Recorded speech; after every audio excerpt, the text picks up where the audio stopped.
Hello, this is Dr. Paul Cottrell, and I'm recording this and doing the live stream on December 23rd. For the ones that don't know, I have a live stream on YouTube. I also have a live stream on Rumble. The Rumble live stream has the dashboard, the market dashboard. So if you want to see the market dashboard, please watch the live stream on Rumble. With that said, this is supposed to be interactive. I'm going to be opening up X Spaces soon here, so you can listen in through X Spaces. You can do a call in through X Spaces. Just do a request, and I'll put you on the mic, and therefore you can ask your question or just tell me what you think about the news. We're going to be going over a little bit of what was transpiring over the weekend, and obviously I'm going to give you my take on it. You can also watch the live streams on my website, the-studio-reykjavik.com.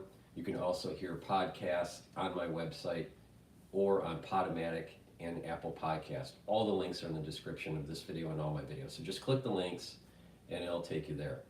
Make sure that you follow me on all 4 channels on YouTube, Brighteon, Bitchute, and Rumble, and also follow me on X, GETTR, and that way you get notifications that I have released content. I also have a WhatsApp chat invite link in the video description. You can click that and you can join the WhatsApp chat. But it is a place where I post stuff, so it's not bi-directional. So that way you get different ways to get my notifications. That's the whole point of it. So with that said, thank you for joining. Good morning.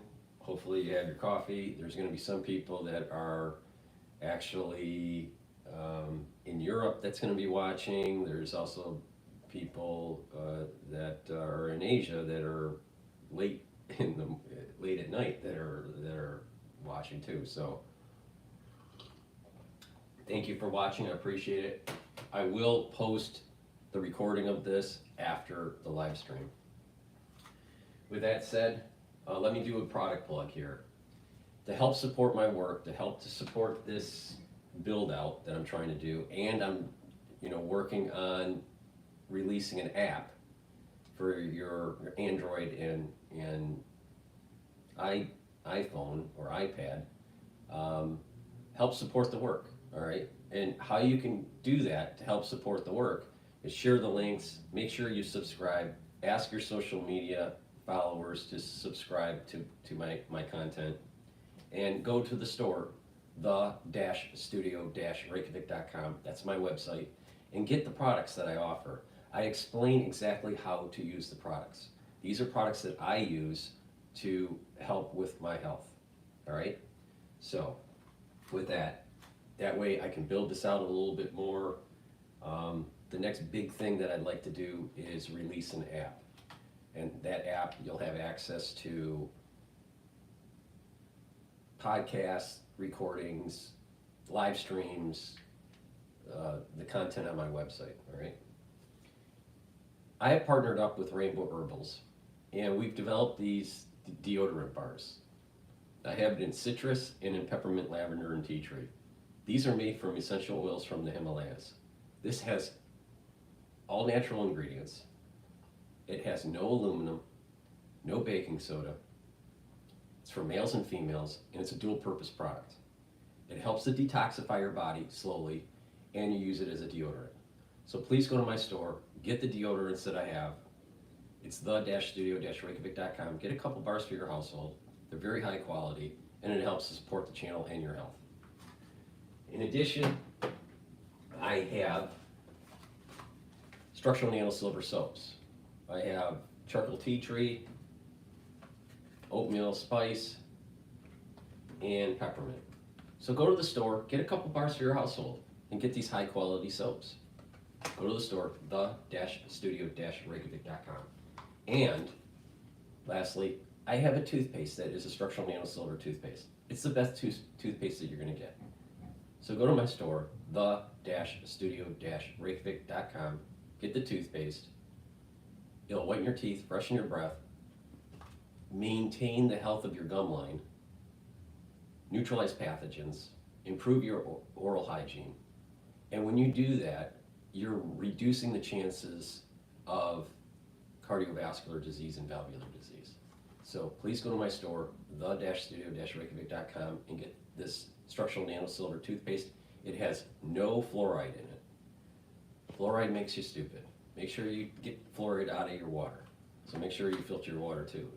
But please go to my store, the-studio-reykjavik.com, and get this great structural nano silver toothpaste.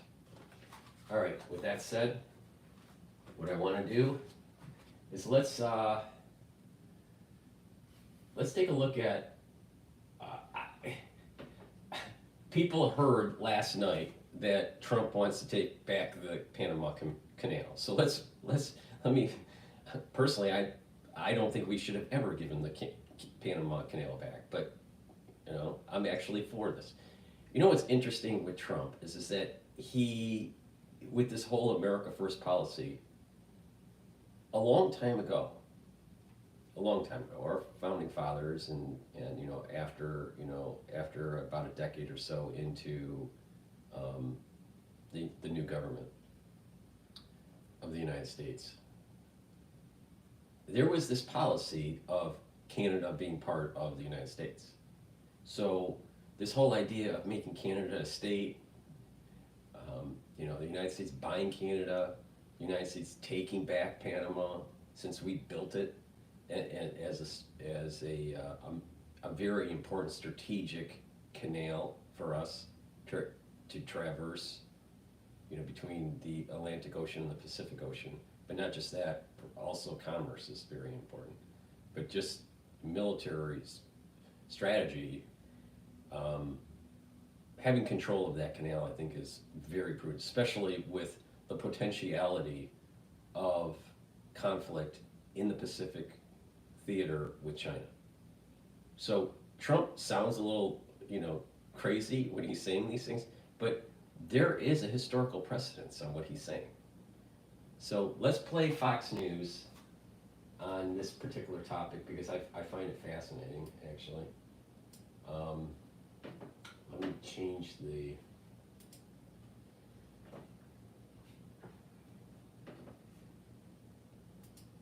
And here's why. It's ongoing. Feels that the ownership and control of Greenland is an absolute necessity. Trump in his first term was looking into the U.S. Let me fix the speaker here. Shortly after Trump canceled a trip to the country. Carly Enta. All right, Matt Rivera live for us in Washington. Maddie, thank you so much. Let's bring in Executive Director of the Center. Let me rewind it here. So we're going to play Fox News. Trump threatens to retake control of the Panama Canal. All right, which I think we should take it, but let's see what they have to say. Threatening to take back control of the Panama Canal after saying the country is charging excessive rates to use the passage. Madeline Rivera is in Washington with more. Hey, Maddie. Hi, good morning, Carly and Todd. President Trump says on Truth Social the U.S. is being ripped off. He criticized former President Jimmy Carter, calling him foolish for ceding U.S. control of the Panama Canal. Here's Trump on Sunday.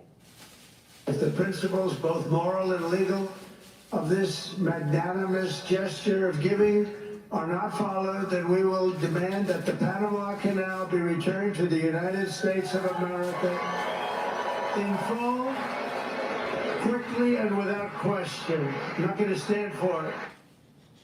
The United States is the top user of the Panama Canal. The International Trade Association estimates about 70% of ships moving through the passageway go to or come from U.S. ports. But the Center of Strategic and International Studies states China's increasing influence in and around the canal has made the waterway a flashpoint. Now the president of Panama is firing back. I want to express that every square meter of the Panama Canal and its adjacent areas belong to Panama and will continue to belong to Panama. The sovereignty and independence of our country are not negotiable.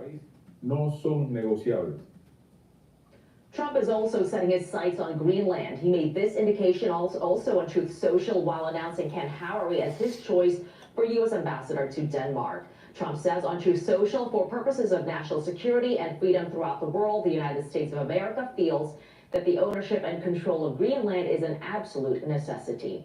Trump in his first term was looking into the U.S. buying Greenland, but Danish officials rejected the notion of selling the island, which is part of the Kingdom of Denmark, shortly after Trump canceled a trip to the country.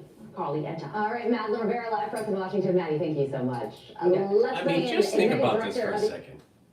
Just step back and think about this for a second. Major historical things have happened over the 250 years of the United States. Big things. You know, when people think about America and American history, it's always about thinking big, right? And I'll tell you, I would not be surprised that something happens during Trump's administration that is reminiscent of our 250 years of history, where we get a piece of Canada or a piece of Greenland. I would not be surprised. And it'll be beneficial for everybody. One, the United States gets larger and has more resources. And two, those individuals that live in those countries that we buy are under the umbrella and of the Constitution and of the United States and under its security umbrella.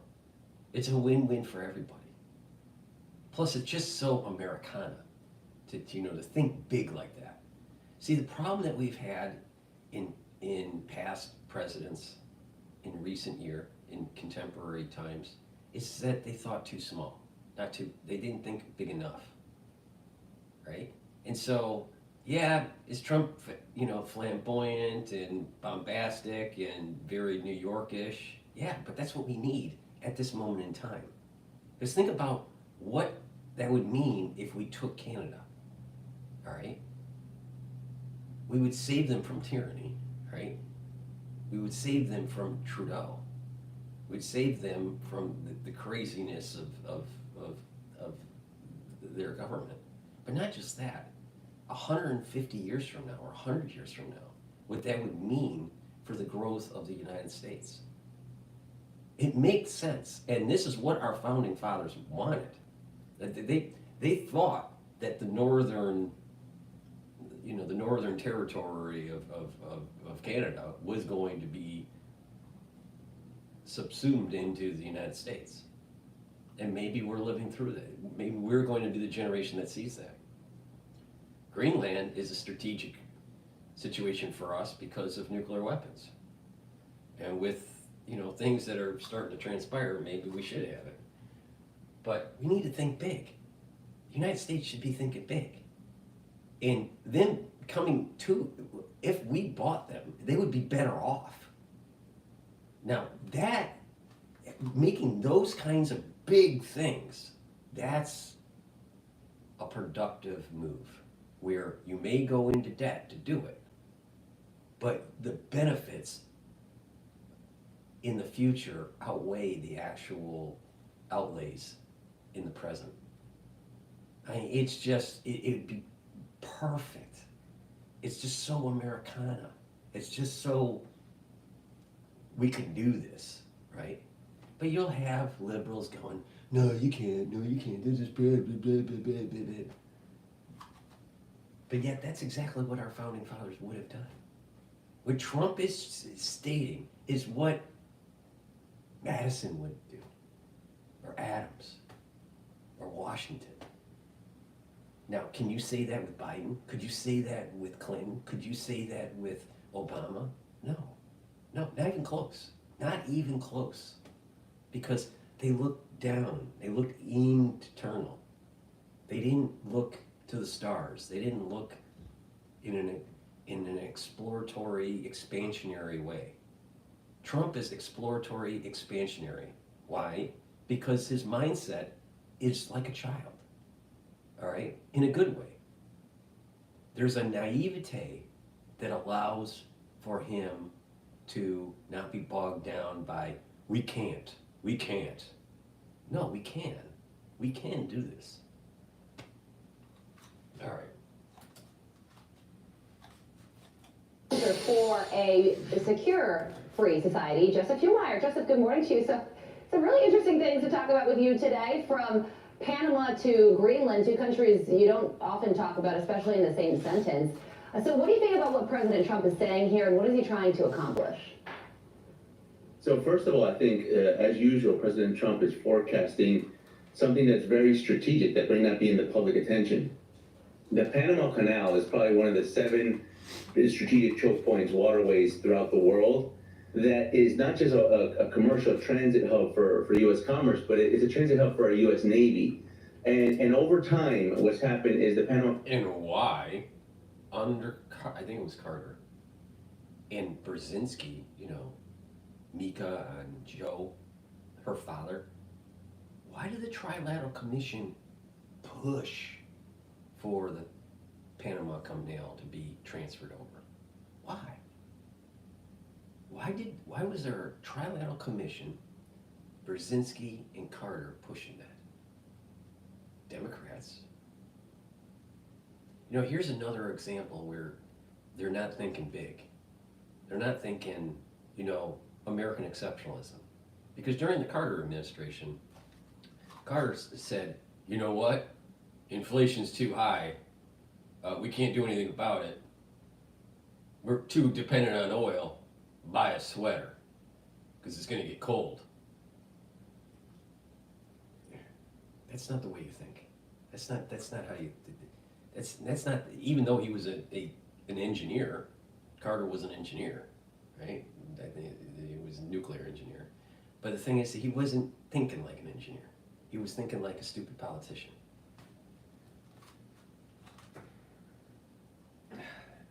America first. has been diminished by having control over China. So this was a message not just for Panama, but was a message for China, who has been controlling both sides of the canal, the operations of the canal, has been controlling the port holding companies, and slowly is encroaching upon the Western Hemisphere. And so I think what President Trump is trying to do is trying to bring that to the attention of not just the United States public, but to the entire partners in Latin America, to say that there's going to be a new focused attention on this, and that when the canal was turned over, when it was sold by Jimmy Carter, which was, I agree, I think was a mistake, but it was never sold with the intention that this was going to be then operated by other third-party countries, particularly countries that are adversarial to the United States. Yeah, we'll watch this one play out and see if the president of Panama hops on a flight to Mar-a-Lago so that they can hash this one out. So President-elect Trump also said something interesting yesterday regarding keeping America safe during his speech in Arizona. Just a little history for the people watching.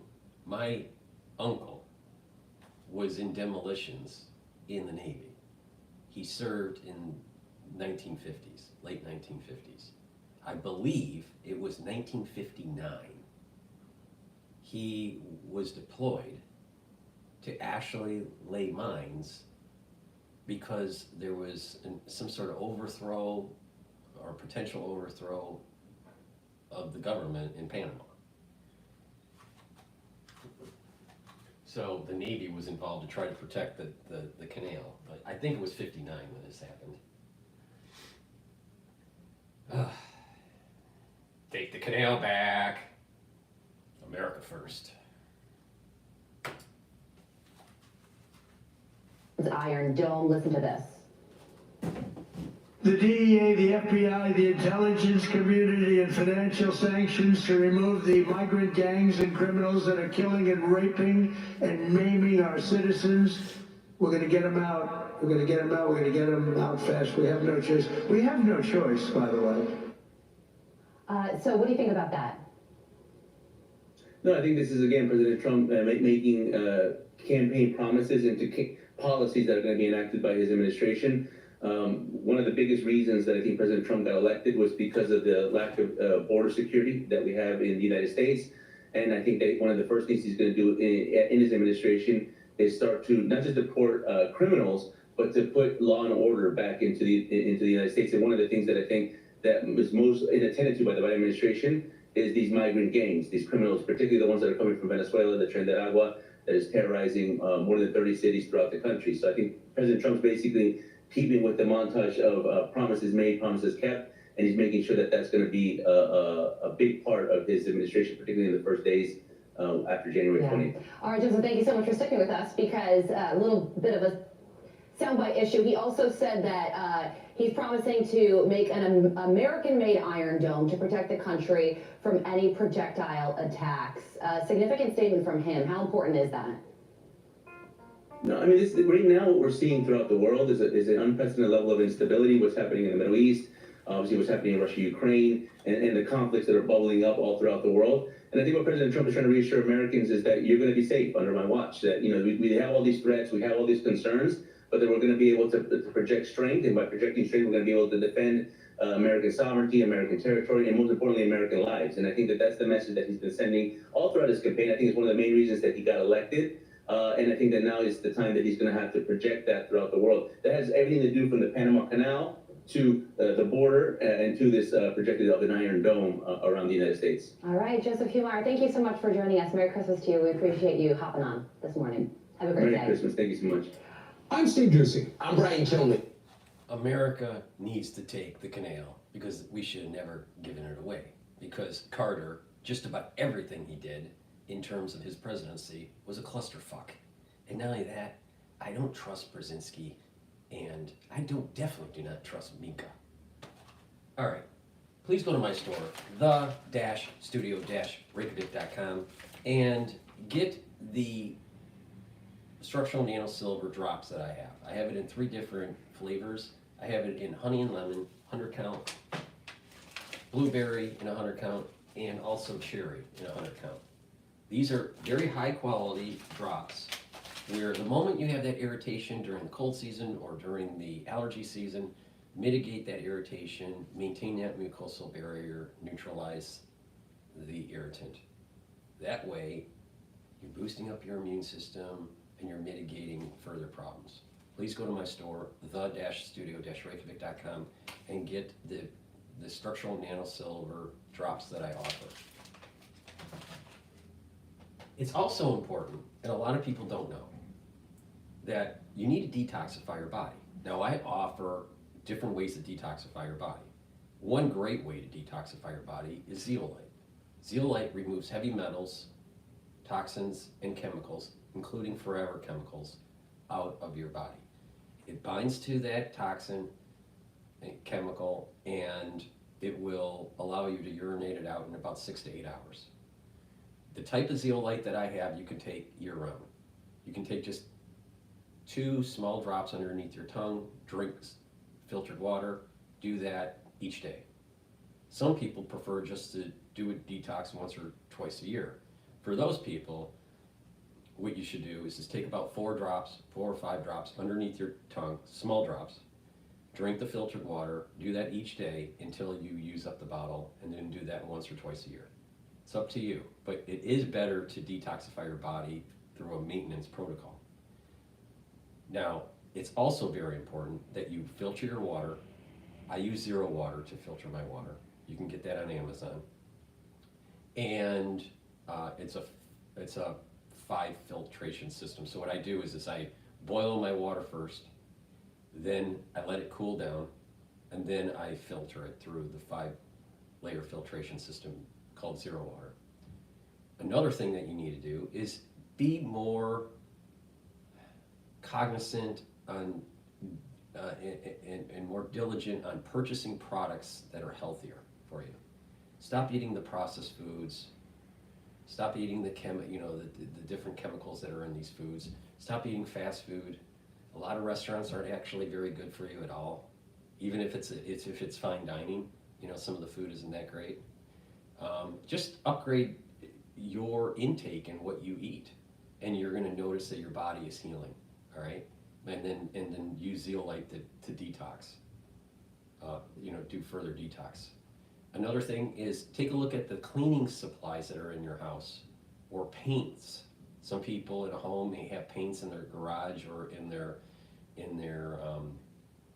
basement, you want to get rid of those or put them in a container where it could hold, because there's a slight degassing that takes place with these chemicals that get into the air. So cleaning supplies, paints, just that chronic exposure to that in your house can cause some problems with your endocrine system. So taking zeolite and doing detoxes do help to get some of that stuff out of your body, but you have to get rid of the source too. That's important. So please go to my store, the-studio-reykjavik.com, and get the zeolite. Very high quality, great way to detoxify your body. All right, with that said, let's do I want to do a market recap here. All right, so we're open. It's at 10:20 New York time. So the S&P 500 is trading at 5,916. The VIX index is at 19. Last time we were talking, it was in the 20s. So that is a little bit better, but it's still a little bit elevated compared to pre-Federal Reserve announcement. So we're at the 19 range for the VIX. The Euro USD is trading at 1.039. Oil is trading at $69 a barrel. Bitcoin long ETF, BITO, is trading at 22.89. And the last show that I did, I think on Friday, it was trading around 24. So it has been going down. The last I looked, I think Bitcoin was at about $95,000 a coin. USD Japanese yen is at 157. So basically what's happening here, from just looking at the market, the US dollar is strengthening in relative terms to the euro, to the yen, and to Bitcoin. There's a little bit of risk in the market with the VIX being at 19. But we are, approaching, we're not that far away from the 5,950 mark. So I have a target, for the ones that don't know, I have a target for the S&P 500 at 5,800 to 6,000. I've been saying this for months. It looks like we're gonna hit that. I don't think there's gonna be a major sell-off before the end of the year, because institutional investors need to close out with a good return so they can use that as promotional material for next year. And I personally think that as long as that we have relative stability in the world, if the status quo remains, then most likely we're going to have a decent return in the S&P 500 in 2025. All right. So, and we'll go into detail like where that might be. Is it going to be at 7,000 or 6,000, 750? Maybe. Well, just let's see how it evolves, because the Federal Reserve is supposed to do 2 rate cuts in 2025. So we'll see what happens, how it transpires. And then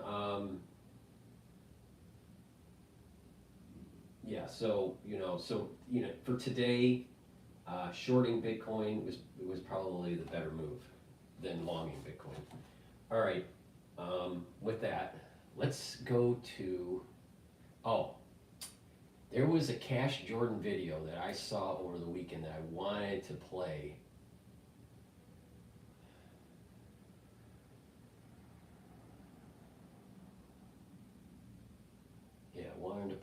And this was drones in New York City.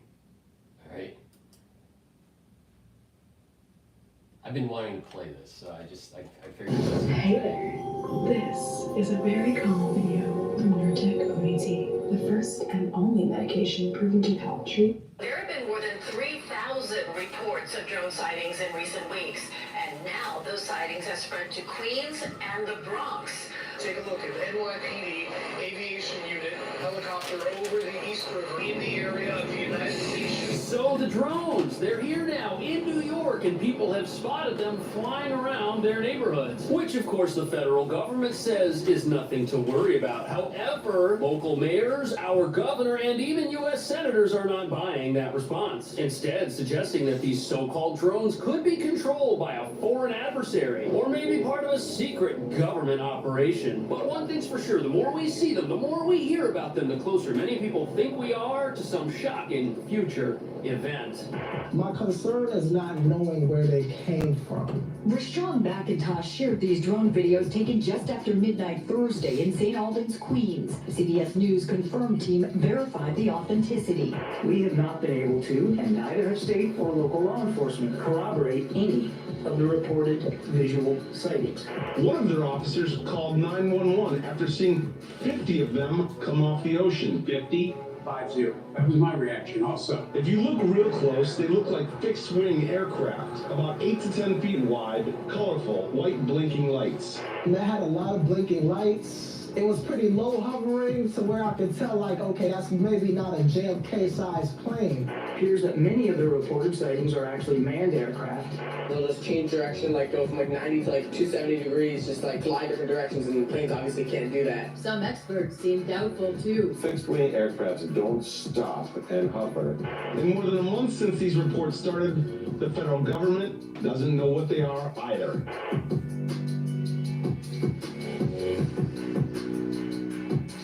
So this whole drone thing's reached a point where many now believe there's more going on than meets the eye. And the thought in the back of everyone's mind is this: if car-sized drones are flying around our airspace and we can't stop them, whoever's controlling them can do whatever they want. Now, the U.S. government says these things do not belong to us, but they've also been rather coy about sharing anything more than that, which is not doing a whole lot to calm the nerves of the general public, especially when these drones are now being reported over New York City itself, which is a highly regulated airspace. In fact, one sighting recently took place over by the United Nations on 42nd Street, which shouldn't be happening, but it is, and nobody seems to know why. And what makes this even more bizarre is all of the authorities who could figure out what these things might be, they've got their own drones, which are supposedly state-of-the-art, eliminating the idea that these drones are the work of backyard hobbyists or pranksters who couldn't possibly have something more advanced than the police. At the same time, you've got all sorts of accusations about the origin of these flying objects, like the idea that they're Iranian or Chinese drones launched from a mothership. Yet the powers that be are telling us that we're all just observing things that everybody already knows exist. And that brings us to the real reason why these drones are so alarming to many Americans. Law enforcement sources around the country have come forward saying we're dealing with something that isn't your average flying object. And here we are living in America, which is supposed to have the greatest air force in the whole world, with the technology to shoot down just about anything. And now there's speculation that these things could be sniffers trying to detect some sort of dangerous material that could have entered this part of the country. Either way, all of this hysteria is why privacy and personal liberty experts are looking at this whole thing with a bit of skepticism, as fear and panic create a populace willing to embrace laws and rules that would never fly during a time of relative peace and stability, but will fly at a time when drones are flying around. And as you're about to see, these things are so advanced that law enforcement agencies, they have no way to track them down or stop them, which is why some people think these are controlled by America's enemies.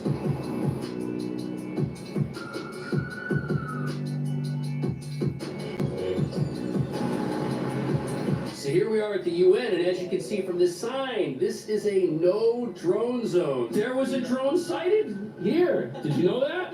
You work here. You have to be here. Does that? No, no one does. They're nocturnal. They only come out at night. Yeah, exactly, yeah, I don't know. But the real question is, how could something the size of a car take off and loiter around such a heavily regulated and spied upon airspace as this? Take a look at NYPD aviation unit helicopter over the East River in the area of the United Nations, responding to a report of a possible drone. The helicopter was up there for several minutes, went from the east side to the west side, did not find anything.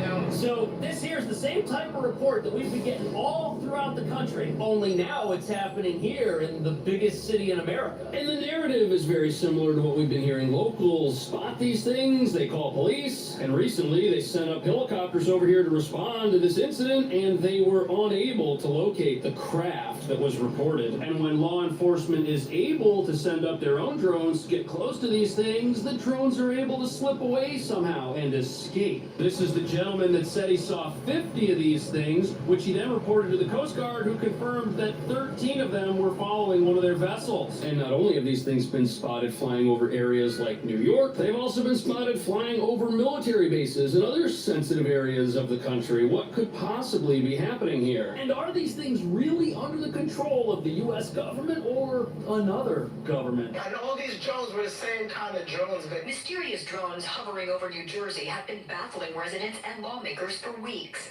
Concern now spreading to the nation's capital. They should be shut down if necessary because they're flying over sensitive areas, whether it's planes. So as we'll see. Okay, so you made it. You worked hard and hit the jackpot. Got the cars and the houses. But you don't have that perfect person next to you. The partner. Planes. So, as we'll see in a second, not everybody is in agreement that shooting one of these down is a good idea. In fact, there are some who say it could be a bad idea. But one of the big concerns regarding these drones is that they could possibly be used for espionage. After all, here they are flying over New Jersey. The incoming president has a home there. He's also got a home in New York, and they've also been spotted here. That could be a national security problem. And then there's the idea of the Iranian mothership.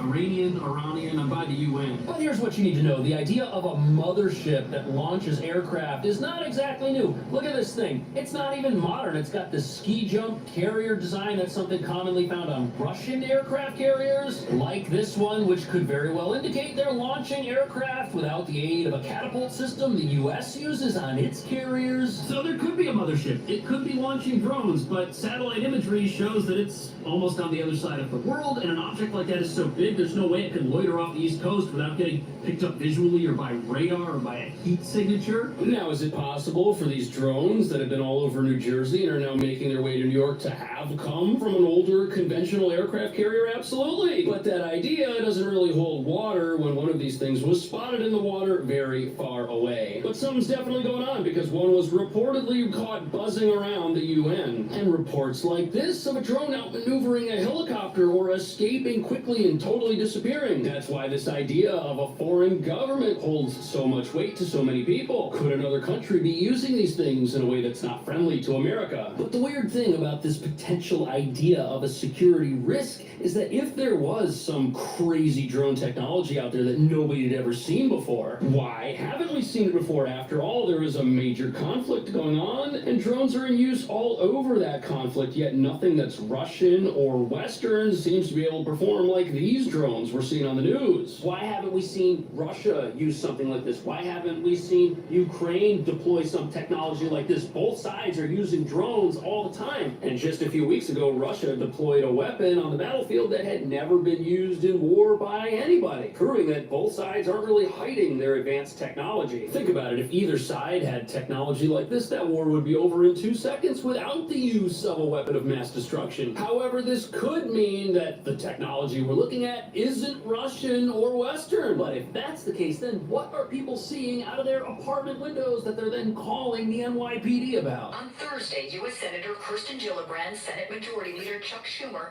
and U.S. Senators Cory Booker and Andy Kim sent a letter to the U.S. Department of Homeland Security, FBI, and FAA, requesting a briefing on the drone activity, calling the sightings alarming. So no doubt what some people are reporting is drones or UFOs are actually aircraft. It's easy to see an aircraft at night and mistake it for something else. Happens all the time. It's been happening. But Chuck Schumer, why is a guy like this that knows the inner workings of Washington confused about these drones? Why is he asking questions? He never asks questions. Also, how on earth is it possible to violate U.S. sovereign airspace with a drone-type vehicle that's the size of a car? After all, we've got an incredible Air Force. We've got planes that nobody else has. We can shoot down anything that flies. Also, our airspace, it doesn't just cover the air above the ground. No, it extends miles offshore. There's a perimeter around this country. Anything that enters that perimeter, we know what it is, where it's coming from, long before it even gets here. That's why whenever the Russians send up their Cold War propeller-driven bombers towards Alaska, we intercept them and turn them back. They're testing our air defense response times by entering that perimeter from the closest location that they can, by the way. And because they're launching from so close, that reveals that wherever these things are coming from, it's not too far away. That's why one senator said that there's a mothership off the coast, but they could also be launched physically from somewhere in the United States. And that leaves us with the most logical explanation being that these things are coming from somewhere on U.S. soil. That doesn't negate the fact that they could be launched and controlled by a foreign adversary, but it does lend some credibility to the idea that whoever's running the country right now knows what's going on and just isn't saying anything. And that is opening the door to people's worst fears and speculations, plus downing one, even though many are suggesting that, others are saying it could actually be a very terrible, dangerous idea. The Tempur-Pedic Adapt mattress was designed to help make aches and pains a thing of the past, because only Tempur material eases your pressure points in a way no other mattress can. Save up to $500 now on select adjustable mattress sets.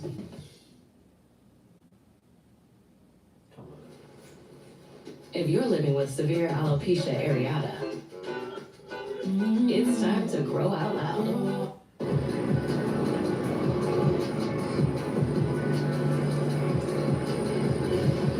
So as the country and now this city speculate over what these drones are and where they came from, what everybody wants to know is when can we get our hands on one and tear it apart and see what makes it tick. Because the technology inside of them must be pretty advanced for these things to do what they do. And this also reveals that there's something going on here that our government might not be sharing with us. And when we get our hands on one, eventually, there are some people who think that what will be found inside is going to baffle everyone. Drone pilot Mike Anella is trying to decipher the recent mysterious sightings. This solid green, that's highly unusual. He's been using commercial drones from his own business, New Jersey Drone Shots, to take video of the unidentified craft. Some turn out to be just regular planes flying into Newark. We can tell when So here's where things get kind of weird. We've got a guy who operates drones professionally. He knows how they operate. He knows how long they can typically stay airborne. And he says he's looked into these things and they are totally different than anything you or I could go and buy. Also, what you or I could go and buy would be big enough to launch by hand out of an apartment window. These things are apparently the size of SUVs. And hiding something that's this big and weighs 4,000 pounds would be incredibly difficult. Also, how would you even operate one of these things? Two guys just got arrested for flying their drones near the Boston airport. I wonder where they got the idea to do this. And that's what's contributing so much suspicion to this whole thing. If you or I were to try and operate one of these things ourselves in an area of the country where we're not supposed to, immediately we would get busted. Yet these things are the size of a taxi cab and they're hovering around. Can you imagine if one of these things crashed? It would destroy someone's house. Which is why the military... This is the, yeah. idea there could be risks to society. Hold on. This is why I think the drones, most of them, the large ones, it's a military test. Our U.S. military is working with companies that are making these types of devices, these types of drones, and they're testing them to see, you know, what the weaknesses are, how to deploy them, how to use them, because I personally think in 2025 there's going to be a major operation against Iran, and we're going to see drone warfare in the Middle East. That's what I think is happening. And I would not be surprised that Raytheon is involved and Palantir.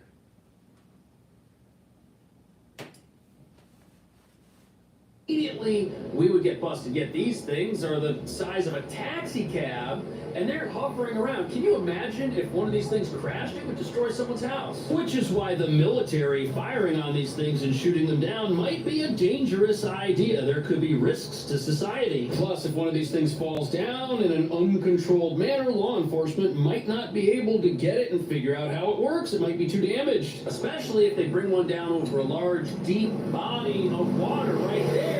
The craft could become unrecoverable, which would be a major bummer because everybody really wants to see what's inside of them and meet the little green men. Oh no, I've said too much. But the highly secretive nature of this whole thing has many elected officials saying that they've never seen anything like this before and that the federal government owes us answers. And why would the government allow the public to be so frustrated? Right. Now that brings to me to the point that whatever these drones are doing... They want you frustrated because Raytheon models social dynamics in crises.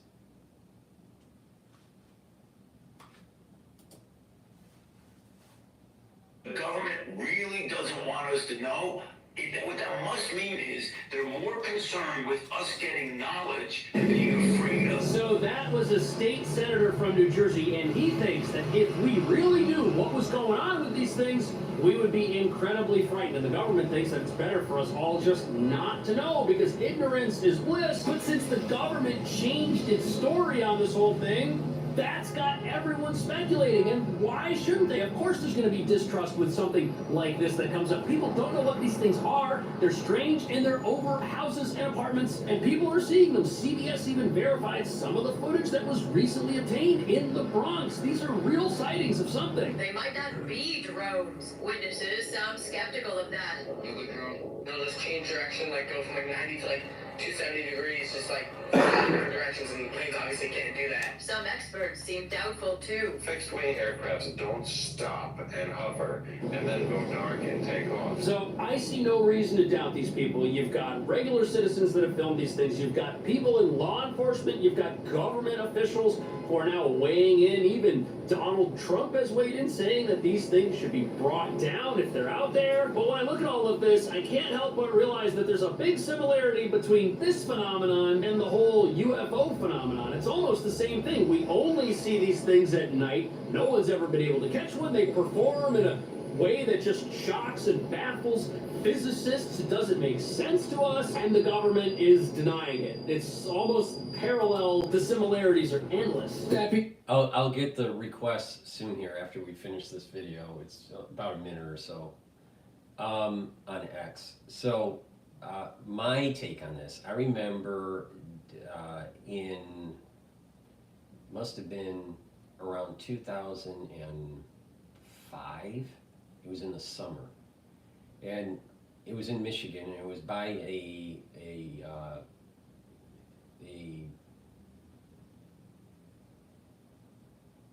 they were doing some sort of like summer event where they were flying different planes, right, over the suburbs, right, and it was of different eras. So there was an airport that was local to the area, and they would be flying, like, say, old World War I planes, right? And then all of a sudden World War II would start flying, and then you'd see some of the bombers and the fighters, and it was pretty cool, and it was pretty loud, and it was lower hanging over the suburbs.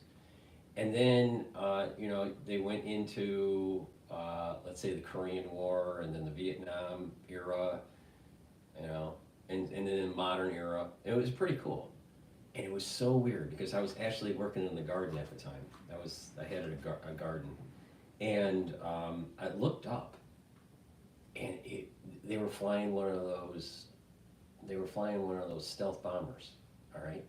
And when you look at it from a certain angle, when it's coming in, so it knows it knows when it's flying into a region, what trajectory to go to have the lowest signature for radar, all right? It has a very low profile, plus it has special paint and all this stuff. And when you look up into the sky, it literally looks like a UFO as it's flying in. Now, this is all during the day, You know, this wasn't at night or anything. It was during the day, and it was, you know, during an air show, you know, to commemorate the different wars that, it must have been maybe, you know, something to do with like Veterans Day or Memorial Day or something like that. So, but I looked up into the sky, and I think that this was 2005, and literally that stealth bomber looked like a UFO as it was coming in. It turned around, and it has such a low profile, it looks like literally a flying saucer. And then as it approaches, you know, overhead, then you start seeing the real silhouette of the shape of the plane. But at certain angles of the stealth bomber, it looks like a UFO. So the point I'm making here is that the U.S.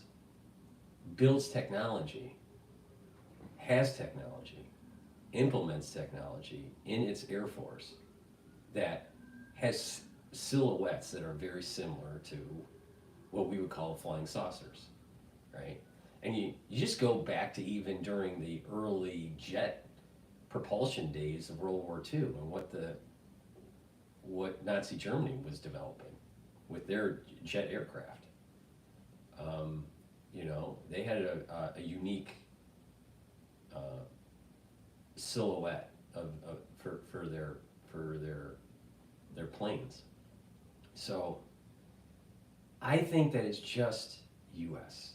I think it's U.S. technology. I think they're testing something for an event that's going to be taking place in 2025 in the Middle East. So let me just finish this video really quick here, and then we'll take questions. This is only going to take about a minute.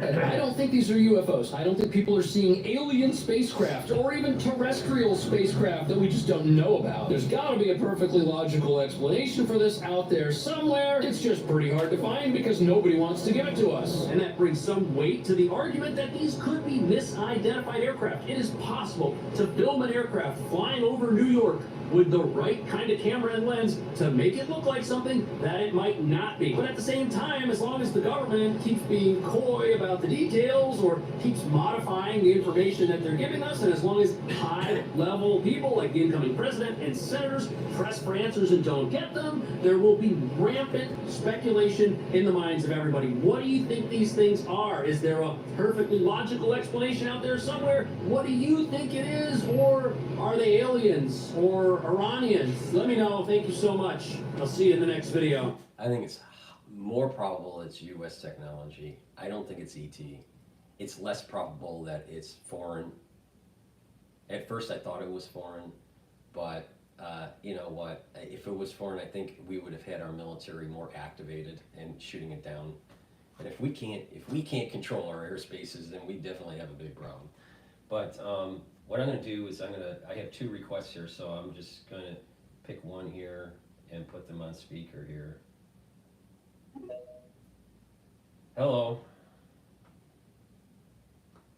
You've been given the speaker, so if you want to ask a question or you know, state something on your opinion for the news, I'd greatly appreciate it.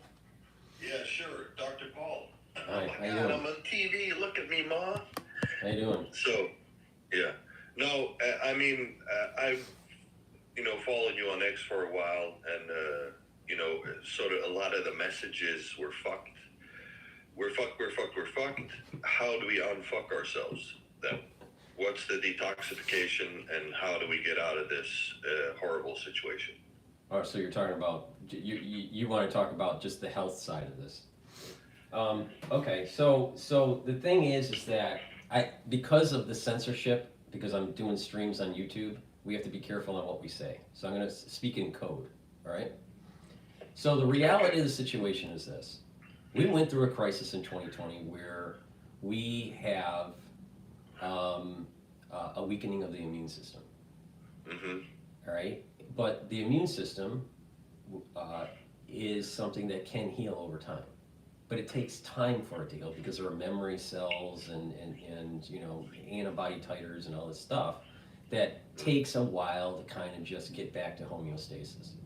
So the whole idea here is to stop getting sick, right?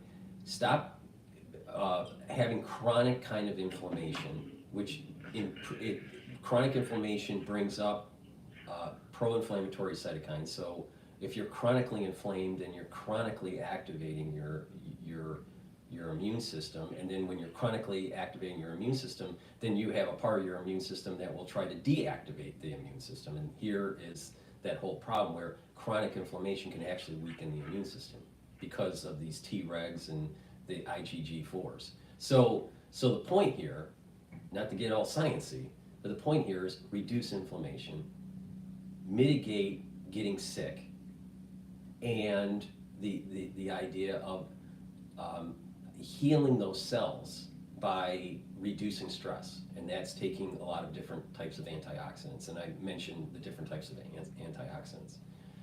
So when if you take the supplements that I mentioned that help to boost up the immune system, over time what's going to happen is you're going to get stronger, and just the memory of 2020 for your body is going to kind of dissipate, and you won't have all the negative side effects of this. But it's going to take time. It's not something that is going to just snap your finger and it's going to go away. So the point here is that it takes, if someone, I'm going to use the word inoculation because of the censorship. If someone had an inoculation, the last inoculation that they had for the crisis, it takes roughly about 5 years for you to kind of get to a point where going forward the body is going to get, it will get better with its healing process for the immune system. Okay. So what normally happens is that when you get an inoculation that is a twofer, all right, you get two inoculations, what happens is that those titer levels are going to be in the body for about 10 years at adequate concentrations for neutralization. Mm-hmm. The highest efficiency of those titers are at the 5-year mark. So this is the reason why I say it takes roughly about 5 years before you start seeing a dwindling of the titers. It takes about 10 years for it to really diminish to almost zero. You still have the memory cells. But if you're not getting sick and you're not taking inoculation, then you're not constantly trying to push back up the titer level. And so when you don't do that, then when you don't keep on pushing back the titer level, then what you're doing is you're basically depleting the titers, and you're basically depleting your memory cells, the B and T cells, to a point where you do have some sort of cross-reactivity if you do get a pathogen, but you don't have the side effects of higher titer levels. So the whole idea here is just get healthy, all right? Stop getting sick by doing certain things where you can mitigate sickness, right? You can neutralize a lot of things by just doing some simple stuff, right? Is that even possible today in the modern world? Is it possible today in the modern world? Well, I'm not really sure exactly how to take that question, but if you're talking about like a high density area.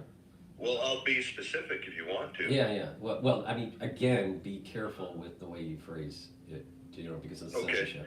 Well, so my question then would be specifically with the chemicals that we have in the water and the air and the plastics and the something or another that affects what you're describing. Right. I get that. All right. So this is the reason why I say that we are in an environment where we're bombarded by chemicals. Well, a great way to do that is to mitigate that bombardment. I mean, a lot of people that have a house have paint in their garage, or in their basement. The paint, just paint, is a chemical that degasses into your environment, and you're breathing it in over the years. Yep. All right. Certain types of cleaning agents aren't as good for you, and so you can use more natural cleaning agents for your house.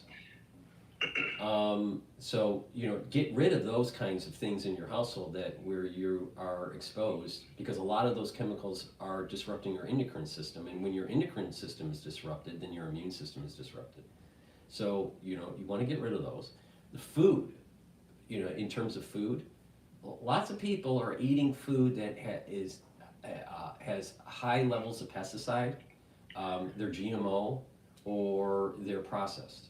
Well, can you eliminate it? Absolutely in your life? No, but you don't need to buy, processed foods as much, or make sure your water's filtered.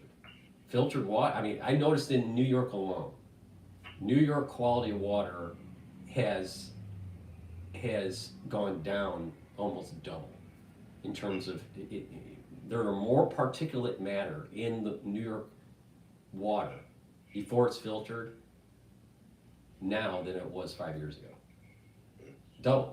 Double particulate matter. So that means that I have to. So when I filter my water, how I've noticed this is that. So I have a little gauge from Zero Water that tells you what's the particulate level. So it used to be at 50, now it's at 100. Well, why? Why? What's changing? Nothing's changed. What's going on? So when I filter the water, it goes down to 0 again. But the thing is that I have to replace the filters almost double the time because it's filtering more particulate matter, twice the particulate matter. Normally, I used to change a filter maybe once every 3 months. Now it's every month and a half. So water quality is really important. And then now that's just the environment that we're in. Now things that are floating around, right? That becomes more problematic when you're talking about pathogens. Things that are floating around. And the only way to really do that is that you got to you don't want to be a hermit because that's not healthy. But the idea is that you can put stuff on your hands, that can mitigate it, that I've talked about. There are, make sure that, good oral hygiene and good, just body hygiene is really important. And,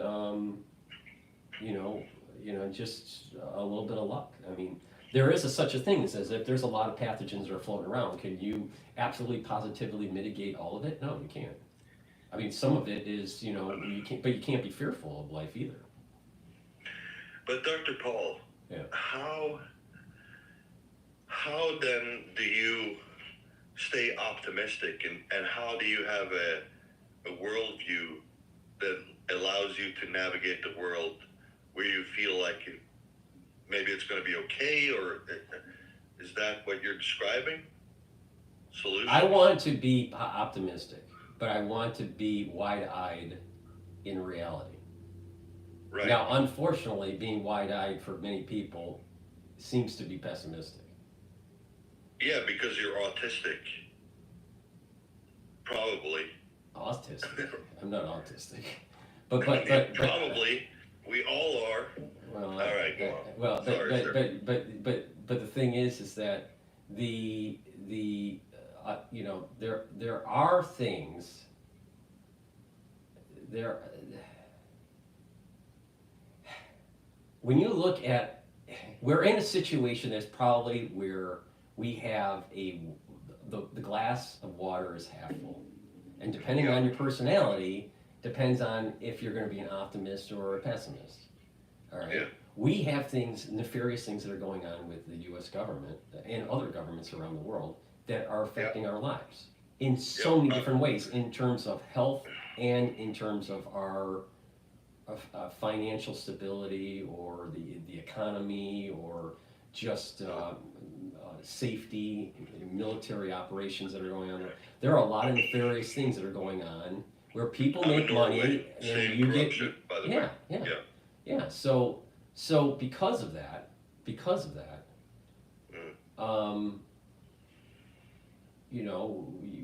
just have to be wide-eyed and go, okay, what can we do to try to mitigate it? Can we stop the national security state alone? No, we can't. But if we sound the alarm, if we sound the alarm, then some things that are trying to be passed in certain bills that give them more authority or give them more money for certain types of programs, if you shine a light on that type of activity, you can slow it down. You may not necessarily stop it, but you can at least slow it down. So in terms of the national security state growing under the Trump administration, I would say I think it'll be, the growth rate will be slower compared to another administration.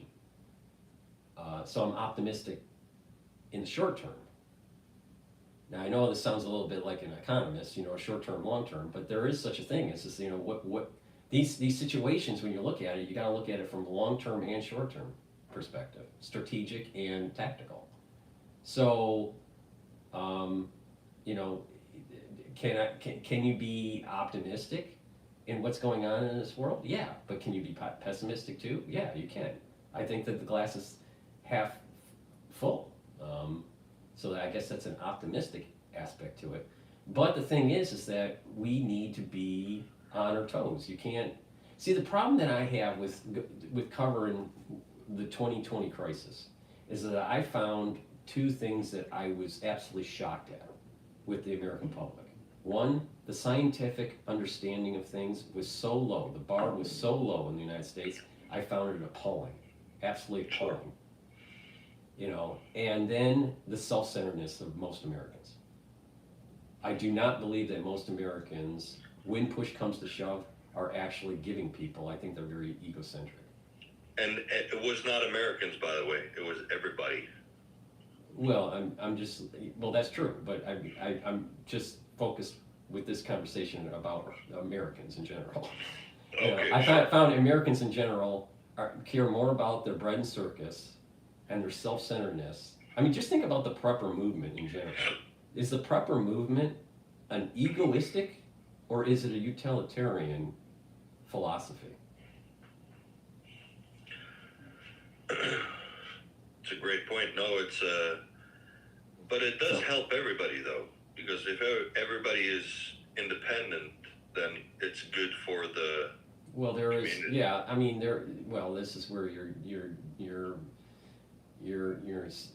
bringing up the whole invisible hand from Adam Smith. The idea that if you have individual agents that are focused on their individual self-interest, that in theory there will be some sort of Nash equilibrium that will lead to homeostasis within the society where you will have peace and prosperity.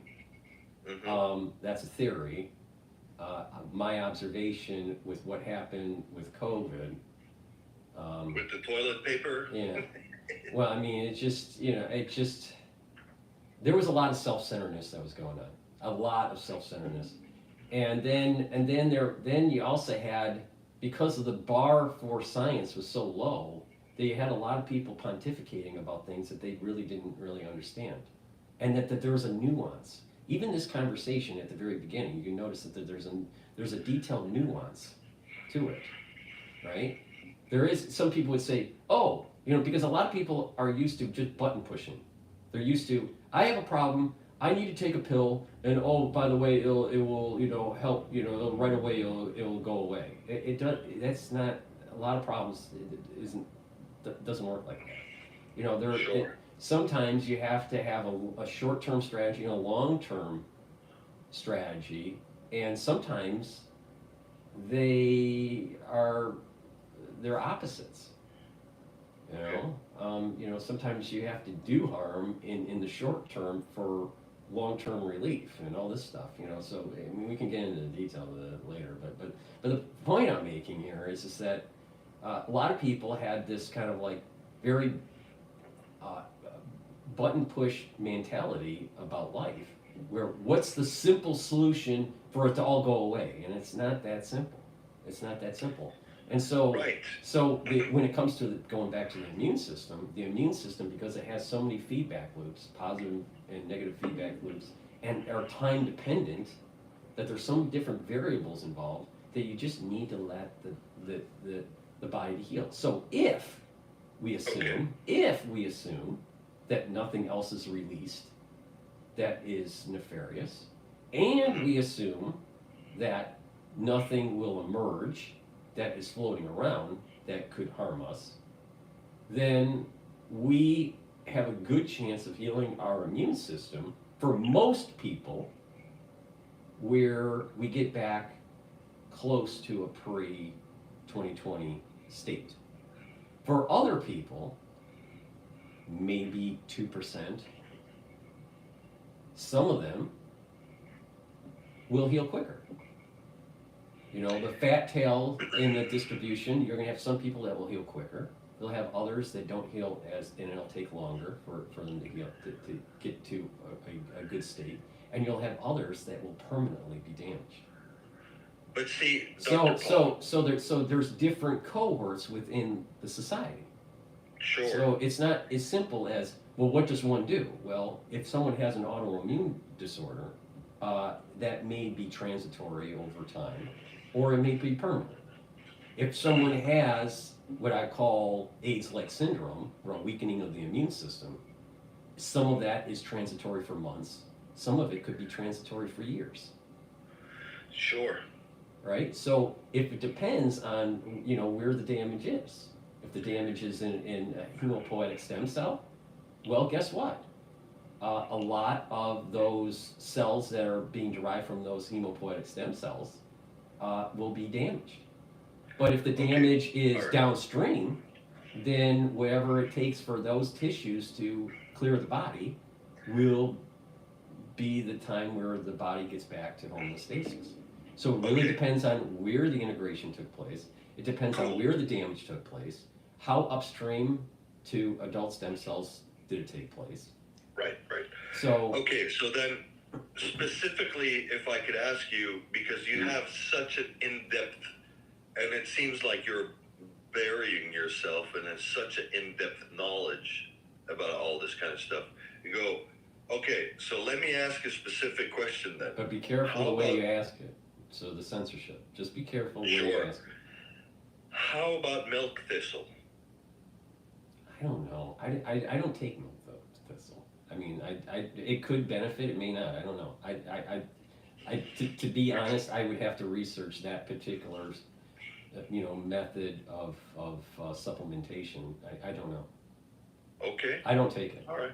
I don't take it. How about B12? B12 is very important, especially for neural health. Mm-hmm. And I mentioned that with the B complex. If you've been listening to the show, I keep on saying it's very important, especially when you get older, that you need to maintain neural health. And the way to maintain the neural health is to take B vitamins. And it's not just B12. You also need the first few B vitamins to boost up the mitochondria in the neuron, so it has more ATP, so it can fire those neurotransmitters, so you can maintain the neuroplasticity, to maintain those neural connections. Right, And then on top of it, you need to couple it with ubiquinol, because that's a neuroprotector. And then you also need to take the NAD+, because that's also neuroprotective. So it's not just taking B12. B3 then. B3, would that work? B3? B3 will help with the mitochondrial health. That helps with the that helps with. I use B3. So in the B complex there's B3, but you can also take the NAD+. And so what you're basically doing is that you're boosting up the mitochondrial health, so you're boosting up that electron transport chain efficiency that allows for the ATP to be created. Because what happens in geriatric years and during just the aging process is that your mitochondria just starts to age. And so NAD+ also helps to heal not just the DNA of the cell in the nucleus, it's also helping the DNA of the mitochondria. We have two DNA packages in our cell, in most cells. We have our nucleus DNA and we also have our mitochondrial DNA. And the NAD+ actually heals both of them. So neural protection is really important. and boosting up, and the benefits of just taking those supplements for neuroprotection also help with the mitochondrial health of your other tissues that are not neurons. So there's a dual benefit to do it. Right. So. And then could I ask you about some viruses, sir? I depends on what it is because of the censorship. Sure. Yeah, YouTube. If this was just streamed on Rumble, I would say yes. But because it's being streamed on YouTube, prefer not. Unless you can say it in some sort of really coded way. If you're saying say that again. SV40. Oh, okay. So you're dealing with are you talking about the plasmid? You're talking about, what's your concern? What's your concern? The actual virus or the actual plasmid used in inoculations? All of those things. Well, I mean, SV40 can be problematic in terms of a pathogen. But what's more of a problem is the bigger issue, which I brought up in 2020. The bigger issue is the filtration method during manufacturing of inoculations. And the filtration method is such that they can't 100% filter out these plasmids. And when you can't 100% filter out these plasmids, then you can have problems with certain people with these plasmids that get into the cells of the patient. So now, SV40 in terms of cancer research, in terms of cancer and what was discovered during cancer research, was that individuals that had SV40 and cancer, those cancer cells had SV40 virus embedded in the genomes of those cancer cells. So there was, a lot of debate, was, cancer a virus or something else? And there were two camps. One was, it was just through mutation, and another camp back in the 70s, were saying, well, no, it was all viruses. And the reality is both. The reality is that you can have integration from a pathogen that can lead to causing disruption in the cell that maybe downregulates tumor suppressor genes.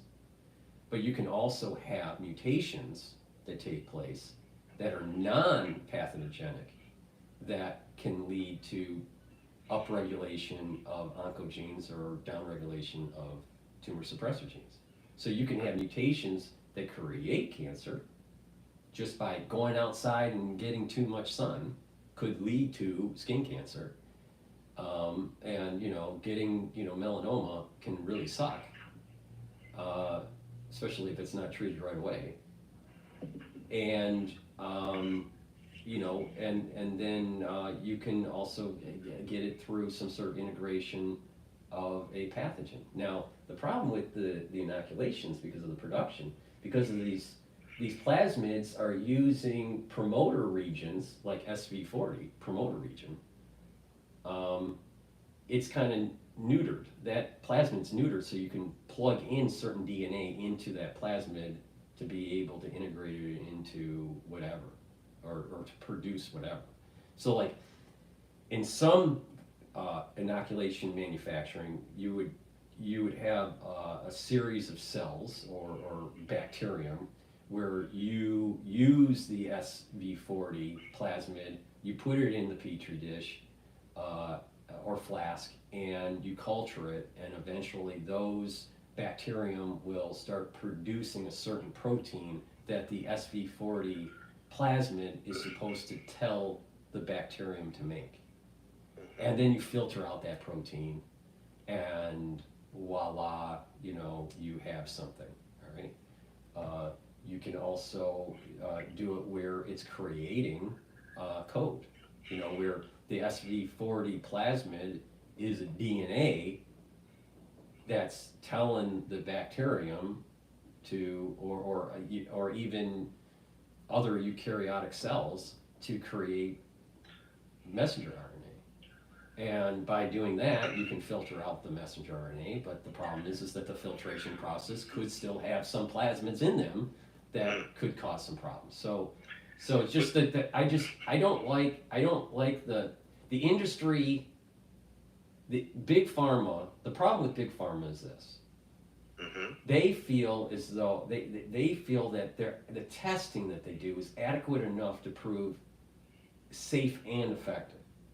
The problem is that when you actually look at the chemical signatures through, some sort of mass spec, or you do some chemical analysis of the actual vials, you'll start to notice,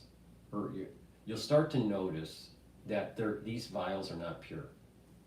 And when you don't have purity and there's variation within the lots, then voila, you may have, for certain people, problems that arise through injury. So so the problem with big pharmas is that that some of them know and they don't care. Some of them assume that science is pure and that bad, just residual things during the process don't happen. And then other people on the other side of the spectrum think all science is bad and all, pharma is bad. And so this is the problem that, I think this was one of the problems that was happening in 2020. That there were too many people that were too one-sided on the argument. It's like, either the big pharma people would say, big pharma's great. Or you had another side of the people out there that are saying, big pharma is all bad. And it's like, well, it's not all bad, all right? But that doesn't take away from you pussyfooting around the whole issue, though. I hear a lot of details with what you're describing, and there's a whole bunch of immune cells and all this kind of stuff. But you're not helping. But what exactly do you want me to? What's your question that without having some sort of censorship at you? Okay. Well, how about, is there a P450? Is there the something or another detoxification? Is there something that you can take? Have you been listening to my show? Every video I states what to do. Every video. Well, sorry. So I have to walk on eggshells because of censorship. But have you been listening to my shows? Yes. Okay. So what are the three pillars that I keep on mentioning on every show? What are the three pillars? Yeah, you got me. Yeah. Well, the three pillars are neutralize pathogens with structural nanosilver, bring down inflammation by taking turmeric and ashwagandha, and bring down the stress in the cell and lower the reactive oxygen species by taking C60 and other strong antioxidants that I mention on shows. Those are the three pillars. Not only that, on my website, I have boxes called anti-Fauci. What do you think that means? Do you think anti-Fauci means something? Do you think, to think about the environment that we're in, where there's so much censorship, don't you think that the anti-Fauci beginner's box, the anti-Fauci advanced box, and the anti-Fauci deluxe box means something? What do you think that means? So I'm not pussyfooting around. I am working within the constructs of the censorship to be able to inform the public on what they need to do to improve their immune system. So I totally disagree with you on that, because for the last 5 years, I've been saying the same fucking thing. The same thing on every show. So that's horseshit. All right, that's cool. I'll take it. All right, so thank you for calling in. I appreciate it. Yeah.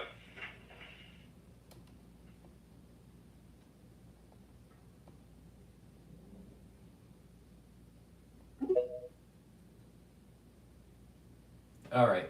Hello. This is someone that wants to speak. Hey, Paul. Hi. How you doing? Good to speak to you again. 1 second. Let me just putting on a headphone. But what do you call it? I got a couple of. All right. You should be able to hear me now. Yeah, I can hear you. Okay. So, couple of things. One is I attended a couple of years ago. I attended a class put on by the federal government on drones. It was like a multi-day, maybe like a half-week class. Yeah. And so I'd give some information, talk about that, what I learned from that, and then, and this class was kind of if you're a first responder, you know, what are the threats from drones? How do you deal with drones? And this was, I think it was in the beginning of the Ukraine. It was before like the drones took off in Ukraine. So anyway, the second thing was this weekend I attended AmFest, America Fest, which is like a conference in Phoenix. Mm-hmm. And it's sort of like a MAGA conference. And I was there, you know, and so I had a bunch of experiences there meeting congressmen, other people like Steve Bannon, and then being there for Trump's speech. And so I can give a perspective on that. And then a couple of other small things to talk about, like the dirty bomb thing with the drones. Okay. You know, that loose material, the lost material. So anyway, let's see. Anywhere particularly, let's see. Should I just start anywhere? Or? Yeah, you can start anywhere. Okay. Wait, before you start, because there's, you know, because this is a live stream, I just want to, I want to just do a market recap here. Yeah. So the S&P 500 is at 5,930. The VIX is at 18. The Euro USD is at 1.039. The oil market is trading at 68.79. Bitcoin long ETF is 22.73, and the USD yen is at 157.19. So that's just a recap on the market. Nothing big seems to be popping up in the news at the moment. So, okay, go ahead. Yeah, no problem. Actually, I have access to a Bloomberg terminal, and I'd be curious to ask you maybe at the end of the conversation about that.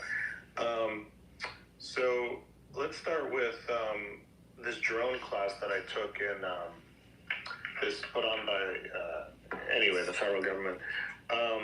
So a couple things that I learned from that, you know, when we're dealing with today's matter. One is, first of all, visually. So they flew up a bunch of drones just to show us how hard it is to spot them and track them. It's basically impossible. Now, we were talking about smaller drones, but even the bigger drones, I mean, these things, distance-wise, when, you know, like what do they call it, quadcopter or something, like larger sized drones. Even that was very hard to track. I mean, once it goes a couple hundred feet in the air, it's just disappears, you know. So that's one issue. Another thing is, in terms of tracking technology, at least when I took the class, they had a sort of a trailer, and in it was sort of screens, and like on the outside of it, it was a purpose built for tracking drones. And so, but the only drones from, if I remember correctly, that they could track are ones that give off information, tracking information. So it like has some sort of signal and it gives off that information. Now, I'm not saying that the federal government doesn't have better tracking technology, but that was sort of like if you were, like I wonder, they've talked about like, I think the Secret Service has talked about tracking technology, like drone tracking technology, like how come they didn't have it at Trump's, you know, Pennsylvania where he got shot or things like that. But I don't know if they were talking about some counter drone technology, which is different. So there's detection, and then there's counter, meaning that you could get it, shoot it down, so to speak, knock it out of the sky. But you know, we didn't learn any counter drone stuff. My understanding with the shooting down, understanding was it's like a little kind of like a ray gun that's on the ground that they aim at the drone, and somehow it like messes up the frequency, and and the drone goes into safe mode to land. Yeah, I just watched a video interview with the Sean Ryan show on YouTube, and he had a guy named Joe Lonsdale on there, and this guy owns a company that he's like a big like a big tech guy, and he has a company that shoots like some kind of electro ray, basically energy or some sort of, like you're saying, and it like an EMP but directed. Something like that, and then it was really cool listening to him, but he was saying, yeah, so it's totally possible to do. In the class that I took, they didn't really get into counter drone, because the laws are so strict in the United States about like countering drones, about like, in other words, knocking them out of the sky. So they were saying for like first responders, there's not much you could do. Now, as far as like the federal government above like a first responder level, like does even the FBI or do any of those guys have, or Department of Homeland Security, do they have authorization to knock out drones? If I remember correctly, it was so strict against doing that kind of stuff. So, and that was another thought that came into my mind. I wonder whether this drone stuff that's going on, at least maybe one of the purposes, if not maybe the purpose, is to drum up the new legislation that would allow them to knock out drones. You see how they do that? So they get everybody worried, and then they say, because Schumer came out, I think it said, oh, we need legislation that allows them to knock out drones.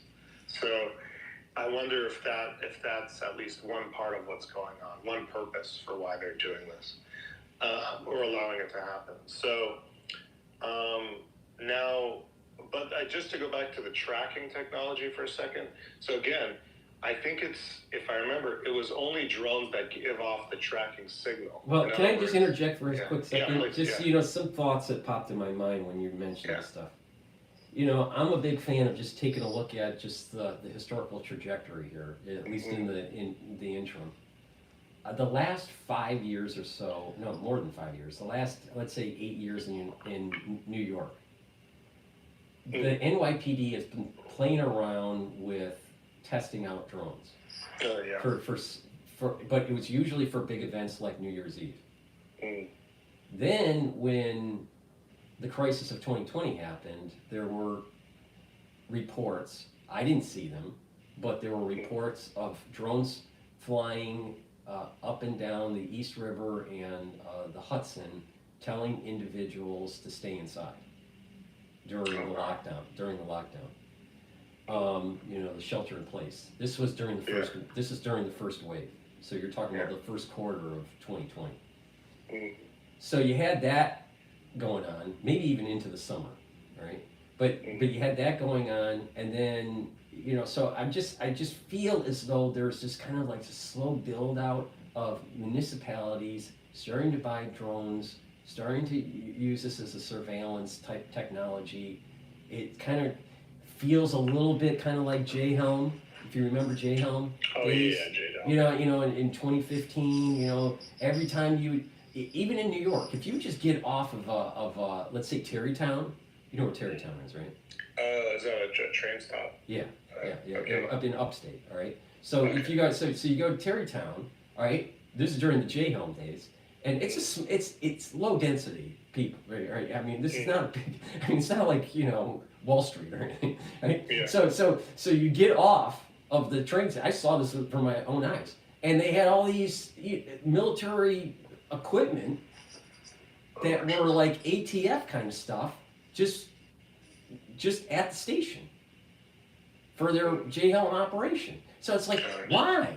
What? So what I have been seeing since let's say 2015 is the militarization of the police. Oh yeah. I mean, literally, my brother served in the service in the early 90s, all right? And the equipment he had was less than what the police have now. So I mean, it's just like, I think that perhaps we've militarized our police force too much. And this drone thing that's popping up is just an extension of this. Interesting. Well, and yeah, I completely agree with you. Like, I've done something called the Sheriff Citizens Academy, where citizens can go and you do 9 weeks in a row. Every Wednesday night, you go to you see a different part of the sheriff's department, and so they showed us SWAT and things like that as well one night. Oh yeah, I mean, they're absolutely whatever the word is, Militarization. They're militarizing. They're militarizing these departments. But I think part of the problem. Sorry, I think part of the problem is because we see how bad drones are, in Ukraine, where I think the worry is, somebody in another class I took, put on by the federal government, is a bomb. I took two. One was a suicide bomb class, and these are half-week, week-long classes, so serious classes.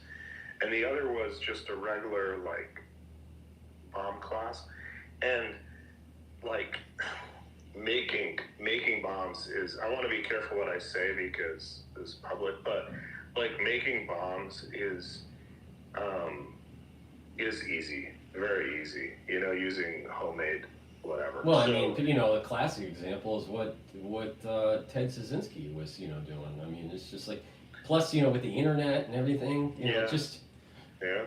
And, I'll tell you what, if someone is a hobbyist with 3D printing and all this, and, a little bit of just firework type stuff, can you imagine, literally, you can have a 16-year-old kid that has Radio Shack. I mean, I don't even know if Radio Shack is still alive, but some sort of Radio Shack, drone that they purchase at the store, and they just put a bunch of bottle rockets on it, and just zooming around the town, and just and they have buddies that also have drones that have bottle rockets, and you try to shoot them out of the sky, like your own little Star Wars.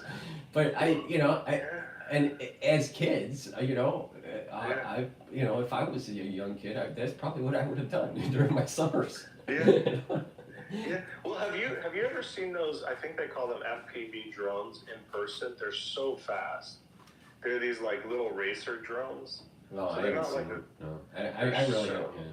No, I haven't. But they put these, I think, goggles on. Yeah. And so they're I think they're called first person view drones. So they put these sort of goggles on, and they're sort of flying it through the goggles. And I think they have hand controls, but they're watching it as if it's kind of virtual through the goggles. Mm-hmm. And I think that might be what they're using in Ukraine. And the danger is, part of the bomb class was they exploded tons of bombs, various bombs, to show, how powerful stuff is. It's crazy. And they were, the stuff in Oklahoma City, the Oklahoma City bombing, the stuff, they exploded like that. One of the lessons I learned from this class, meaning just that I personally took away from it, was if there's ever a bomb, if they're clearing an area for a bomb, I'm getting the hell out of there as quickly as possible. Because they did even very small amounts, just small amounts. Let me give you an example, like how small it would have been, smaller, those little, when you're cooking food, not cooking, but keeping food warm outside, those, they light them under the metal trays, and then it's this red kind of fire, so a small little, a bigger than twice the size of a tuna can, okay?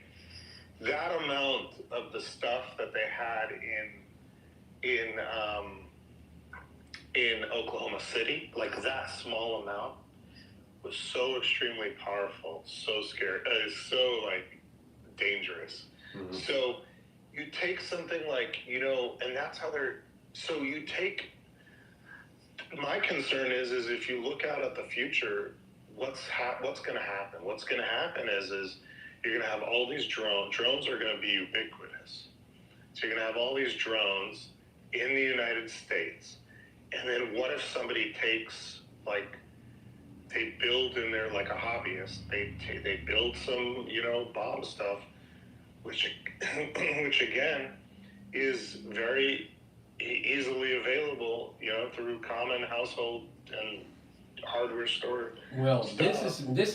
I think this is what's going to happen. I think that over time there's going to be more people at the home level using drones. There's also going to be more of a commercial use of drones because of Amazon and they want to deliver by drones, and you have the police using drones. So there's going to be more of a commercial and safety use of drones on top of the military component of it. Living in New York, you see the Coast Guard, flying around all the time, and and they're also in their boats and everything. So you have you're seeing military watercraft or aircraft regularly in New York, all right? On top of the police, doing their own surveillance. So just extend that. You're going to see military use and police use of drones more often. Now, when something happens where there is some sort of terrorist thing that takes place, then what's going to happen is that people are going to be fearful. There's going to be some sort of Patriot Act that's created that forces individuals where they can't use their home drones as easily, maybe at all. And it's now, the airspace is no longer free for the public, but only for commercial use. And so there's so many regulations by FAA that just prevents, think about back in the, the days of, what was the famous air flyer during World War II? What was his name? Lindenberg. So Lindenberg, during those times, during the early days of air flight, you could basically just fly anywhere. There was no regulation. You just, you communicated, maybe through telegraph, or whatever, that you were going to land in, some sort of podunk area in somewhere in the States, and Lindenberg would just, land, and there would be all this fanfare, and he just lands in a cornfield or whatever. So there wasn't regulation, but over time, when they commercialized flights and they had to have some sort of regulation, right? Now you no longer can build a plane in your barn and just fly anywhere you want. You have to go through all the protocols of the FAA, right? Yeah. So same thing's going to happen with drones. Absolutely. So there's, so FAA is going to just clamp down and put so much regulation on it that Johnny, the little kid, isn't going to be able to fly his drone other than maybe 50 feet in the air. And, and then, it's all commercial space. We're living in a very important time where you look up into the sky and it's relatively clear, right? Relatively clear, right? Yes, there's chemtrails, yes, there's drones, yes, there's planes, but it's relatively clear. But if you look at what Lucas was trying to convey in Star Wars, we're going to see lanes of drones, lanes of transportation in the sky that's very similar to lanes that we have for cars. Yes. And it's going to be 150 feet up above, or 200 or 300 feet above. But there's going to be, just imagine Manhattan, and you have all these cars, right? But imagine you have 1 or 2 levels above that are for drones flying, back and forth. Now, people that live in Manhattan would complain, well, you can have a drone looking into your house. And you have surveillance and all this stuff that you prefer not to have. But the society is moving towards an environment where you look up into the sky in high density areas and you're going to see nothing but drones flying around, buzzing around. So then you're going to have the noise problem, and then people will complain, and then there's going to be silencers for the noise on the drones and all this. But the thing is that we're living in a I don't know, a sweet spot in time here where we can actually look up into the sky. We can look up and see a sky and not a drone. A lane of drones. So this is where I'm worried about the visual effect of it that causes a psychological stress. Yeah. And I'm worried about surveillance technology, by the government. And so I'm not for drones. I don't think drones, we should have drones. I think I would prefer not to have the municipalities have drones. But I do see that because of the wars that are taking place in Ukraine and in the Middle East and the parity issue with the naval fleet between the PLA and the US Navy, that drones are going to be a major component in warfare. Absolutely, and I think in the future what they're going to do is, and this guy Joe Lonsdale was talking about this too, but let's say you have like a big football game. So what they'll do is they'll, like the future of drones will probably be, one is they'll have a no-fly zone, which they probably already have now, around certain areas. But also, technologically, they'll have it required to be programmed into drones that they're not allowed to fly in certain areas. But the problem also is you could manually, the hobbyists can shut off that, or can, what was it? It was over Vandenberg, that Chinese spy was flying a drone over Vandenberg Air Force Base, and now Space Force Base, I think it is. And he manually removed manually took off the thing so that it could fly over a military, it wasn't allowed to normally fly over there. So that's one problem. Another problem is they were talking about, the problem with drones is you could have it set where it has no signal coming off of the drone. In other words, there's no radio frequency signal coming off of it, because what you do is you have it set with cameras inside where it just follows the terrain and stuff. And then so it's autonomous? Yeah. So let's say you say, okay, I want it to hit that tank, whatever. So all it does is, or you want it to hit this building. Well, you just set it up, let's say in Google Maps or whatever, and then it just, so that's another issue with tracking is, what if it's not giving off any frequency? Because it's just literally following the terrain map. Mm-hmm. Well, I think that you're bringing up something that's important here is that we're moving towards the realm rapidly into some sort of drone stealth. Yeah. And so Joe Lonsdale was saying, he thinks in the future, they're going to have maybe his technology where you're able to shoot this cone of EMP. And so at every football game, I think he was saying, you're going to have at these big gatherings, you'll have this device and it'll be able to shoot out drones from the sky, and many at a time, And so I think that's also part of the future.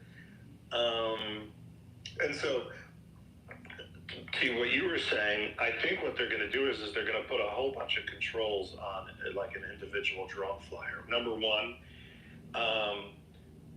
internally it'll be programmed it can't go certain places, and then it'll be illegal for you to shut that off. And I think even currently you have to, if you're a drone flyer, there's laws about drone flying. You have to have a license. It's called Part 105. But currently your drone has to give off a signal of who's flying it. It has to give off some signal. And if your drone doesn't have a signal, then your device that you're controlling it has to have a signal. I think it also has to be a line of sight. And you need to get special permission from the FAA to fly not line of sight where you're not seeing your drone. So there's all kinds of rules already, but you can imagine that in the future, your drone is going to have to give off who you are. Your drone is going to have to be pre-programmed that it can't fly certain places. You're going to have to be licensed in order to fly it. Now, currently to get the license is pretty easy. Like you have to you study this pretty minimal booklet, and then you take a test. But you can see in the future that'll be stricter. And then, yeah, like you said, like right now when you take the test, I haven't taken it, but I was looking at the booklet to study, and they have these like in the air you have like layers of sort of like up to 200 feet is one layer, and then above 200 feet, like they have layers of airspace, and kind of like you were saying with these like sort of roadways up in the air.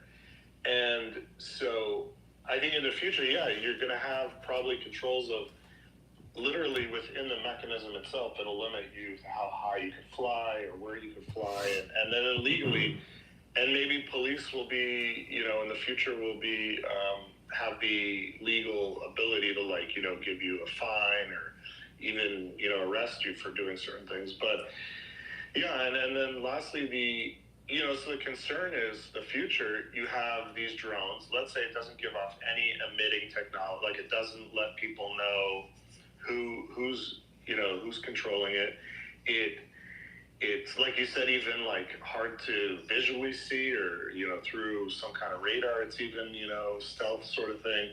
And then so you're going to need these like EMP sort of devices around important places, I guess, or to be able to shoot down terrorist drones. And so you can imagine like an IED, so some people making IEDs and then attaching them to like these really fast first-person FPV drones, and that's what they're doing in Ukraine. And so they're combining the two, and then they're just so quick, and you can't shoot it down with a shotgun or whatever. And it's just like, it's going to be very dangerous. And so that's where we're headed. Yeah. Well, it's when you look at this from a 50,000-foot philosophical level, it's just it's the civil liberties of an individual. The airspace over their home is being curtailed. We're slowly getting boxed in.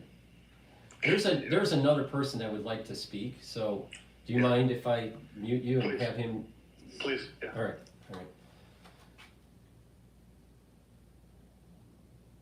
Let's see here. Hello. You're on the show here. Hey, Paul. Hi. A question on this whole thing. On drones? We're talking about drones right now? Well, both. I was going to say on the things that you were covering early on too that okay. Well mentioned, but the use of AI and in these programs, that they've become somewhat self-directed. Mm-hmm. And the case of using this drone technology, obviously there's a way that they're moving together. The idea of these programs essentially being directed by at some point they're not directed by a human anymore. I mean, even these mad situations, they run through these simulations, and they're using AI to run future predictions of how something, a cause and effect analysis, mm-hmm. and then they rerun the analysis, and there's sort of almost like this. Do you see like the AI causing a problem where it's misreading a cause and effect, and then leads us to a bad choice? And that seems like the world right now is teed up for a false flag, in which the simulations are already set up in such a way as to how to react to that. I'm a simpleton, all right? I'm Gen X, right? And I remember War Games, the movie, back in the 80s. And I'll tell you, what was the main theme of War Games? And it was basically, you need humans making decisions and not computers making decisions. And all these simulations and stuff can trick individuals to think that there is a threat, and it may lead to some sort of nuclear exchange in the case of War Games in the movie. We're teetering onto this into the danger zone, because we have an over-reliance of computerization. Because I know that, I think it was the CEO of Moderna was talking about how again the spike protein was digitized and then basically it was captured and then they ran it through the predicted and everything is digitized, runs through these AI systems, and then who is in charge of directing these systems? Well, here's my take on, to just for the ones that are listening and they're through the live stream, the ones that are listening through X Spaces, so you can have, there's software out there that can model proteins, all right? And all types of proteins, even spike proteins. So, and you model these, there's a three-dimensional model with all electrical charges of these amino acids. And there's software that actually can do docking forces on other proteins or receptors. So you can do pull and docking tests. And you can have an AI run changes in the protein sequence. So the amino acids change in such a way where the charges change on the protein. And you just keep on doing a docking and pull test until you get higher affinity, right?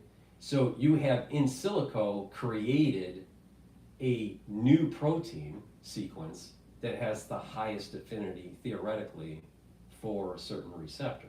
And once you have that, then you can go, oh, that's the code that if nature or someone that releases something happens to have this sequence for the spike, then this is what we would need to inoculate for. So this is kind of the behind the scenes of what Moderna and some other big pharma is doing. Is they're playing around with protein folding, changing the amino acid sequence to change the affinity to certain receptors or certain types of proteins. And therefore, once they know the sequence in silico, they decide, okay, build an inoculation for that, and then test it by actually making the mutation in real life, and then testing to see if it all works. So, okay, so that's just the background information on it. Oh, did I lose you? Did I lose you? You're back. Yeah, I have the other question I had regarding this, obviously movement towards AI kind of being everywhere. Palantir, this, what we were talking about earlier is the surveillance state, and they probably again already have had the tools. I think we've seen with this. I thought the recent one with Pegasus might have been found in some of the phone hacking and so forth. Some of these governments in the phone hacking. Like all of this seems to be coming to light, but my question is, like, some of these issues, and I think the one listener was asking the question regarding, the pandemic issues, is how you almost have an educated class, a person like yourself has dug deep into these issues that we rely on for the solutions because it's so complex at this point in time, and that you really don't have time to get a Ph.D. Well, yeah, here's the strange thing about AI, all right? There's positive aspects to AI and there's negative aspects to AI. And AI can be used as a democratization of information. And if one has some basic knowledge, and unfortunately, I don't think enough Americans have the basic knowledge they need. But if someone has the basic knowledge of a particular subject, they can go pretty deep in if they are willing to put the time, read up, and also use the AI to steer them in the right direction. And what's happening even in medicine now is that artificial intelligence is getting to the point where they can diagnose a patient if it has the lab results and the physical exam results, or the CT, or the EKG. The AI can read it faster and usually more accurate than a human physician. So we're at the cusp of something big, where if you want to learn something and you are willing to change your paradigm of thought, then you can use AI to learn anything. So what is the big takeaway through, let's say, a PhD program? It's not the knowledge of that particular discipline that makes someone a PhD or whatever. It's the method of knowledge. It's the method of obtaining the knowledge. And that is having some sort of lit review, coming up with some sort of hypothesis and willing to test those hypotheses. All right? That's the benefit of a PhD. It's not the individual knowledge that's built into it. It's the method of gaining the knowledge that's important. So with AI, it has sped up the lit review. You can summarize hundreds of articles in a very short amount of time. Back in the day when I was getting a PhD, you had to read the article, right? But you can summarize the article and create a bubble map of information quickly that leads to further discovery. So I think AI has led, if someone uses the AI correctly, you can obtain knowledge very fast. But one would have to be willing to change their paradigm. Now, there's the problem that I've noticed, and I think this kind of dovetails into the first conversation during this X space that I had that was a little problematic, I guess. But the thing is that people in the United States have a tendency to be one-sided with their thought. They don't want to change their paradigm. You know, a classic example is the pro-vax movement and the anti-vax movement. All right. You know what? The reality is there's something in the middle. That's the reality. All right. Either side doesn't want to hear that. Big Pharma doesn't want to hear it because that means you're taking away dollars from them. And the anti-vax movement doesn't want to hear it because they think that everything that's an inoculation is going to cause, some sort of, mass carnage for everybody, which is totally untrue. I mean, when I was a kid, I knew someone that had polio. You know why he got polio? Because he didn't have a vaccine, all right? And he was crippled for life. So, and this was in junior high school, But the thing is the reality is if one is willing to change their paradigm and willing to put in the effort, they can use AI and gain a lot of knowledge. So there is a democratization of knowledge, but one has to have some basic skills, right? And unfortunately, a lot of Americans, I don't feel, have that basic scientific knowledge. But people don't have to just depend on PhDs anymore. I think that was true before ChatGPT-4.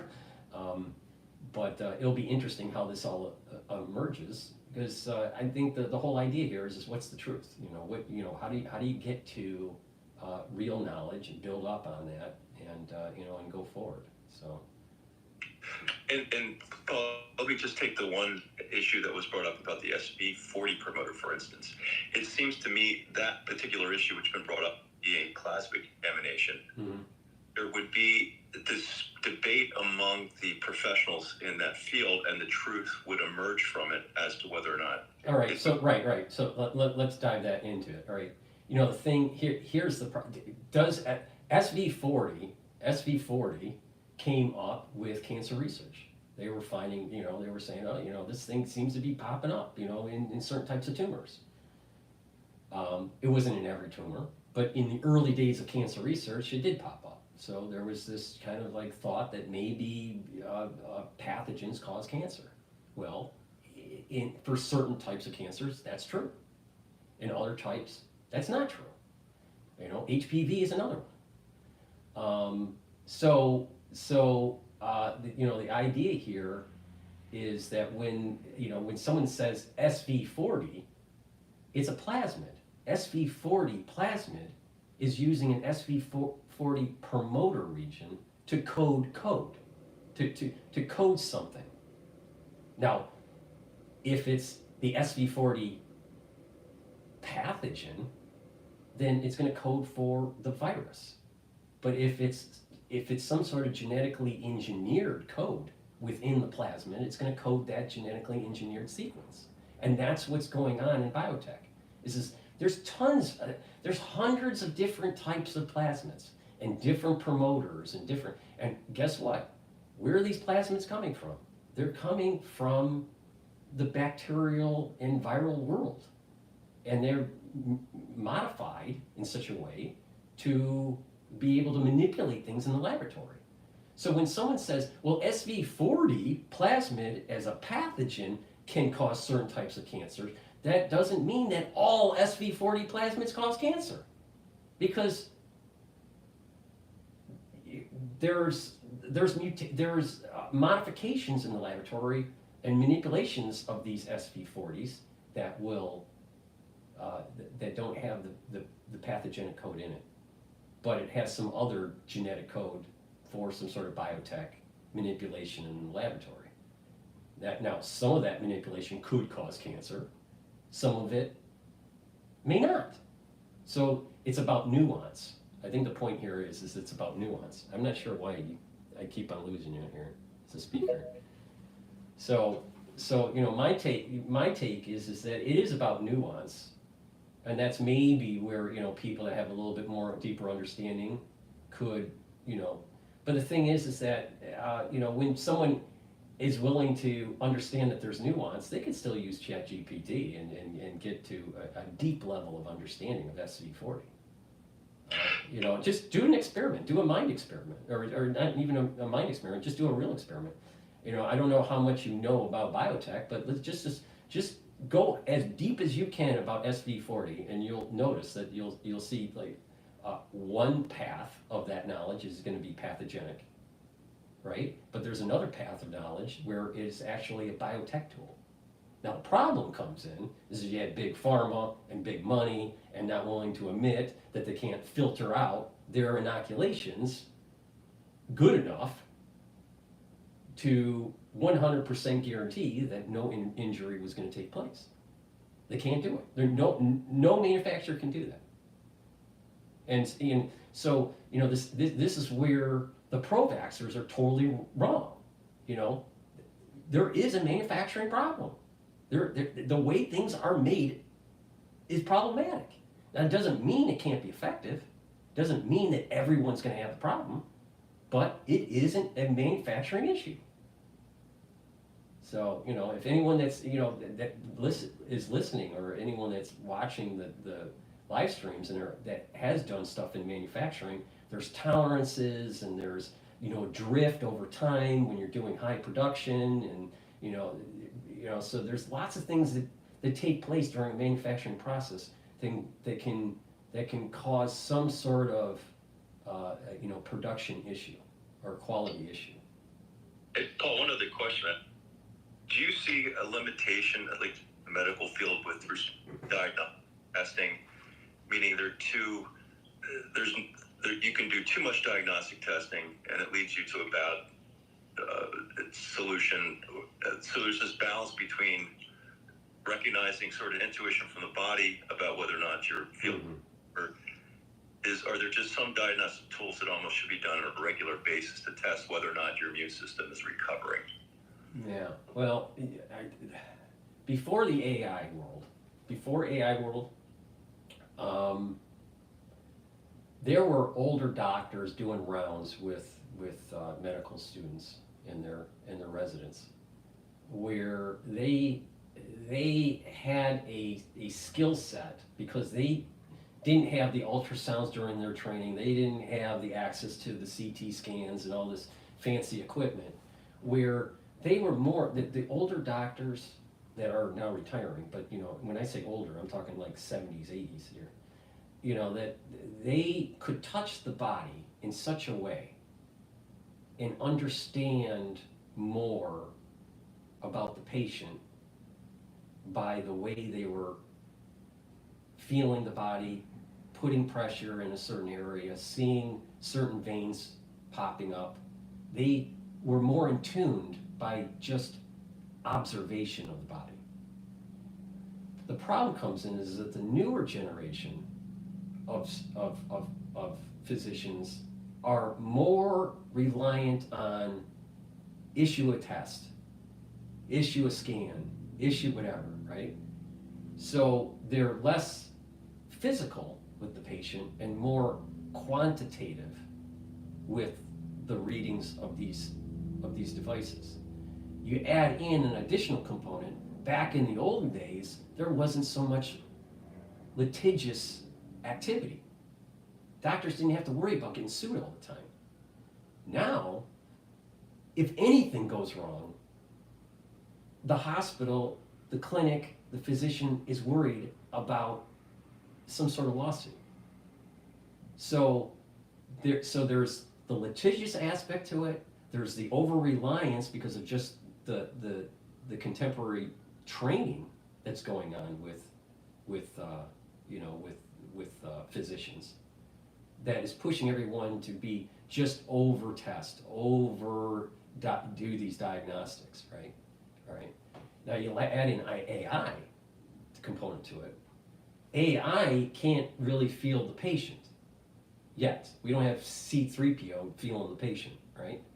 But doing the PE, the physical exam. So since we don't have C3PO, by having these scans, by doing the blood work and having all this telemetry fed into the AI, it can diagnose and have treatment, and also social learning within the AI, knowing what else is happening in the society. Is there something similar that's taking place within that locale or in that state? That would be really good for understanding infectious diseases. But and there could be some sort of social learning that can take place with these AIs. But just individual patients now, when you have these diagnostics, you're allowing the AI to be able to have a treatment plan for a patient.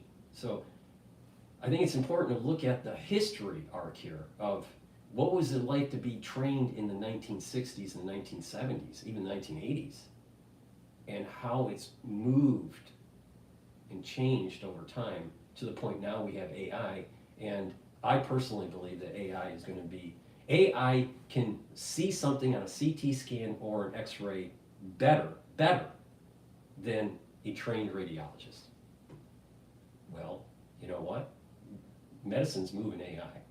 And insurance companies are going to go, how do I reduce error? How do I reduce chances of lawsuit? How do I reduce over prescribing certain diagnostics?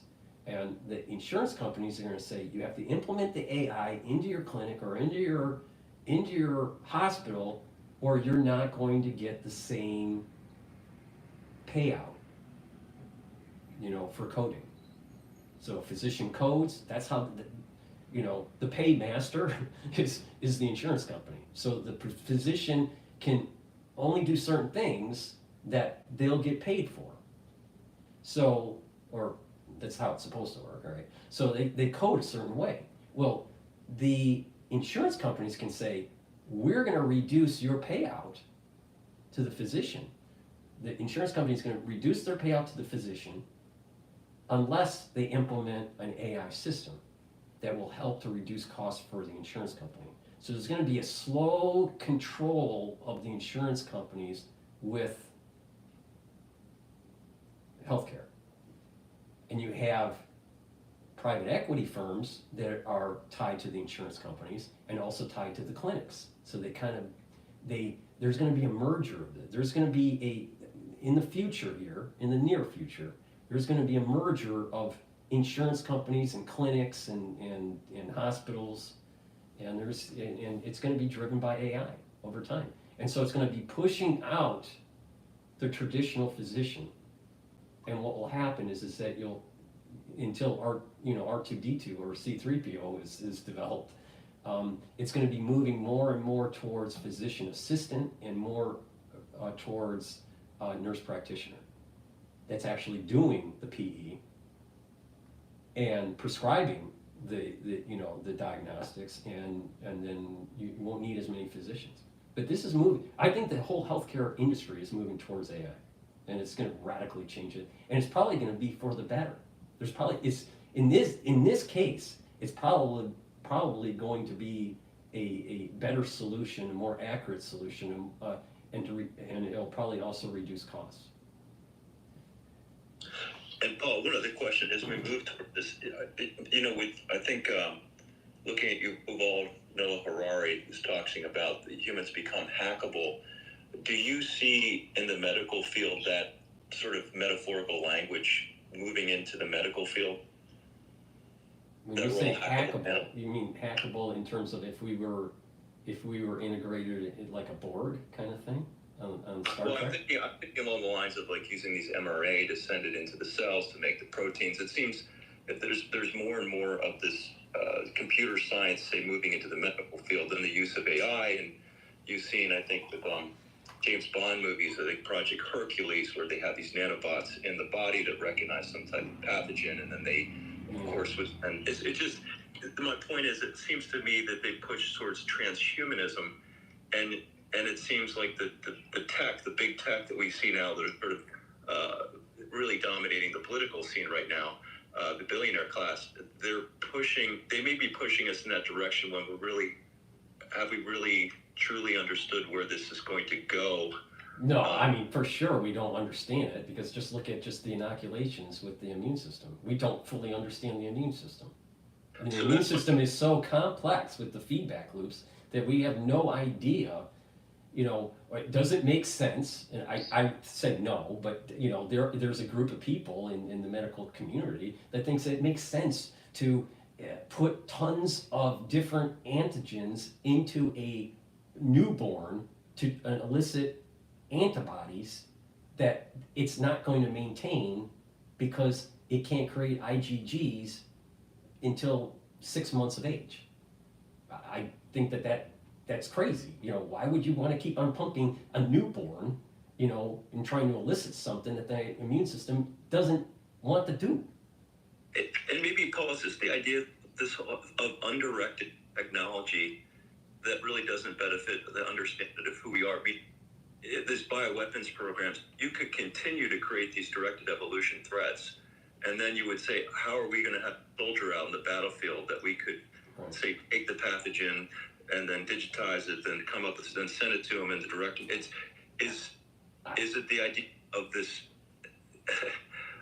What is direct? It comes back to like this transhumanism. What's directing it, and that we're moving. Well, I can get you.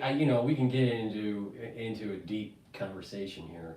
If we go up to the 50,000 foot level, when you're looking at companies that are being formed and that need to be funded, that they're not self-funded, but they need to be funded through some sort of private equity or venture capitalists, you hear the term disruptor. It's always a disruptor. Well, why do we need to disrupt? I mean, first, sometimes we do need to disrupt. That's, creative destruction, right? In the economy. But what happens is a lot of times these people, they're coming out of fancy universities, all right, and they aren't happy with their job prospects when they get out. So what do? They partner up with a friend, and they want to set up a company. Now, a lot of it is in tech because there's a low barrier of entry, with coding and all this stuff.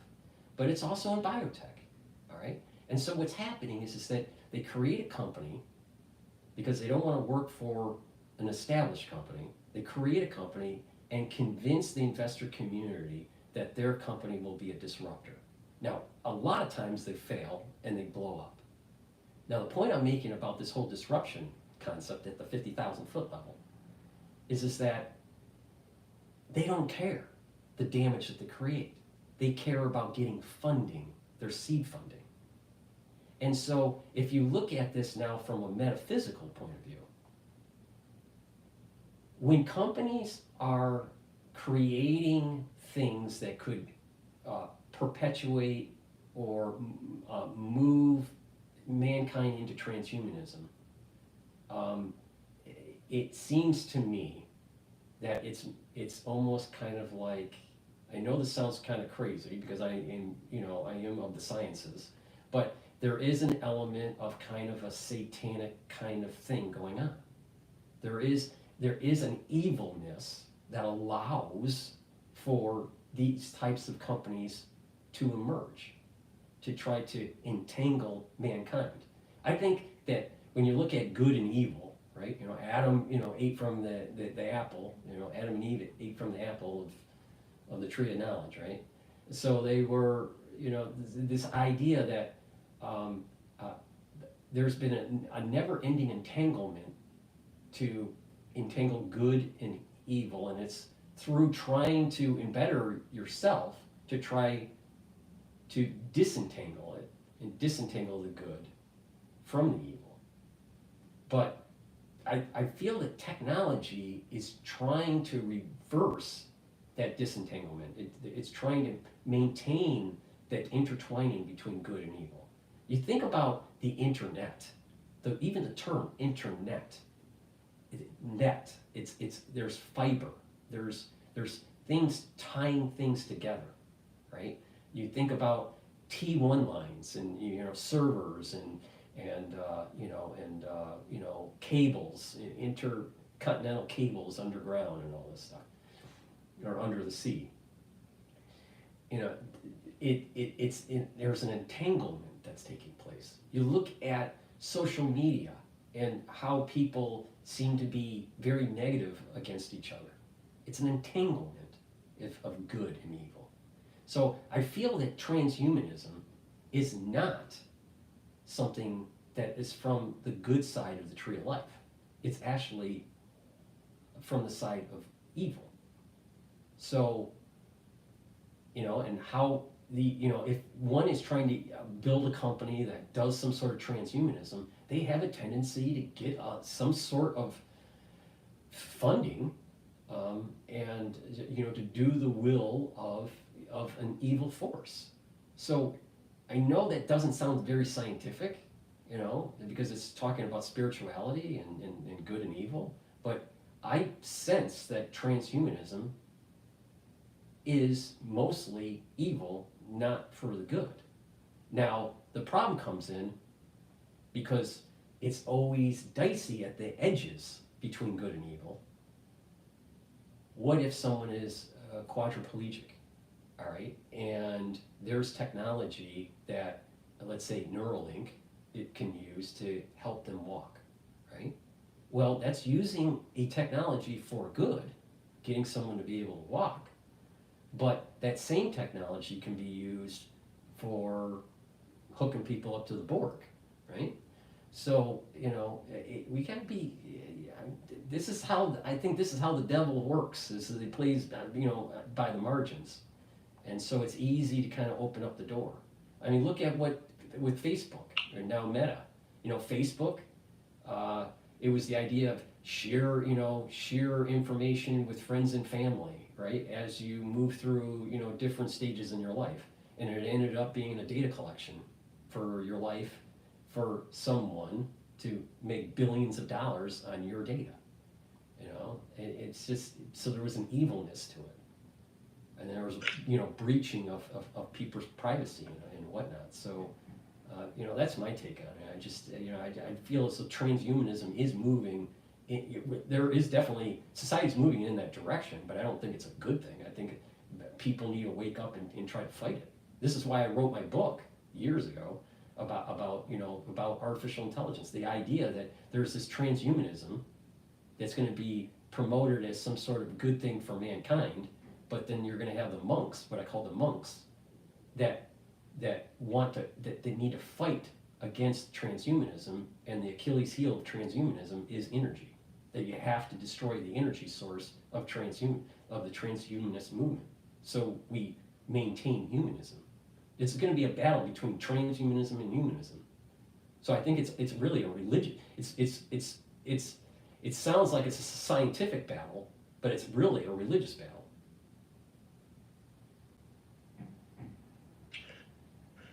And then, Paul, how close do you guys see to that this movement towards immortality, do you see a pathway forward?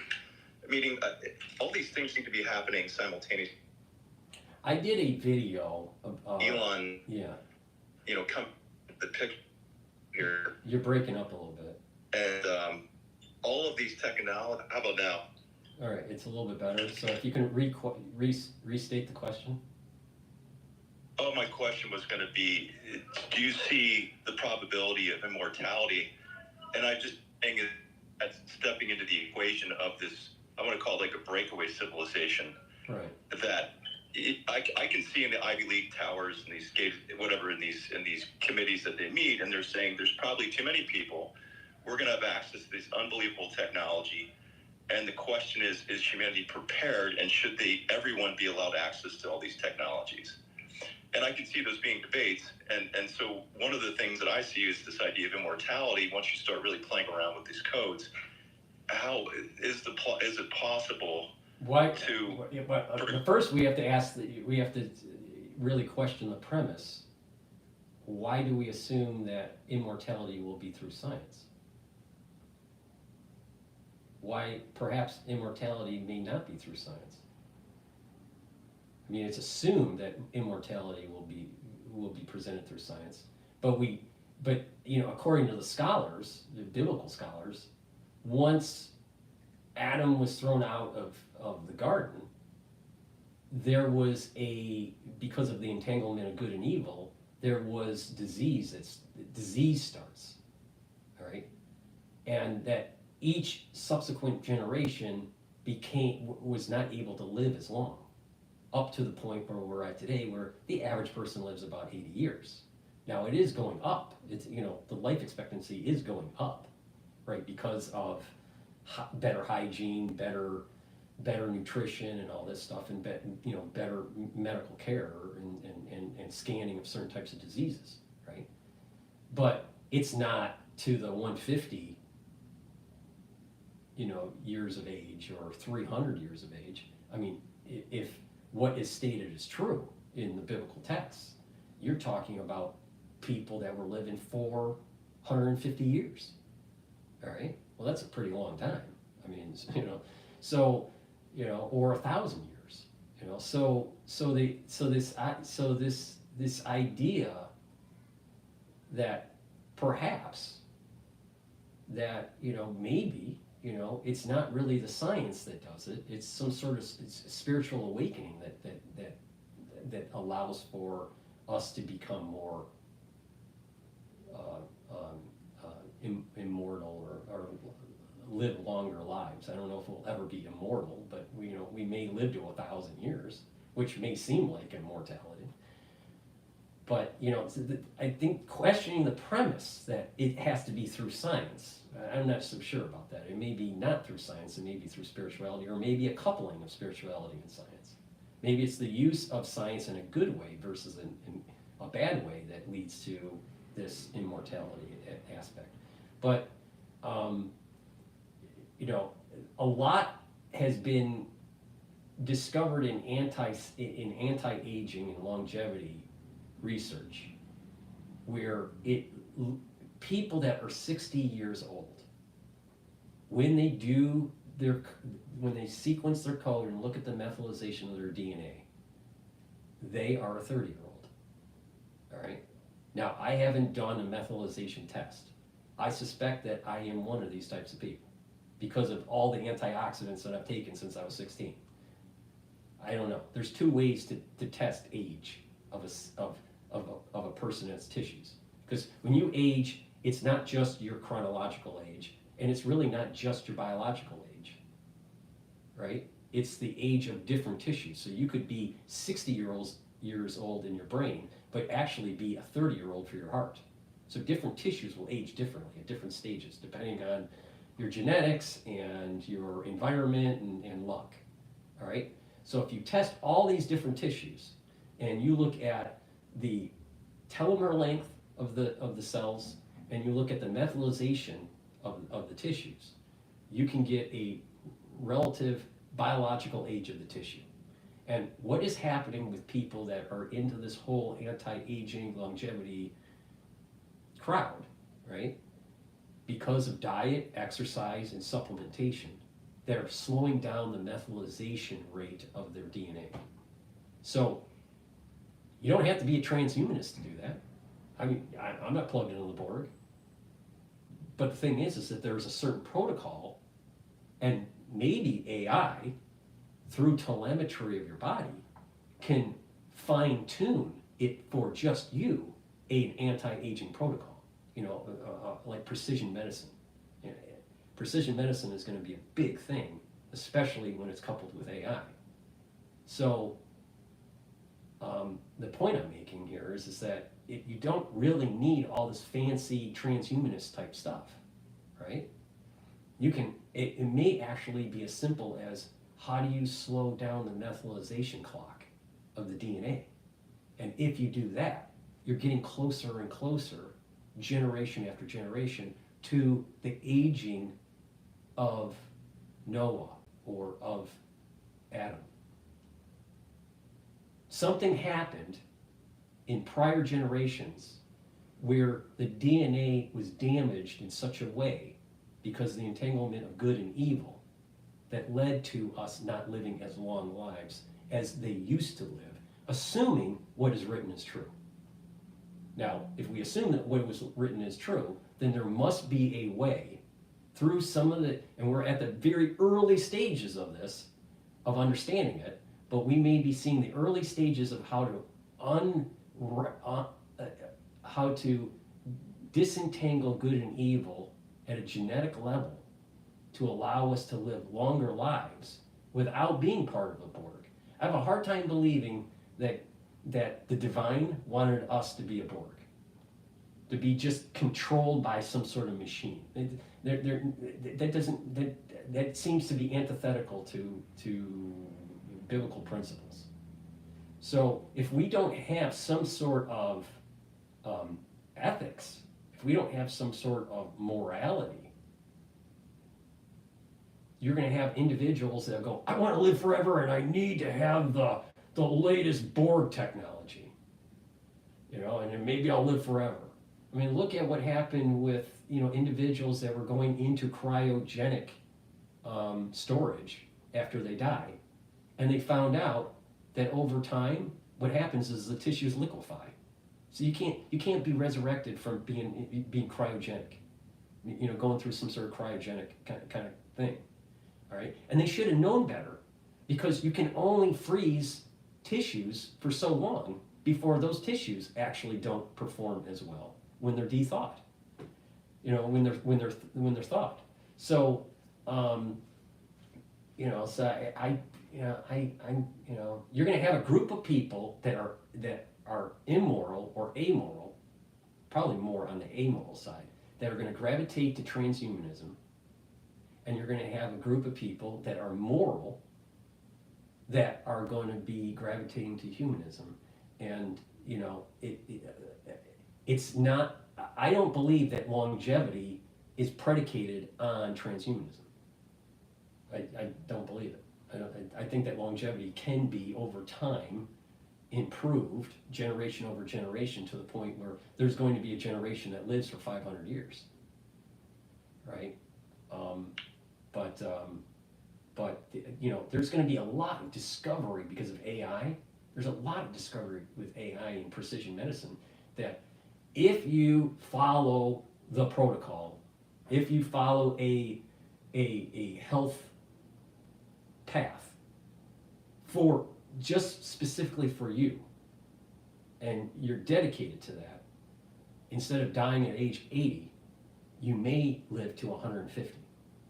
Now, when you live to 150, there's going to be a compound effect of science that may allow you to leapfrog to another additional extra 50 years or 100 years. We don't know.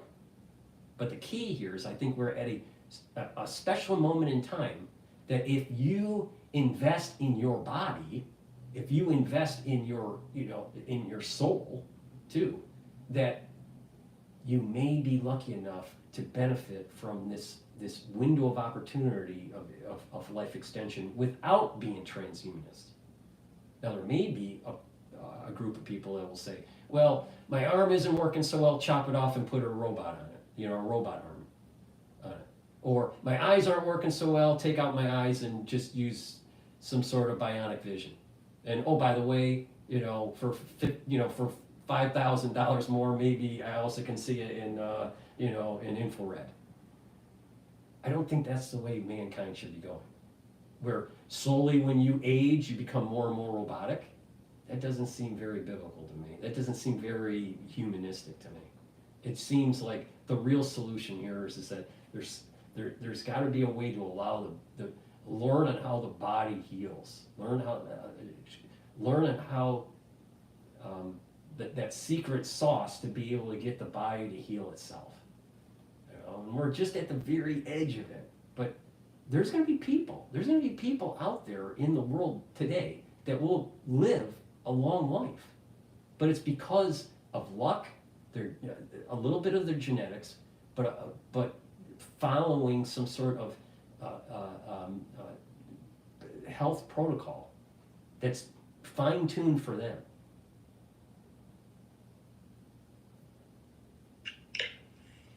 Paul, last question, because you started off with like the drones, and I wanted to try to put this into an overarching question about do you see do you use a framework to interpret all these seems to be disparate events that are happening, from this collapsing public confidence, perhaps a sovereign debt crisis, a new monetary system, the geopolitics that is occurring, whether it's Taiwan, China, Ukraine, Georgia, Romania, Sudan, just all of these crises that are happening along with these trends in AI, that is there something that is trying to capture this moment from a centralized, and then you have this self-organizing collective of the masses trying to figure it out, but that's operating essentially on sort of compartmentalized information, that you have a few people in positions of influence that are trying to wrap it up in a nice picture, but the self-organizing collective still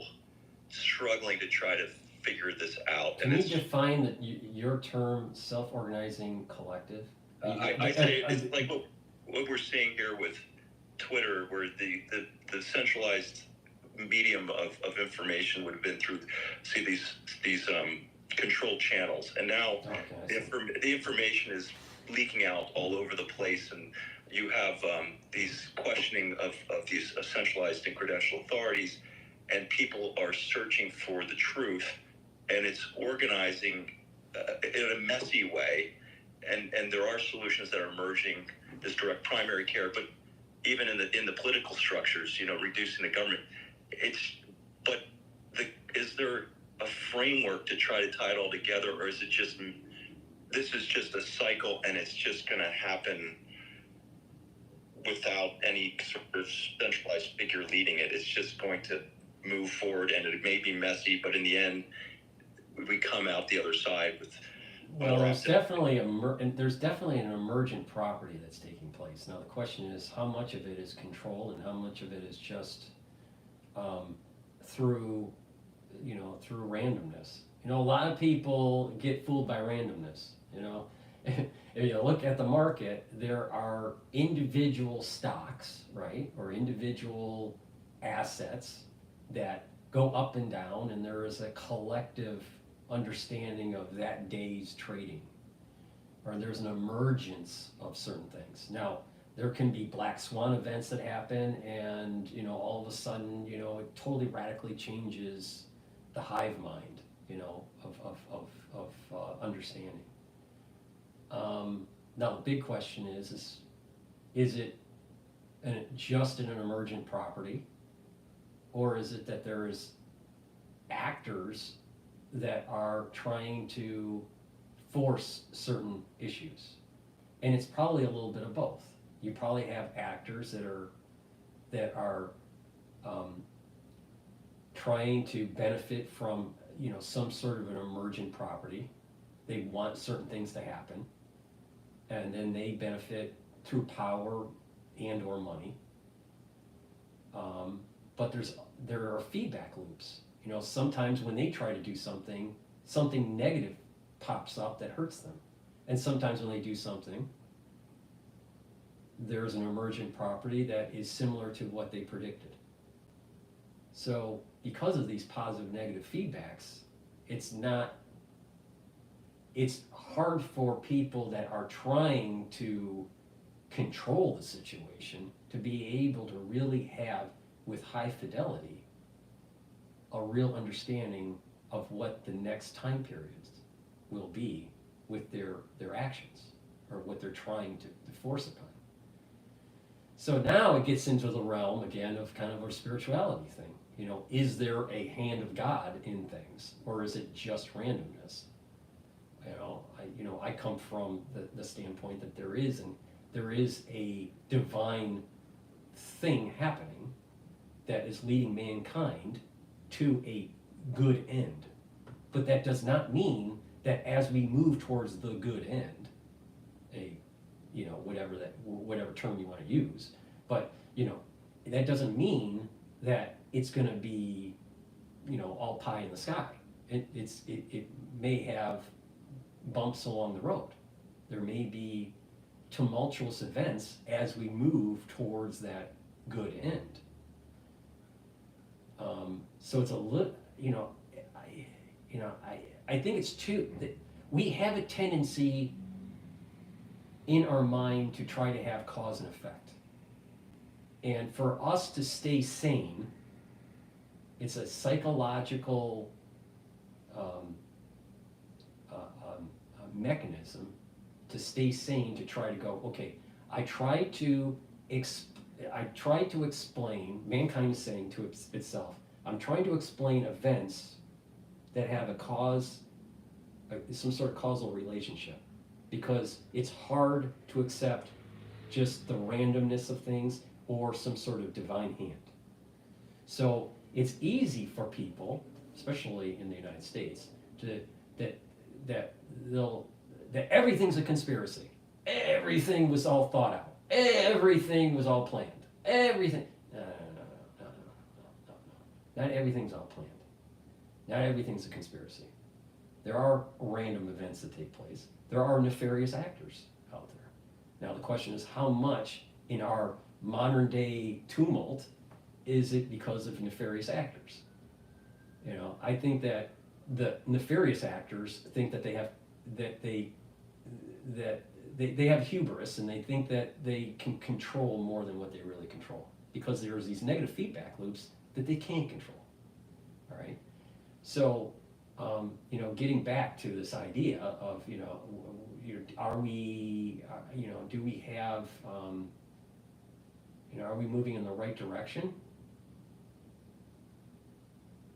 Do we, is there going to be some sort of, positive end here? I think there will be. I'm trying to be optimistic, but I do think that you have nefarious actors out there that are trying to do things that curtail your civil liberties. There are things that people are doing where they can make a lot of money. Like, for example, all right, I'm glad that Ted Cruz won the Senate for Texas because he's a Republican. All right. I think that at this stage in American politics, we need more Republicans to try to move the ball forward. But that doesn't mean that all Republicans are MAGA. That there's a lot of Republicans that are rhinos. So, so I'm glad that Ted Cruz won, but there are some things that I don't like about Ted Cruz. One is that he seems to be wishy-washy on certain things, especially with Trump. In addition, he's positioned himself in such a way where he's going to benefit a lot through deregulation or light regulation of Bitcoin. Why? Because he's invested in companies, in mining companies, and also in exchanges and use cases for Bitcoin. So he is in a powerful situation. This is an example where you have people doing, powerful things where they benefit. And I don't think he really cares about society and the positive benefits of Bitcoin, if there are any. Maybe there aren't. I don't know. There's going to be a lot of people making money on both sides of the fence. But the thing is that Ted Cruz has put himself in a situation where he has power to make money. and it affects other people's lives. So, you know, so the point I'm making is that there's different levels of people that have certain buttons in society, either at the legislative buttons or maybe financial buttons. They have certain tech or whatever that can create some sort of group of people that are trying to push society into some sort of direction that benefits them. But again, there are negative feedback loops that may be a natural phenomenon that may be trying to hurt them. Like, for example, Meta, right? Facebook tried to do that metaverse. Metaverse was a total flop. So there was a negative feedback. Zuckerberg thought, well, metaverse is going to be so important. Everyone's going to be plugged into the Borg, and everyone's going to be wearing a virtual reality helmet. And the reality is that, people didn't want to be in the metaverse. They wanted to be in the real verse, not the metaverse. I saw someone at the Harvard Club, going on a tangent here, that had one of those Vision Pros from Apple. Is it iVision or Vision Pro? I think it's just called Vision. So Vision Pro, and he was in the Harvard Hall area where people sit down and have talks or read the paper or do some paperwork, or they're on their laptop or whatever. So you had this one guy with this Vision Pro, right, on his head, and he just looked so out of place. Now you're talking about old style decor, and this whole idea of old wood, dark wood, and it was so out of place. He just looked like a pariah. He stopped using it. One, because of the battery issue, but two, it just didn't sync with cultural norms of certain groups of people, or just the overall cultural norm of humanity. And that's why Vision Pro died out. I mean, Apple still has it, but it wasn't adopted anywhere near what Tim Cook thought it was going to be, because it's against the human inculcation as we're raised. So I think that there's going to be a negative push. There's going to be a negative push. This negative feedback loop that says to these people that are trying to push transhumanism that, what, this ain't going to take out. Because the way it works for the transhumanists, they have to make money, because they borrowed a lot from the VCs or the private equity, and it's all about return. If they can't return their transhumanism, then the company goes belly up. Now, of course, there is, robotics. Boston Robotics has gotten into DARPA and, the military, and that's a whole different ballgame. And, Boston Robotics is, the early days of Elysium. If you remember the movie Elysium and the robots, and, a world where it's a shithole for most people, and then it's utopia in orbit around the Earth. The world is moving in that kind of direction, unfortunately. But there may be a feedback loop where monks, as I call them, or humanists, fight the transhumanists. And when that happens, maybe we won't have Elysium. So that's a long form of trying to answer your question. But I mean, I just, hopefully, I did an adequate job of it. But no, I appreciate that. I'm kind of in the same headspace you are, trying to figure these out. I agree with these feedback loops, because it seems that the more they push us into this metaverse, you can manipulate this feedback loops, and that nature's feedback loops are more pure, high fidelity. I mean, can I ask you a question? Let me just ask you a simple question. When you're, so you're on X, right? Are you feeling with the feeds between people, going back and forth with hate, do you feel that is hurting your soul when you're consuming just the content? I don't. I tell you what I see. I don't see that much hate anymore. I see just people, I see people trying to expose corruption, and I see this comfort bias among the masses still, where they don't want to necessarily deal with these scenarios that our institutions have become corrupted, because I'm not too sure. It's uncomfortable. And I think one of the issues is, I think with this collapse in these public institutions that we're seeing, I think we're going to have to deal with that to move on to the next phase. And, this is, I think, this idea of this decentralized movement. You'll see more local communities coming together, greater involvement at the state levels. And I think there's this push, just almost trying to awaken the masses, so to speak, to try to deal with the issue and try to establish, I think, a foundation of ethics to build upon. Right. So you're seeing X as a social media platform for good, to better society and get people educated and to localize and and I agree that there is a powerful part of social media, especially on X, where when Elon bought Twitter, it kind of opened up a free platform, right? The worry I have is that there's still a lot of division out there on certain themes. Let me give you an example. There's a lot of anti-Semitism. There's a lot of pro-vax, anti-vax. There's a lot of, pro-Ukraine support and anti-Ukraine support, right? So yes, people need to have conversations, but when someone doesn't agree with their worldview, it tends in social media to devolve into hate.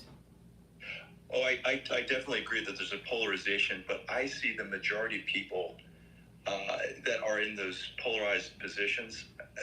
I don't see that they represent the masses. I find most people, their ground state is more of a libertarian stance, and that we've been given these false choices and these narratives steered by the media into one of those false constructs. So I think you're starting to see people like Rand Paul or even Elon kind of coming into this conversation now and taking a more vocal position, and that position is, people can get behind it finally, that they can be comfortable disagreeing with these polarized positions, and that there's nuance, and perhaps there are things we don't quite understand influencing the events, and that we just want to deal with it and move on, but we're stuck with false choices. Mm-hmm. So I mean, you're definitely looking at X, in a positive light and an opportunistic. There's optimism with it, and I kind of agree. But there's a tendency with mankind to just devolve into hate. I just maybe I'm just a different generation. Maybe I need to wake up a little bit more on it. But I feel that there's an infestation in social media in general.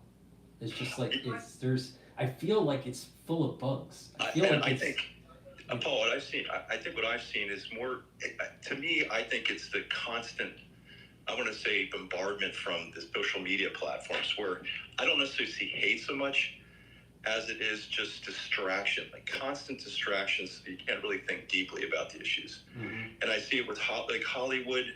They've dumbed down, the movies to these. The music itself, I don't think represents like true beauty or the aesthetics that we've seen before. Whether it's representing the architecture, the art, it's like everything's sort of been moved toward this cacophonous, like ugly state of existence of being. And I think you're starting to see pockets where people are trying to reintroduce some form of aesthetics, and challenge the Hollywood and the social media.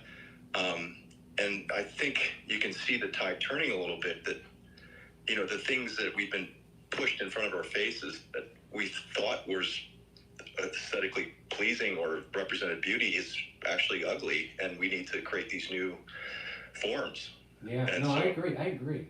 This is where, you fall into the monk category of what I was mentioning between the monks and the transhumanists. It's a very positive answer to the question. And I appreciate the honesty, you know, and it's hopefully a light for people to follow.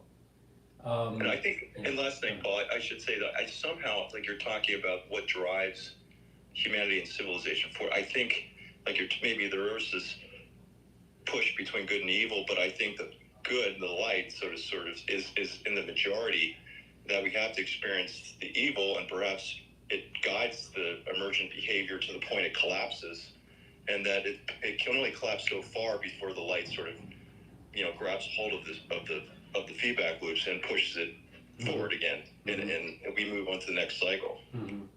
You know, there's this trend that if you've noticed in the advertisements, even on X, but also on YouTube, where there's this, it's called micro learning, where you like listen to books that are, you know, only 15 minutes, you know, just summaries.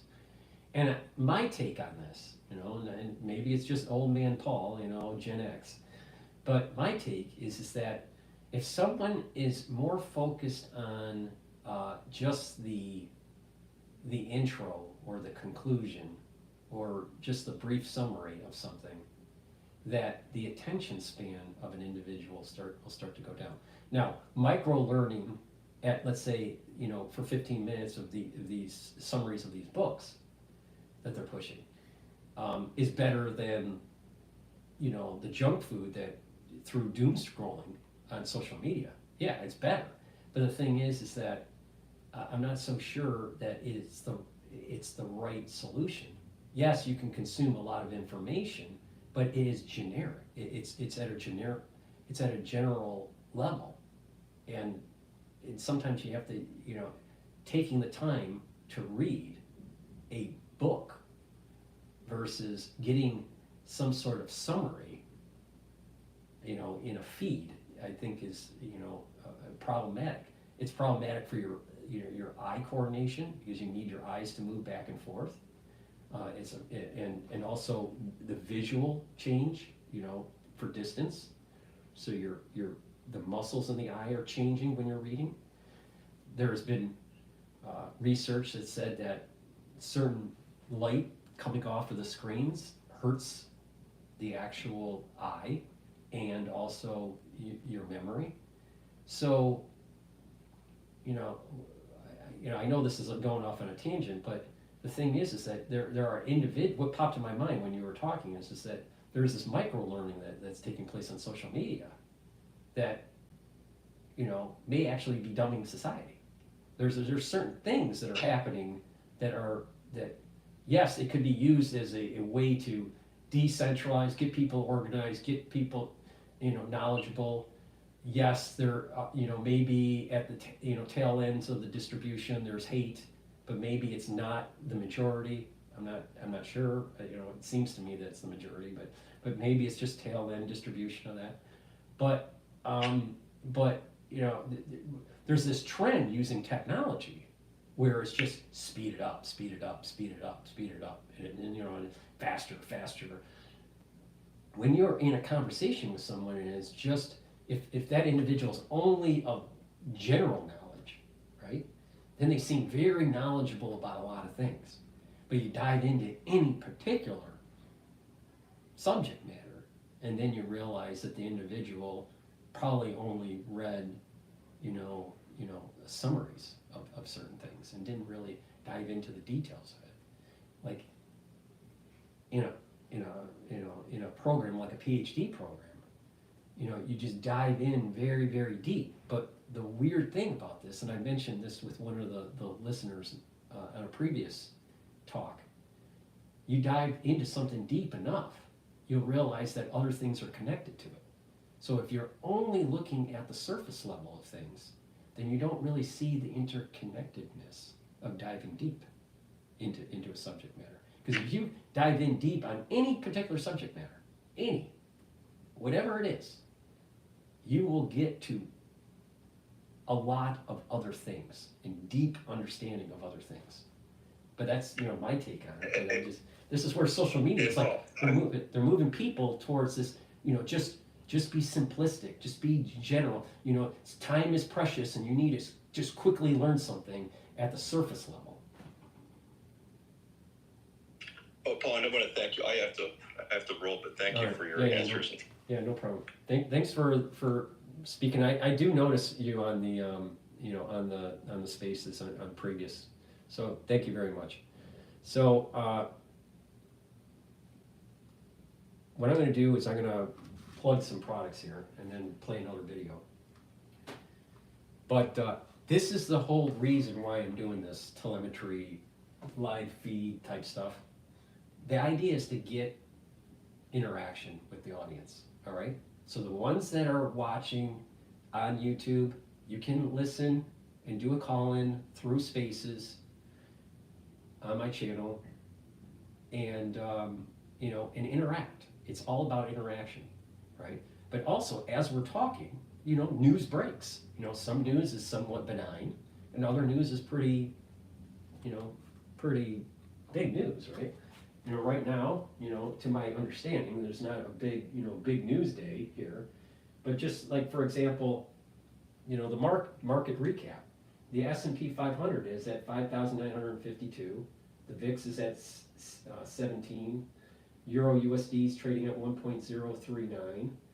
Bitcoin is trading at 22.77 for BITO ETF. USD yen is at 157.15, and oil is at $69 a barrel, about $69.10. So things are happening as we're talking, right? But the idea is that we have an interaction. That's why I built this out. To help support my work, you can purchase products on my store, the-studio-reykjavik.com, and some of those products are C60. C60 is avocado. It's in avocado oil. You could get it in MCT coconut oil or in extra virgin olive oil. You can get it in a 4 ounce, a 2 ounce, a 4 ounce, or an 8 ounce configuration. And when you take this, it'll soak up free radicals. By soaking up free radicals, you're not having the damage to the cell, you're reducing the stress of the cell, and you're improving the mitochondria of the cell, so you have more ATP, so it improves the immune system. Now, I had someone that, chimed in, asked some questions, and was saying, like, through the crisis in 2020, what does one do? I've been saying it on almost every show. You got to neutralize pathogens, reduce reactive oxygen species, and you need to bring down inflammation. A very basic way to do that is structural nanosilver, the C60 to soak up free radicals, and the turmeric and the ashwagandha to lower inflammation. All right? That's the 3 pillars. Now, if you want to boost that up, then you can take a look at the anti-Fauci stuff, the anti-Fauci beginner's box or the anti-Fauci advanced box or even the deluxe box. And you get more supplements on top of that. All right? But the whole idea is that by healing the immune system, by calming down the immune system, you're going to improve your health. You're going to slow down aging. You're going to have longevity. You're going to have more vitality, and your endocrine system is going to be better. And by having a better endocrine system and different systems in your body working better, you're going to perform better. You're going to be healthier. All right, in general, right? So C60 is a great way to soak up free radicals. So go to my store, the-studio-reykjavik.com. This is very potent. Take a teaspoon a day. Take it every day, and you'll notice that your energy levels are going to go up. The tissues in your cells are going to be better. They're going to have less stress, and by reducing that stress because of free radicals, you're going to also improve your endocrine and your immune system. So go to my store, the-studio-reykjavik.com, and get the C60. Now, at times, over time on my shows, I have explained many ways to improve your health. All right. So when someone says, I don't know what to take, I say it every day. Every day. All you got to do is go to my website, and just look, and it'll tell you what to do. You know, there's a reason why I say anti-Fauci. Don't you think? Don't you think there's just, you know, it should tell you something? We're working in a world where there's a lots of censorship. So you have to walk on eggs so a channel doesn't get blown up. Because if my channels blow up, how do I reach out to my audience? So you have to be careful, right? So just pay attention to what I have to say. Follow the protocol and you'll be okay. Neutralize pathogens, lower free radicals by soaking them up, and bringing down inflammation is the core. Those are the three principles. Those are the pillars. And then you can build on top of it, all right? And the more that you use, the more you stack, the better off you're going to be. And I'm telling you what I take.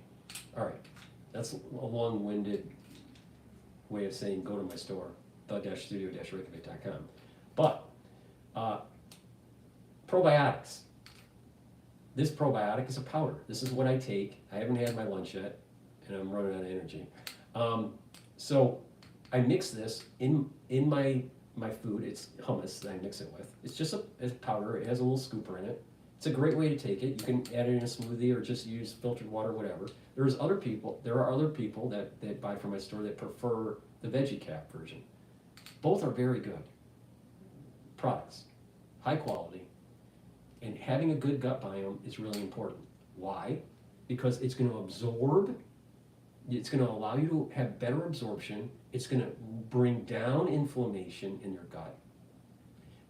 You'll get a better mucosal lining in your gut that allows to protect your gut. A thin mucosal lining is bad. All right, it causes inflammation and it can cause disease. But a good mucosal lining in your gut is better for your health. In addition, having a good gut biome, you're going to have a better metabolism, better health. You're going to have better health with the liver. Your liver is a major detox organ. If you have problems with your liver, you have a lot of problems, all right? So a healthy liver is important. Getting good probiotic and taking it will help with that. In addition, having a good gut biome is going to improve mood. You're going to be less depressed, and you're going to have more mental clarity. And with a good gut biome, you're going to have better hair and skin and nails. You can see when you look at someone and how they are progressing with their health or they're getting diseased. You can look at certain physical manifestations. So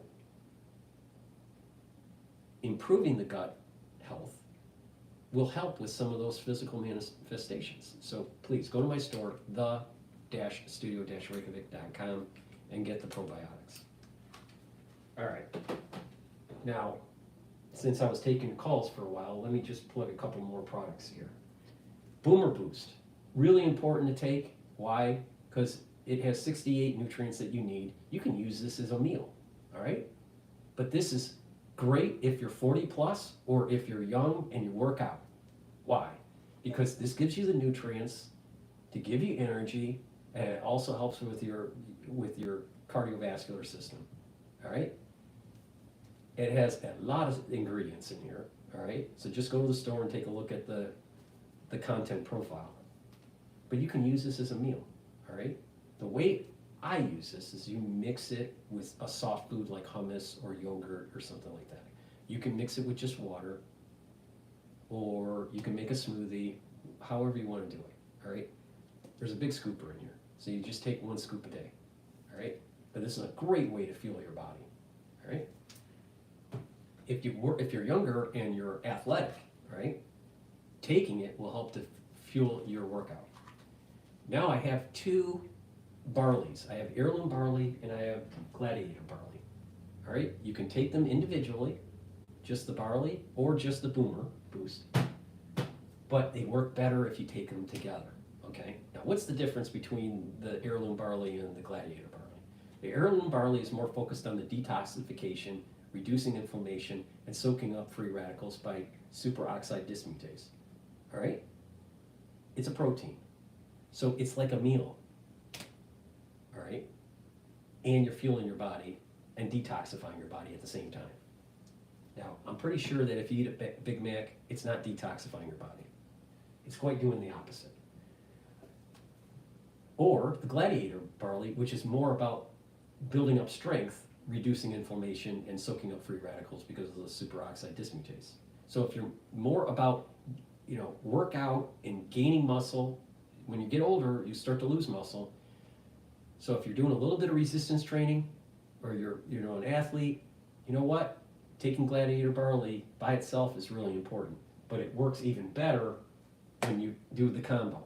Now, you can buy these things separately, or you can buy them in a longevity box that I have. It's called Longevity Boost Box. If you buy the Longevity Boost Box, you get the Boomer Boost and your choice of Gladiator barley or heirloom barley, okay? It's up to you. And if you buy the Longevity Boost Box, it's at a discount. Or you can just buy them separately. It's up to you.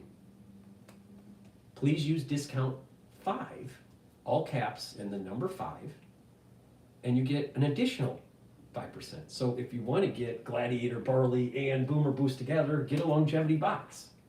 You get a discount. Plus, you get an additional discount if you use discount 5 to help you out. Because you know what? I know, because of the Biden administration, that inflation is not transitory.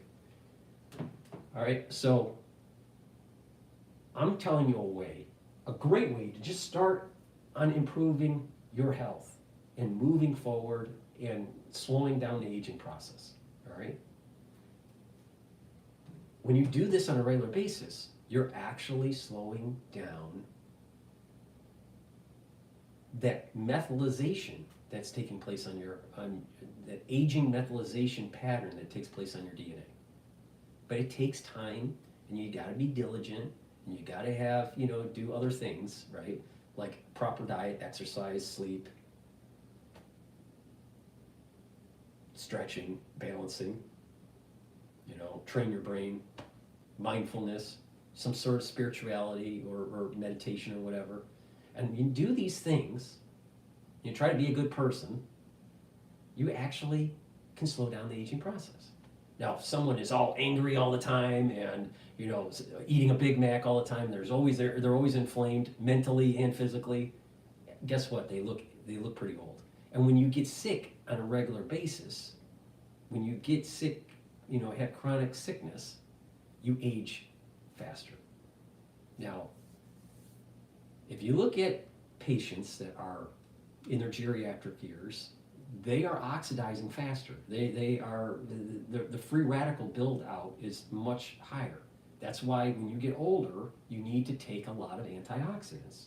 When you take antioxidants, you're reducing the stress on the cells, and the cells can heal. And if you have enough healed cells and enough adult stem cells, even in your older years, you can slowly repair the tissues. Okay? The better off you are early on in doing this, the earlier you do this, the better off you are, is what I meant to say. So, please take my advice, all right? It works. This works. So, it's a shame because I've seen people where if they just did what I said, they would do better, but, they have cognitive dissonance, or they don't, they want to give up on life or whatever. I don't know what the issue is with people sometimes. And lastly, NAD+. This is something that I brought up earlier in the show. NAD+ helps to bring up energy levels, but NAD+ helps to repair DNA. All right? That DNA is not just in your nucleus, but also the DNA for your mitochondria. So, in addition, NAD helps protect neurons. When you get older, protecting neurons is really important, all right? And so you're boosting up your energy levels, you're repairing DNA damage, and you're protecting your neurons. You're increasing the health of the neuron by taking NAD+. So this is a stack that I have added for my own protocol. All right. So with that, let's take a look at what's going on. I was going to play, before I was taking questions, I was going to play, what was it? I wanted to play that aircraft that was taken down overnight, I think it was. What was it? Air. There was a jet, a Navy jet, that was knocked out of the sky. I think it was last night.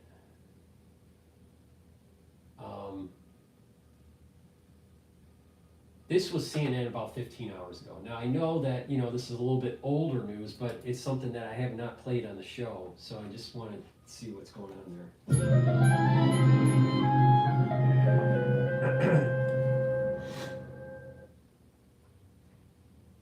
Well, MJ and Victor, a lot of questions here after this apparent case of friendly fire, according to U.S. Central Command, left one U.S. fighter jet downed, and so many questions early Saturday morning. What we know is this U.S. Navy F-A-18 fighter jet was operating from the USS Harry S. Truman, and it was mistakenly fired upon by the USS Gettysburg. Now, when that jet was shot down, both pilots were able to eject safely, but one crew member sustained minor injuries. Of course, so many questions now. This incident is now under investigation by the U.S. military, and questions about how this could have happened, as CENTCOM emphasizes this was not the result of hostile fire. Of course, this incident took place over the Red Sea, where the U.S. has moved warships and fighter jets and other assets in recent months amid ongoing tensions in the Middle East. And in a sign of the activity in this area, this incident comes the exact same day as the U.S. carried out airstrikes against Houthi targets in Yemen. Now, the U.S. struck a missile storage facility and a command and control facility in the capital of Sana'a. And during that operation, the U.S. also shot down one-way attack drones and an anti-ship cruise missile, according to CENTCOM. Now, those attacks also involved U.S. Navy F-A-18 fighter jets and U.S. Air Force assets, according to CENTCOM. But two U.S. military officials tell CNN that this downed fighter jet we have talked about in this incident was not a part of those strikes. MJ and Victor. Betsy line for us at the White House. Thank you so much. Let's bring in now CNN military analyst and retired Air Force Colonel Cedric Layton. Colonel, good morning to you. The investigation will determine how this mistake happened, but typically, how do these types of mistakes happen? Yeah, Victor, good morning. One of the things here is that you have a very big airspace that they're dealing with, and in that airspace, there's a lot of activity, especially when there's a carrier battle group active like there is in the Red Sea with the USS Harry Truman. Now, which is where the F-18 came from. So when you are in a zone like this, where there is combat happening at one end of the Red Sea, and then there are other flight patterns that the folks on the USS Gettysburg, the sailors of the USS Gettysburg, have to deal with, it can be pretty easy to mistake targets from one to the other. In other words, is one a friendly target, or is one an adversarial or a potential adversarial target? So what the investigation is going to look at is what the people, the sailors that were manning the positions on the USS Gettysburg, what they saw, what they believed was coming toward them, if in fact the aircraft was heading toward them, why they saw it as a potential hostile aircraft, and why they fired. So this is going to be a critical piece in these situations. What they saw, what they believe to be the case, is going to be a key part of that. What the radar picture looked like for them is also going to be a factor, and of course they'll need to answer why they didn't deflict the aircraft properly.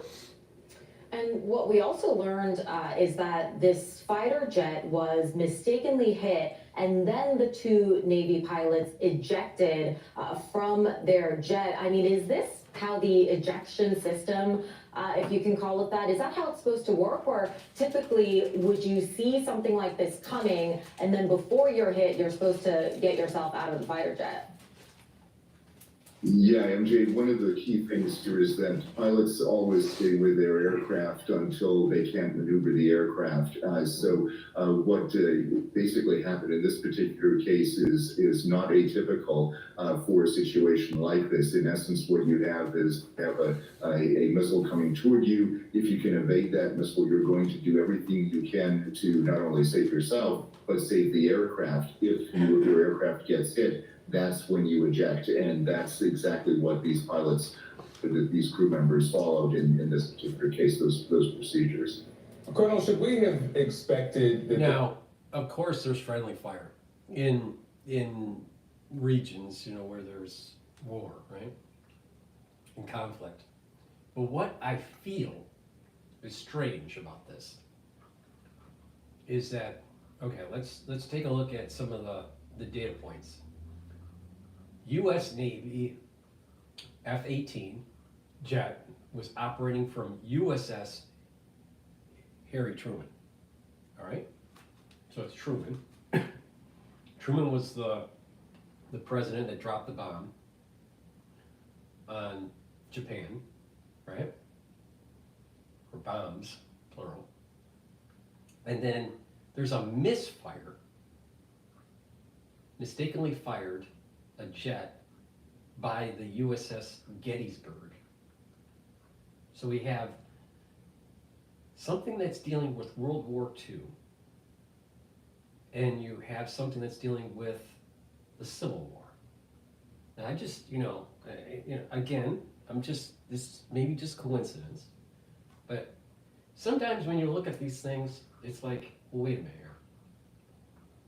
Harry Truman jet was fired by Gettysburg. That's what I'm seeing. Now, what does that mean? I don't know, but it just my antenna went up when I heard Gettysburg. Would have been some opportunity to communicate between the Gettysburg and these two pilots before this happened, that they could have identified themselves? Yes, absolutely. And that's also going to be one key aspect of the investigation, why the crew on the USS. Another thing is that Harry Truman signed into law the CIA. So that was like the national security state. The national security state, I think, was really built out because of the end of World War II and the Manhattan Project. You have the CIA being signed in to law by Harry Truman. And Gettysburg represents a fracturing of the country fighting, the North and the South are fighting.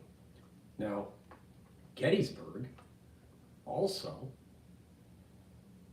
was a turning point for the Union, because the Union wasn't doing so well, and that at the very end of the three-day battle, the Union wins Gettysburg, right? The Battle of Gettysburg.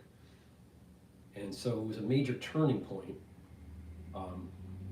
as the war continued, where eventually the North wins. So I'm just feeling that perhaps there was a battle between kind of like white hats and black hats. But maybe I'm wrong. This whole Gettysburg thing, fired by the Gettysburg on the Harry Truman plane, I see Harry Truman as deep state. He was also, I believe, a 33-degree Mason. I don't know. Maybe it's coincidence. I don't know. It's something weird. There's something metaphysical about this. Did not seek this aircraft as a friendly aircraft. So there's supposed to be communication between not only the pilots and the aircraft carrier, in essence, their controllers in this case, but also with all the other naval assets in the region. And so what was communicated to the USS Gettysburg is going to be a critical part of what this investigation finds. Whether or not that communication was clear, whether it was something that they mistook for something else, and why they mistook it for a potential hostile target. That's the kind of thing that is going to be part of the investigation. So yes, communication, what it was, how it was lacking. If that's the case, that's going to be part of the investigation. Colonel, I was struck before when your connections to the past are waiting. Get Ancestry DNA for only $39. There are trucks, then there's the truck. The GMC Sierra. Colonel, I was struck before when you were saying that it's actually, easy enough to mistake targets in this fashion. I mean, how much activity there has been in the Red Sea basically since October 7, heightened hostilities, the back and forth. Was it actually just a matter of time, in your view, until we had an incident like this, given how much activity we've seen there? Yeah, it's, you want to give the crews in this area, in a very tense area of the world, a lot of credit for doing what they do. And, we certainly would expect, when you look at the kinds of accident rates that the Navy and the Air Force have in situations like this, that something like this could happen. But the procedures that are in place within the U.S. Navy and within, all aspects of the U.S. military, especially in the CENTCOM area of responsibility, are actually pretty extensive. They're pretty tight procedures, and they're designed to avoid incidents like that. And when a situation like this occurs, obviously something went wrong, and whether or not you would have expected something like this, that depends what exactly went wrong. But MJ, when you look at the totality of this, it is certainly clear that an accident like this could certainly happen, and we are lucky that it hasn't happened before. Yeah, that's interesting in the conversation about communication. I mean, when miscommunication results in an FAA team being shot down and 2 pilots ejecting, of course, CENTCOM tells us. But when these types of miscommunications happen and they don't reach this level of... Maybe the metaphysics of this, I could be wrong, but the metaphysics of this seems to me that the pilots of the Harry Truman, which kind of in a metaphysical way represents the deep state, in the national security state, and you have the Gettysburg that fires at them and they had to eject. So it's almost like, at a metaphysical level, there's kind of like a push against the deep state, a push against the national security state. I'm not saying that someone did this on purpose. This is a total accident, total. But you might learn something on a metaphysical level of an accident. I just find it really coincidental that it was the Gettysburg that hits the Harry Truman's pilots.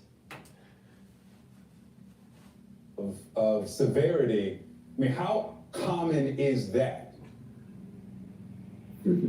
Yeah, that each crew is going to, on each ship is going to probably have different statistics when it comes to that. But yes, it is something that does happen, where at first people think that there's an incoming target to them, and you have to think these aircraft are moving at a very high speed. And when you are sitting in a guided missile cruiser and you're looking at what is happening on your radar scopes and you see what is coming toward you, the potential for misidentification is actually quite high, and that's where training comes in. They look at the types of aircraft, they look at their characteristics, they look at the airspeed, they look at those kinds of things and use that to help determine whether or not what they're seeing on the radar is accurate. And of course, they also look at the intelligence picture and try to deconflict with that. So these kinds of things, do happen, and misidentifications are very often corrected just in time before an incident like this, as bad as this is, before an incident like this does happen. All right, Colonel Cedric Layton, thank you so much. Happy holidays. All right, before we go to Nightmare on Wall Street with that woman that was set on fire by an illegal immigrant, please go to my store, the-studio-reykjavik.com, and get the vitamin B complex. Like I said earlier, vitamin B, the first few B vitamins, helps with mitochondrial health and the electron transport chain. That means that you're going to have more ATP, really important. In addition, vitamin B complex is really important for your neurons. All right, when you get older, you're going to need B vitamins to protect your neurons, especially B12. All right, so go to my store, the-studio-reykjavik.com, get the vitamin B complex for better cellular metabolism, boost up those energy levels, and to protect your neurons. Vitamin C. We're in the cold season, and you don't want to get scurvy, all right? So get my vitamin C and magnesium, boost up your immune system. There is a common theme here. Boost up your immune system. With vitamin C, you're going to also improve your skin health, especially if you cross-link this with the collagen that I offer on my store, the-studio-reykjavik.com. If you're not feeling well during the cold season, take a double dose of vitamin C. Make sure you drink it with filtered water. Resveratrol, very important. It's an antioxidant. It stacks really well with C60, and it also gets rid of senescent cells. Why is that important? By getting rid of cells that stop dividing, and you're not accumulating toxins. See, when a cell stops dividing, it just kind of just sits there and it doesn't perform as well. All right, and over time it's building up lipofuscin, all right, and other toxins. Now eventually, the tissue may get diseased because there's too many senescent cells. You want to get rid of those cells. Take resveratrol, get rid of senescent cells, and in tissue that has adult stem cells, you're going to repopulate with new cells. So over time, when you're getting rid of your senescent cells, you actually have longer telomeres on average in the tissue. That means from a telomere length perspective, your tissues are younger. Oh, how does that work? Having longer telomeres means that you can have cells that can divide. The moment that they get too small, too short, the telomeres, then the cells either go into apoptosis or go into senescence. So when you get older, you got a lot of senescent cells, and you got a lot of garbage in those senescent cells. So the tissues are older, and they don't perform as well. You want to get rid of them. Take the resveratrol, but make sure you stack it with C60, ubiquinol, or NAD+, or some other supplements that I offer that help to boost up the mitochondrial health and that are antioxidants. But this works really well with C60 and ubiquinol. Good night formula, because we're going to be talking about stranger starts to sleep in the subway and then all of a sudden she's put on fire. Nightmare on Wall Street, all right? Welcome to New York. Good night formula, all right? This allows you to go into REM cycle. 3 cycles of REM sleep is what you need to adequately consolidate memory. If you are sleep deprived, you don't consolidate memory as well. In addition, with improper sleep, you're going to build up toxins in your central nervous system. You need 3 cycles of REM sleep and deep sleep to detoxify your body, to consolidate memory, and to be well rested in the morning. Chronic sleep deprivation can lead to early onset of dementia. All right? Not only that, you'll have higher cortisol levels throughout the day. And higher cortisol levels throughout the day because of lack of sleep means that your immune system isn't working as well. So having proper sleep will bring down that immune system. So that caller that called in earlier in the show, you know, I've been saying this every time I do a video. proper sleep actually helps to improve the immune system. And by improving the immune system, you're going to be able to you'll be able to fight infections better, be able to fight cancers better, be able to fight certain types of diseases better. A better immune system means that your body is performing better, all right? So go to my store, the-studio-reykjavik.com, get the Good Night Formula, take it, and get proper sleep, right? Really important. All right, let's go to Nightmare on Wall Street.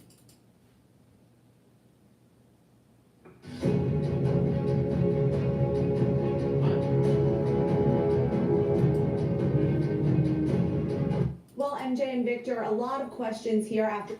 A horrifying situation unfolding this weekend in Brooklyn. New York City police say a woman was set on fire as she slept on a subway train. Now a person of interest in custody this morning. I do want to bring in Briella Tomasetti with our Fox 5 New York team following all of the developments, joining us now with the latest. Briella, absolutely terrifying situation there. Glad a person of interest is in custody.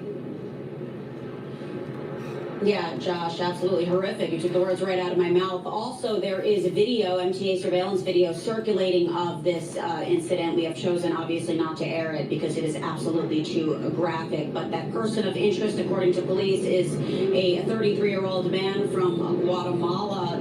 Police have yet to ID him or formally charge him. The NYPD, though, saying this is no doubt one of the most depraved acts of violence they have ever seen. Let's backtrack, though, for a moment. Investigators say just before 7:30 yesterday morning, both the female victim and a 33-year-old man rode the F train to the Stillwell Avenue subway station here in Coney Island. When that train stopped at the end of the line, the man calmly walked up to the woman who was seated and set her on fire with his lighter. Officers working on the upper level of the station smelled smoke and rushed down to the platform. They put out the flames, but it was already too late. That woman died here at the scene from her injuries. Now, responding officers captured photos of the assailant on their body-worn cameras. That was key in his arrest. He was wearing a gray hoodie, wool hat, jeans, and work boots. Here's what we know from police about his arrest so far. 3 high school-aged New Yorkers called 911 to say that they recognized the suspect. Other transit officers responded to that 911 call and also spotted the man. This individual was recognized at the J and York Street station on the F line. That individual arrived here, looks like in 2018 from Guatemala. And hours after the attack, Governor Kathy Hochul posted these photos to social media, touting how safe the subways have become since she deployed the National Guard to the system in March. According to the numbers she released earlier this month, crime is down and ridership is up. Now, getting back to this attack here at the Stillwell Avenue subway station in Coney Island, it's unclear if the person of interest, again from Guatemala, is documented or undocumented.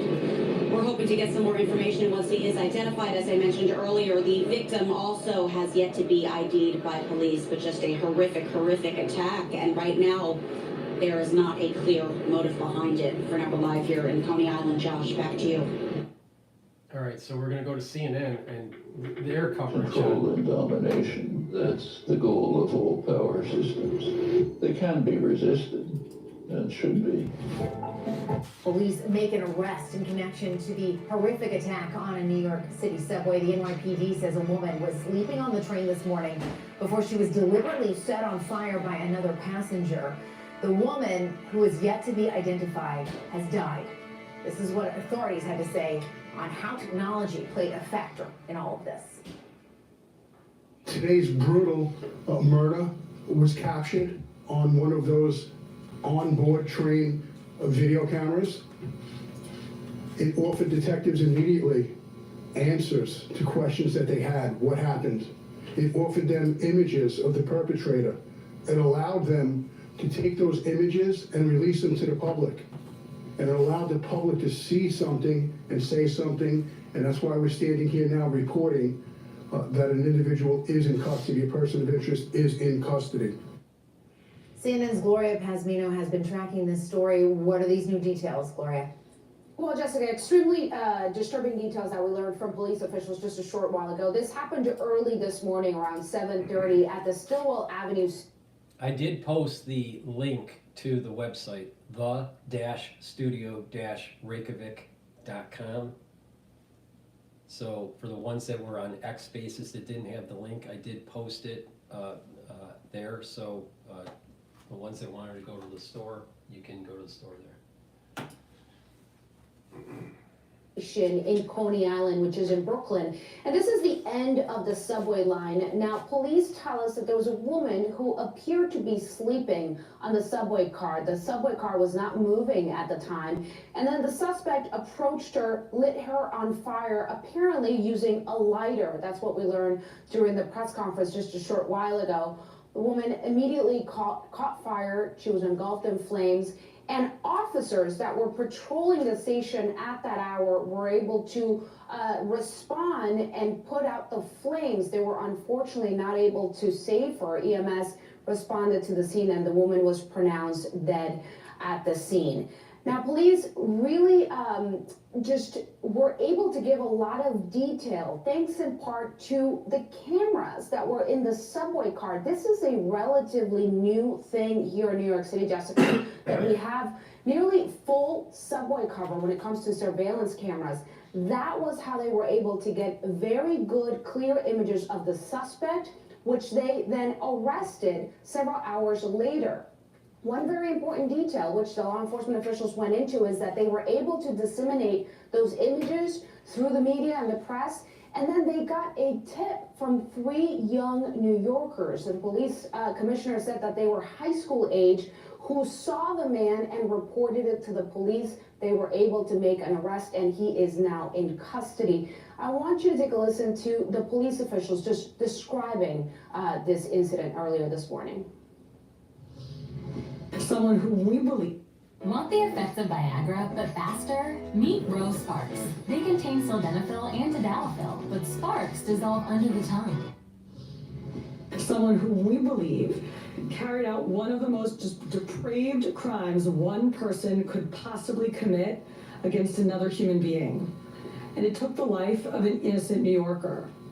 But at this hour, I am pleased to announce that a short time ago, alert NYPD transit officers took a person of interest into custody.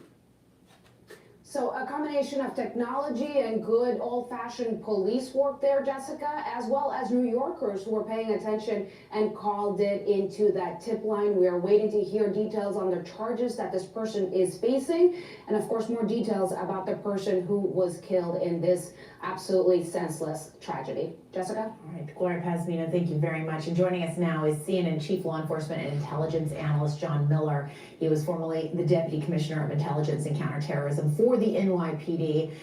John, first, I just want to get your thoughts generally about this crime and how it all progressed throughout the day and the key role that officials say technology played. Well, Jessica, it's one of those things that actually could have happened very differently and unfolded in an equally tragic way. So you have an empty train car. You have an individual who approaches this woman who's sleeping. He uses this lighter, according to the video that was downloaded from that train car, to set the blanket that she is wearing on fire. And that fire expands until it awakens her, but at this point she's engulfed in flames and stands up. At that point, the individual who set her on fire has retreated from the train car and sat down in the station on a bench to watch her stand and burn. When police arrive, all they see is her in the train car, and they summon people with fire extinguishers and people to render aid. But if it was not for the video in the train car, the MTA gets there, they download the video and they see it, this wouldn't have been a homicide. This would have been either a mystery or a question about how did this woman either catch fire or set herself on fire, but for that video. That video depicted this individual approaching or lighting on fire. There were no other witnesses to that.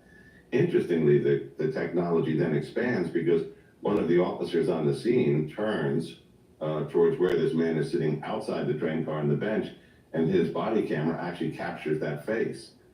Once they download the video and realize he's gone, they're able to exploit the body cam video to say, here's his picture, put that out over their social media channel, crowdsource it to everybody. According to a post by America, which was retweeted by Elon Musk, the man who burned a woman to death in New York City subway has been confirmed to be an illegal alien from Guatemala that re-entered the country again after he was deported.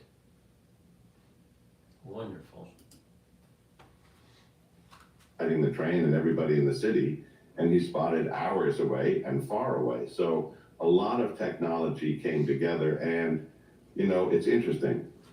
When this technology was suggested by the governor and the mayor, cameras on every train car, cameras in every station. You know, the thing is that did the cameras help with solving the crime and catching the perpetrator? Yes.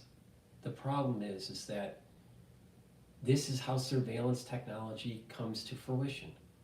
Oh, this is to save you into a crisis situation or against crime or whatever. But it's a surveillance technology. It eventually erodes your civil liberties where you just have the big brother and little sister just staring down at you 24/7 just to keep you safe. That's a problem. And it is very prevalent, this feeling that I have in New York. Now, I'm sure the feeling is similar to, let's say, London or other high density areas, but it's, you know, yes, there is a purpose for it that helps to solve a crime, but the thing is that we're moving towards, because of crime, we're moving to a never-ending surveillance state. You can't even go to CVS or Walgreens and buy something without ringing the door, ringing the little bell, so someone can open up a cabinet so you can buy something from there because of the theft that's going on in New York. Now, I don't know about other places around the country in the United States, but all these drugstores, all these, you know, these CVS's and Walgreens type or Dwayne Reed types, they're locked up. All the contents of the store are locked up because of crime. So now, you know, you have this kind of situation where everything's behind, you know, six inches of bulletproof glass, and it's not an inviting environment to live in because of all this crime. But it snowballs. So there's this, the crime is an issue, but then there's also this surveillance state and curtailment of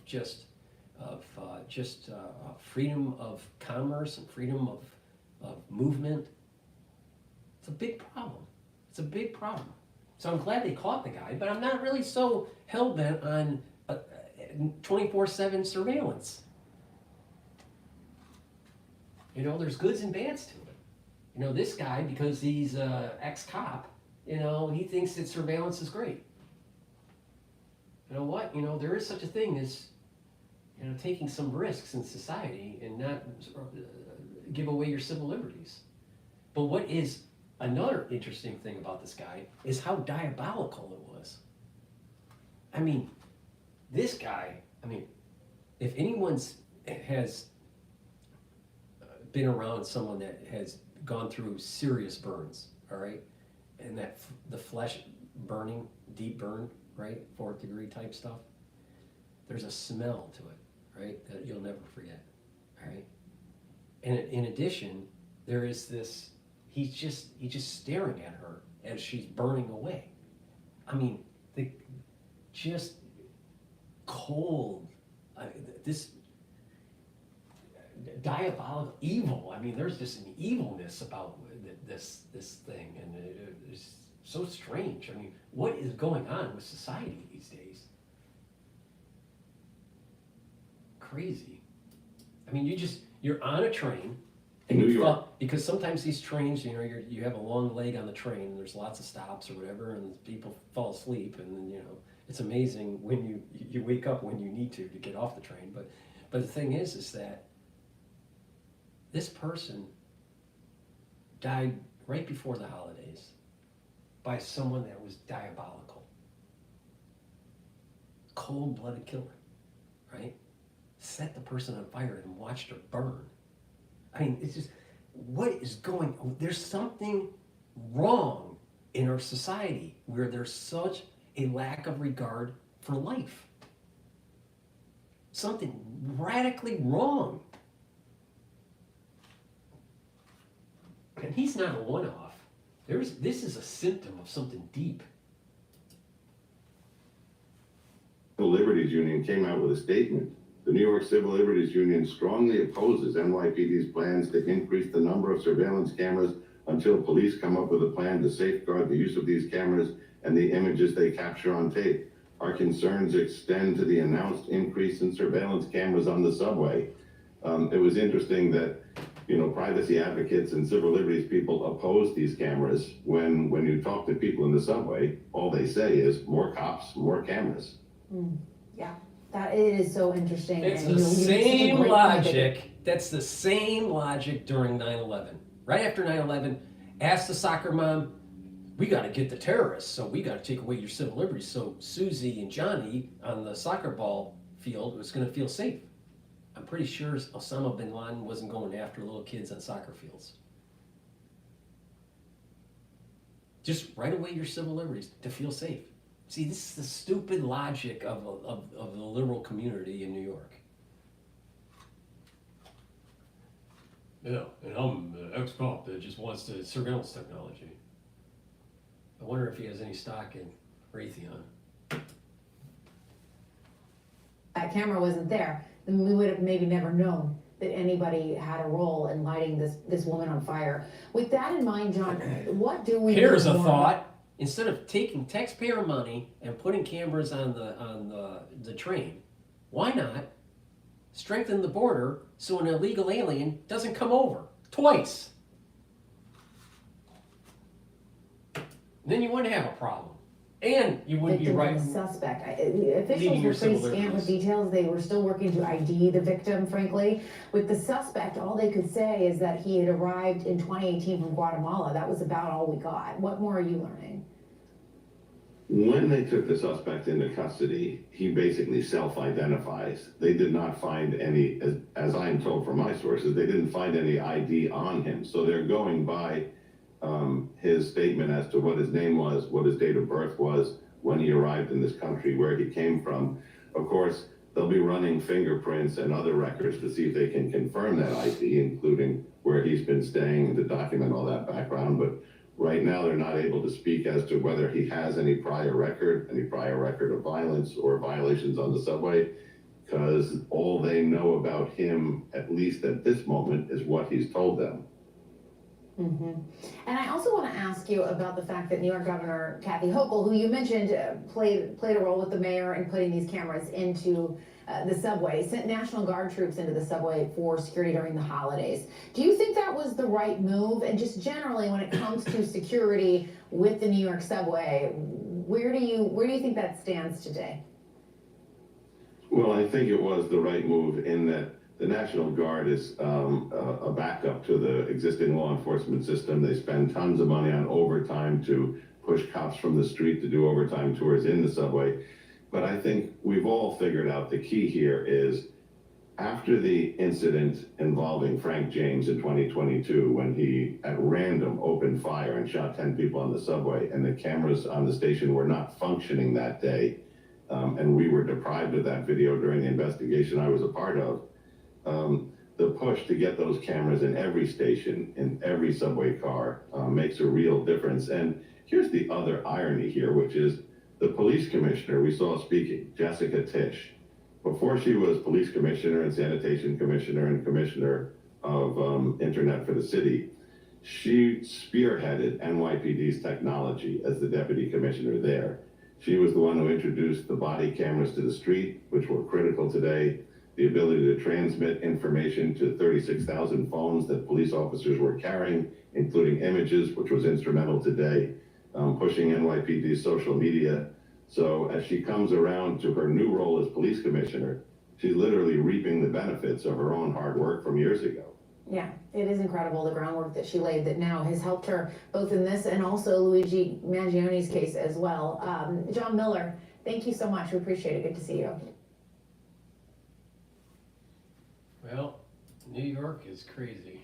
All right, we're going to go back to Cash Jordan that was posted 3 hours ago about raids, gang When we raids in New say York we City. create Mini Mart. personalized hair care products, we mean truly personalized formulas that take into account every little. Okay, but before we do that, and we show a shining light on the wonderfulness of New York City, please go to my store, the-studio-reykjavik.com. Yes, I know I speak a little bit fast when I say it. The-studio-reykjavik.com. Lignans, it's a powder. You mix it with filtered water or mix it with food. I mix it with hummus or yogurt or something like that. You mix it with a smoothie. But take this on a regular basis, daily preferred, and it'll help to boost up your immune system. How does it work? It brings down inflammation and it soaks up free radicals. It's an antioxidant. It also improves your endocrine system. Really important. All right? Boost up your immune system. Go to my store, the-studio-reykjavik.com. Omega-3. Help with your cardiovascular system. Lower LDL levels and increase your HDL levels. That means that you're improving your total cholesterol in the right direction. All right? So omega-3, take every day, improve your cardiovascular health. Myotrol, help to build up muscle. When you're older, when you get about 40 plus, you don't maintain muscle mass as well. You have to do a little bit of resistance training and take Myotrol. This has flavonoids, polyphenols, and lignans. And what will happen is that you'll be able to build muscle and maintain muscle and improve your mitochondrial health. That means that you're going to have more energy, and you need energy to maintain muscle. If you're younger and you're an athlete, take Myotrol to help build muscle. Go to my store, the-studio-reykjavik.com. It's the-studio-reykjavik.com. Link is in the description of this video and all my videos. And get the Myotrol. And olive leaf extract, really important. It's a dual purpose product. Helps to improve your immune system and your cardiovascular system. How does it work? Brings down inflammation. That helps with your immune system and your cardiovascular system. It brings down your LDL levels and increases your HDL levels. So it's improving your cardiovascular health. So please, go to my store, the-studio-reykjavik.com. Get this product. It's dual purpose. You attack two different systems. You can help two of your systems. Your heart, your cardiovascular health, right? And your immune system. So please, please, please, please, please, start on the journey and improve your immune system, all right? I don't know how many times I have to say it, right? But I keep on telling people what they need to do to improve their health. It's very simple. 3 pillars. Structural nanosilvers, neutralize pathogens, soak up free radicals, take antioxidants like C60, and bring down inflammation by taking things like turmeric and ashwagandha and lignans, all right? That's the core. And then you can add to the core, and it'll improve the process. Now, if someone says they don't know what to take, I am shocked, because I have literally thousands of videos telling people what to take to improve their immune system, especially because of the crisis that we went through in 2020. Now, I do have additional anti-aging boxes, or what I call the anti-Fauci box. I have an anti-Fauci beginner's box. I have an anti-Fauci advanced box, and I have an anti-Fauci deluxe box. I wonder what they're used for. It's to boost up your immune system, lower free radicals, bring down inflammation, boost up that immune system, neutralize pathogens. Now, if someone's not listening, it's their own damn fault.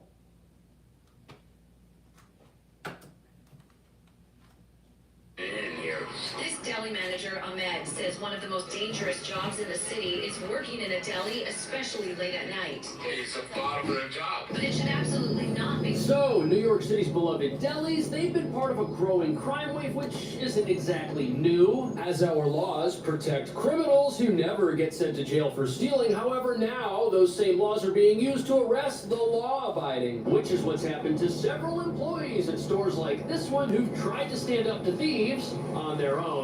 A police search tonight for a repeat robber seen on video holding up the same bodega not once, not twice, but 3 different times. It's been bad. We've been dealing with these guys all the time, but this time was different. This time, they didn't leave without trying to fight. Francisco did not know what he had in his hand could have been a knife. If we have to go to jail, I don't know what the kids are gonna do. It all happened in less than 30 seconds. The 2 men walked into the A&H deli, picked up the ATM, walked out, and got into a van. His co-worker, too stunned to even act. So in New York, you have illegal immigrants burning people on the subway and watching them burn. You have people going to retail stores and stealing the clothing or the shoes. And now, at a mini mart, you have people stealing ATM machines. Literally picking up the ATM machine and walking it out the door. Welcome to New York, the land of the shithole. Deli owners we spoke to say it's hard right now to find people willing to work behind the counter in these conditions. We having problems. We don't have no deli man on the weekends. I think we need some security at the doors, especially the store that's open 24 hours. And now police say this deli is just one of 20 that have been hit in an ongoing robbery pattern. This is a result of Soft on Crime by Alan Bragg. Or Briggs. Is it Briggs? Alan Briggs? You know, crazy.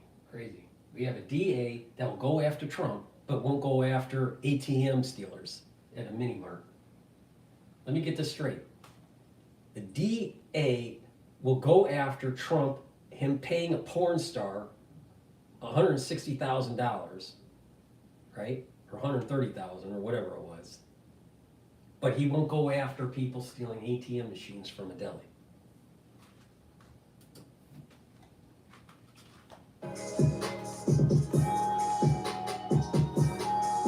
So local business owners in New York are controversially taking matters into their own hands when it comes to crime. And this is not the first incident of its kind, but what nobody's talking about is that prosecuting the innocent and defending criminals, that's been the new normal here for so long that it's not exactly new. And the last thing our progressive leaders want is for someone who has a business to stop someone who doesn't have one from robbing it. Now, of course, nobody wants vigilantes, and no store owners should try to take on criminals. They should call law enforcement. However, critics say that's what many business owners have been doing. Yet our laws release these very same crooks who oftentimes return to the scene of the crime, putting many owners and employees in a position where they say they've got their backs to a wall. And this is bewildering to many of us normal individuals. Why would a city defend criminals at the expense of businesses, many of whom are cornerstones of their community? That doesn't make any sense. Until, of course, you realize that New York City's legal system sees people not as criminals who rob and threaten the survival of our working class. Instead, they're seen as victims of a society that's been unfair to them in some way. And when they commit crime, our legal system takes the position that whoever their victims are probably deserved it for being financially independent. Which brings us to the real reason why there's this convenience store crime wave and why owners of these little places are getting in trouble for protecting themselves when law enforcement fails to arrive. It makes our leaders look bad for defunding the police, a decision which now appears to have made law-abiding society vulnerable to criminals, while at the same time our progressive leaders secretly see these criminals as those who need to be kept safe from society and its laws. However, as you're about to see, it's normal, hardworking people who need protection, and they're not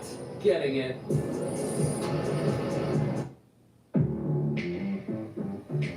Welcome Welcome to the ARC Venture Fund.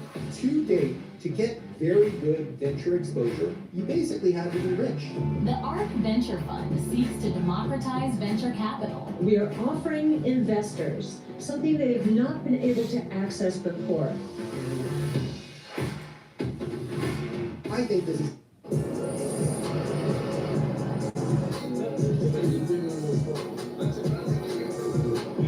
So here we've got your little corner store, your deli, your bodega. They've got so many names, but all you need to know is that they basically function like an elevated version of 7-Eleven. This place has a salad bar. And in some parts of the city, these are the only places you can buy groceries because there aren't grocery stores, making stores like this the only option some folks have to get what they need to survive. But sadly, little stores like this have so many problems with crime, some of them may not survive. He says the two men walked into the A&H Deli on Ralph Avenue and Herkimer Street, picked up the ATM, walked out, and got into a van. His co-worker, too stunned to even act. The law says there are two ATMs in the deli. One is bolted to the ground, the other on the ground. Okay, if criminals can do that and get away with it, nobody arrested, more of these businesses are going to look like the one behind me, which is closed. And to stop his store from closing, one store owner took matters into his own hands when criminals entered his business to try and steal from it. And he controversially used an item to defend himself that he says was left on the premises inside one of the bathrooms by a criminal. And you see this bodega owner here, he was working at his store when two masked men entered, just like in that video we looked at, and started stealing. And to make matters worse, those men themselves were apparently armed. But even though the robbers who entered the store had illegal items of their own that they were going to use to assist them in their criminal endeavors, the owner, he was also doing something illegal by using the thing he found to defend the store and scare them off. On top of that, the owner of the store, who's being charged, says he found the illegal item in the bathroom of his shop 2 hours prior to the criminal activity taking place. And since the store owner did not have a license for such an item, this whole situation is wrong. He found it 2 hours before the criminals came into the store. It's a high crime area. He should have called the police, and had they been there, this whole situation probably wouldn't have happened, but the owner made a mistake by holding on to that thing that he found. Now, I'm not saying he's a bad guy. Nobody is. Everyone defending him says he's a great guy. He goes to church, he's got kids, and he just wanted to keep himself safe. But here's why this is controversial in this city. It's common for criminals to have charges against them dismissed or downgraded to the point where they're not actually criminals anymore. And here we've got a business owner who may not receive the same treatment And from see, our that's justice. a big problem with Alan Bragg. He doesn't go after the criminals. He only goes after political opponents. He goes after, let's be frank, his method of prosecution is racist. He goes after whites. He doesn't go after blacks. He doesn't go after minorities. Look at what happened with Daniel Penny. I mean, I'll tell you, I met Alan Bragg at an event where he was speaking. And I'm telling you, the guy's an asshole. And he's too fucking fat. He's living high on the hog. And the reason this looks so unfair is because selective enforcement of laws against criminals is what many people say has led to robbery patterns like those we're witnessing. And now we've got a business owner that may suffer from selective enforcement. Either way, this is not the first time something like this has happened at a small business in recent months. The store's surveillance video shows two young men walking in and splitting up inside Franca Wines and Liquors on Wyckoff Avenue. One of them tries to steal a large liquor bottle right in front of the camera. But owner Francisco Valerio and his brother Luis are onto them, grabbing them and telling the would-be thieves to get lost. This time, they didn't leave without trying to fight. One throws down his bag and... So we're standing in front of a small, privately owned liquor store like the one in this story, which was getting robbed by criminals who could have been armed. And in this story, you have two repeat offenders who were well known to the owners of the establishment and had been caught stealing there before. Apparently, they entered the store and started putting items in their jackets when the owner and and his brother spotted them and decided to escort them out, at which point things took a turn for the worst when the criminals decided that they didn't like being escorted out of a business they weren't done robbing. And one of the owners, who's now facing charges, was holding on to a registered item that he had on his person with a license to carry, which accidentally went off during the scuffle. It happened on the sidewalk right in front of the business. Multiple security cameras captured it. The criminal was not seriously injured, and the owner was licensed this time, but he's still being charged. And regardless of your stance on this story, this is another moment where we've all got to appreciate the fact that had the police been involved, things probably would have turned out differently. And in hindsight, everyone probably agrees that a couple of stolen bottles of wine would have been a small price to pay for all of the trouble everyone's going through now. But once again, the only reason this seems unfair is because the only one in this story with anything to lose is the store owner, not the criminals. They're not going to lose anything because of this. Francisco did not know what he had in his hand could have been a knife. If he has to go to jail, I don't know what the kids are going to do. Tonight, Valerio's emotional. Now, in hindsight, none of this is worth it. It's a shame. It's too bad the police couldn't get there. And now we've got two business owners who could lose everything, and their families are now in jeopardy. However, this brings up a larger question because violent criminals entered these stores and started doing something that was wrong. At what point does a law-abiding citizen have the right not to be taken advantage of? That's something that a lot of people want to talk about when they hear stories like this. And some people are saying that had these store owners not stuck up for themselves, things could have ended tragically for them. And the only reason the story doesn't go that way is because in both of these situations, things ended badly in a minor way for the assailants who were already doing the wrong thing. And defenders of these businesses want to know at what point will well-meaning people who provide for their families and are not criminals, at what point will they stop being treated like them? Valerio's emotional family and neighbors, with the support of the United Bodega Workers, are urging the Queens DA not to prosecute the 53-year-old father who has no criminal record. New York is our witness.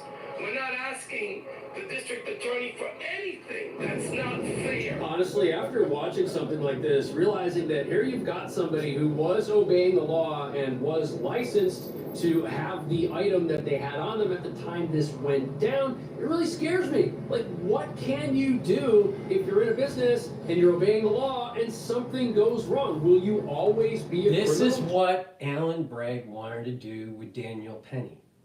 He wanted a conviction and scare the public from protecting themselves. So he could be easy on crime and the city would devolve. Now, when the city devolves in crime, then you need to have surveillance technologies and you know, more equipment and all this stuff. So is Alan Bragg not wanting to prosecute criminals of the minority type because of racism? Or is it because that he has positions in the financial markets where he could benefit from certain types of surveillance technologies that the city may have to that may be buying? Or is it a little bit of both? My gut feeling is it's more about racism. But the thing is that it's obviously happening. It's absolutely obvious that it's happening. He's easy on crime, except when it's a white guy. Protecting people on the subway.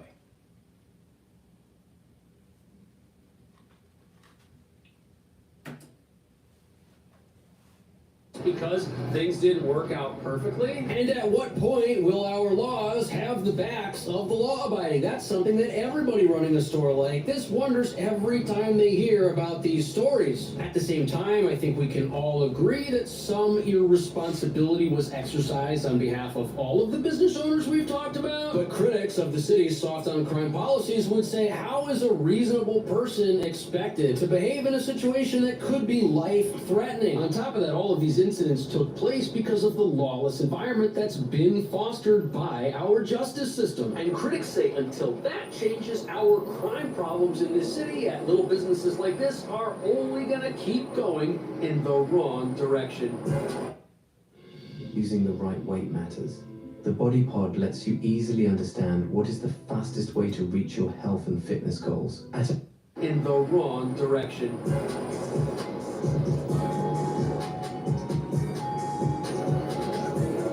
So here we have a flashing security camera above the entrance to this CVS. And sadly, gimmicks like this are all that these stores can do in the face of rising crime and shoplifting that just will not stop. But as you look around this store and you see every progressive solution to crime installed and operating, like all of this plexiglass here walling off most of the store itself, it becomes pretty obvious that the way the city wants businesses to fight crime is to do it themselves, which is unfortunately not something every store is able to afford to do. First of all, you don't have the space to do something like this in one of those tiny little bodegas, leaving many of them with panic buttons as their only defense option, and as you're about to see, those don't do a whole lot. United Bodegas of America standing together, taking it upon themselves to protect themselves after a string of violent attacks so far this summer. Today, we are launching a pilot program where bodegas in New York City will be able to get what we've been asking for years. So it's been about 5 months since these panic buttons were rolled out at some bodegas, and they're obviously not moving the needle a whole lot when it comes to crime, because crime in these places and in stores like this is still out of control. And doesn't look like it's going to get any better until this city decides to put some money back into its police force, which is so short-staffed they can't respond to every robbery they get called about. And the problem is that even if they do respond to reports of crime and they do make an arrest, whoever it is the police do arrest oftentimes gets released and is right back out on the streets. And it's been almost 5 years since these decriminalization efforts first started off in this state, and many are now saying we've got all the proof we need that these efforts have failed. They've just led to more crime, which is why it should be surprising to no one that suspects busted in serious crimes are more likely to be rearrested under these reforms. This article quotes a study saying that 47% of those arrested for a felony were rearrested in the following 2 years since these reforms were enacted. On top of that, it shows that the number of accused felons who were rearrested for doing something really bad is up 3.3 percentage points than in years prior, revealing that recidivism among dangerous individuals is going up as our consequences for committing crime go down. And now we're just supposed to wait around for these criminals who could be anywhere to show up again in the future to their court dates, something that doesn't always happen, sadly. The launch follows a string of violence at bodegas in just the last week. Though the tech could potentially cost taxpayers $3,000 per store per year, Councilmember Oswald Feliz wants to convince his colleagues to invest $15 million into the program. Okay, so panic buttons, are those better than nothing? Yes, but they're not better than a system of justice that deters crime. Without a system like that, you can have all the panic buttons and flashing police cameras and security plastic you want. It's not going to change the trajectory of our crime problems. And the fascinating thing about this is that these decriminalization efforts, they were designed to protect criminals. But we just heard about 2 stories where criminals were not protected by these laws. In fact, they got injured when they went into stores and started stealing, revealing that a lawless environment just makes everyone less safe. And our justice system, it's failing these people by not intervening in their lives, acting as a deterrent from a crime-filled future that is just going to put them at risk. Think about that. Most of these people that are out there committing crimes over and over again, they've been failed at every level of society, and now the justice system that would finally be a consequence that could cause some to reflect on their lives and rehabilitate, that has been taken away from vulnerable members of our society. And without it, many people, they see no reason to change their behavior because nothing is going to come along and force them to do that. That's how you have people who've been arrested 10, 20, 30 times who are still out there. And look at this, 327 people were responsible for 30% of the crime in 2022. How is our justice system helping these people change their ways by giving them second chances? It's not, and it's putting the lives of those very criminals at risk, along with the owners and employees of all of the stores that these people are targeting. What do you think about that? Is the crime problem we have here because of our legal system, or should we change our legal system? Is it not progressive enough, and is that the real problem? Thank you so much for watching. I'll see you in the next video. We need to be tough on crime. That's the problem. Please go to my store, the-studio-reykjavik.com, and get ashwagandha root. ashwagandha root helps to control glucose levels and your cortisol levels. By controlling your glucose and cortisol levels, you are bringing down inflammation. So taking ashwagandha root is going to help with your immune system and with your cardiovascular system. Turmeric is an antioxidant, and it also brings down inflammation. This is very important for your immune system. This stacks really well together, turmeric and ashwagandha root. Take them together and you're improving your cardiovascular health, and you're also improving your immune system. So please go to my store, the-studio-reykjavik.com. The link is in the description of this video and all my videos. And this is a major pillar of the 3-pillar system that I'm talking about. Bring down inflammation to help boost up your immune system. Vitamin K2 and D3, you stack them together. It's dual purpose. Vitamin K2 MK7 molecule will help with bone health and also your cardiovascular health. Vitamin D3 is a gene expression cofactor. It'll help to absorb calcium and get rid of cells that need to go into apoptosis. Take them together, and what you're going to start seeing is that you're going to have a better cardiovascular health. Why? Because it can help to reduce plaque, and it'll help to build more bone, especially when you're doing a little bit of resistance training. All right? Doing a little bit of resistance training on a regular basis is going to improve your bone density. Really important as you get older. All right? It takes about 7 years or so, depending on your age and your metabolism, but it takes about 7 years to actually recycle the bone matrix. Right? So you need to be working out a little bit over a 7-year period to see major benefits in bone density, but it can be done. That's the key. It can be done. And strengthening bone density is really important. When you get older, you don't move around as much, you're not doing resistance training, your bone density goes down, and then all of a sudden you fall, you break your hip, and 3 weeks later you're dead. Unless you're Nancy Pelosi, who has lots of money. And how did she get lots of money? By insider trading. Digestive enzyme complex. Really important to take every day. Why? Because when we get older, our pancreases don't work as well, even when you are really healthy. All right? So to reduce the load on the pancreas, take the digestive enzyme complex. The digestive enzyme complex helps to break up carbohydrates, proteins, and lipids.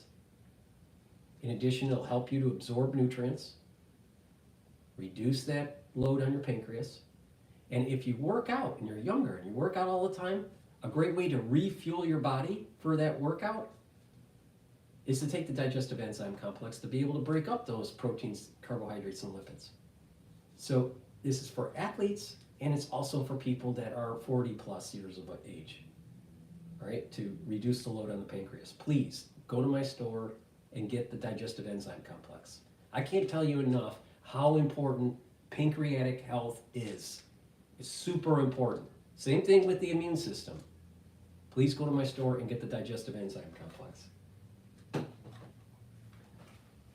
All right. Let's see here. Police making a horrifying situation on. What else is going on in the news?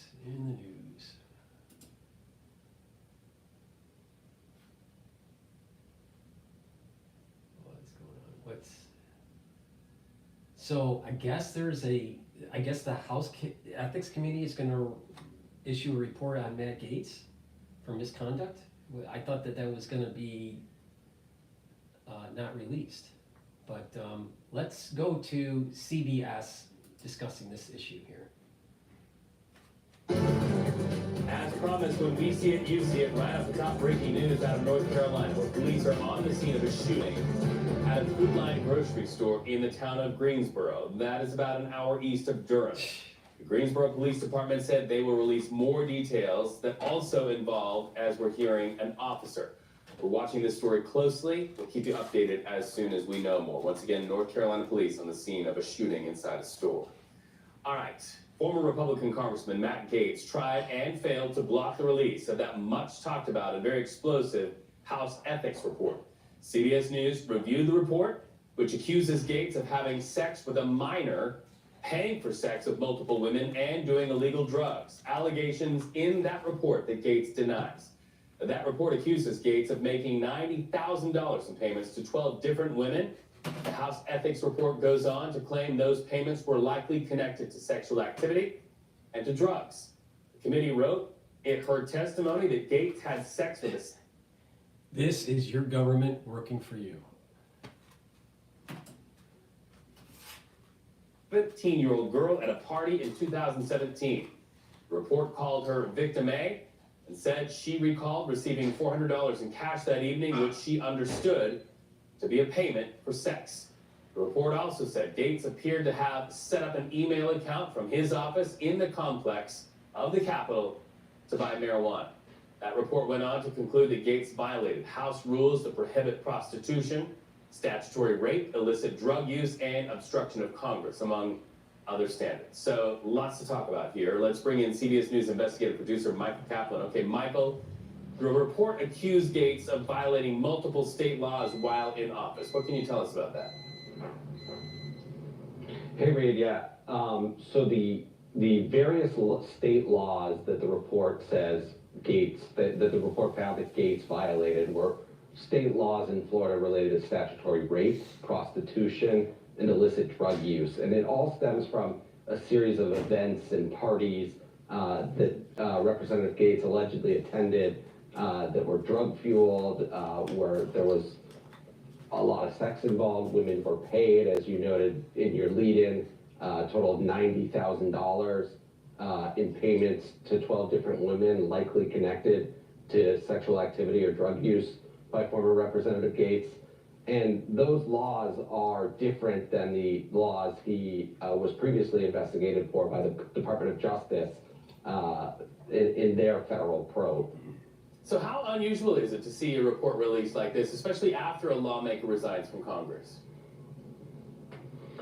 Well, it's really unusual, not unprecedented, and I think the committee did this sort of in light of, and they said they weren't doing this lightly, but they did this in light of the severity of the allegations and the obstruction that they say former Representative Gaetz engaged in all the way through.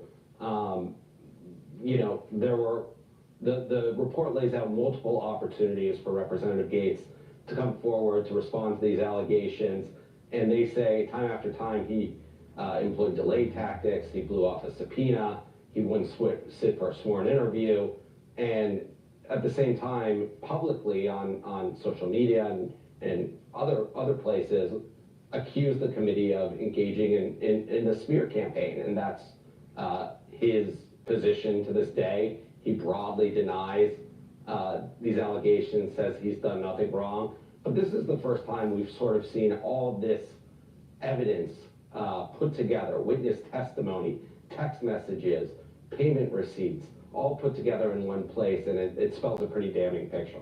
So, to that picture, does that report give any indication that Gaetz could face any legal action in the future? Why have we not seen charges? Well, as I noted before, the Department of Justice investigated him for sex trafficking, which is extremely a serious crime, and they did not bring charges.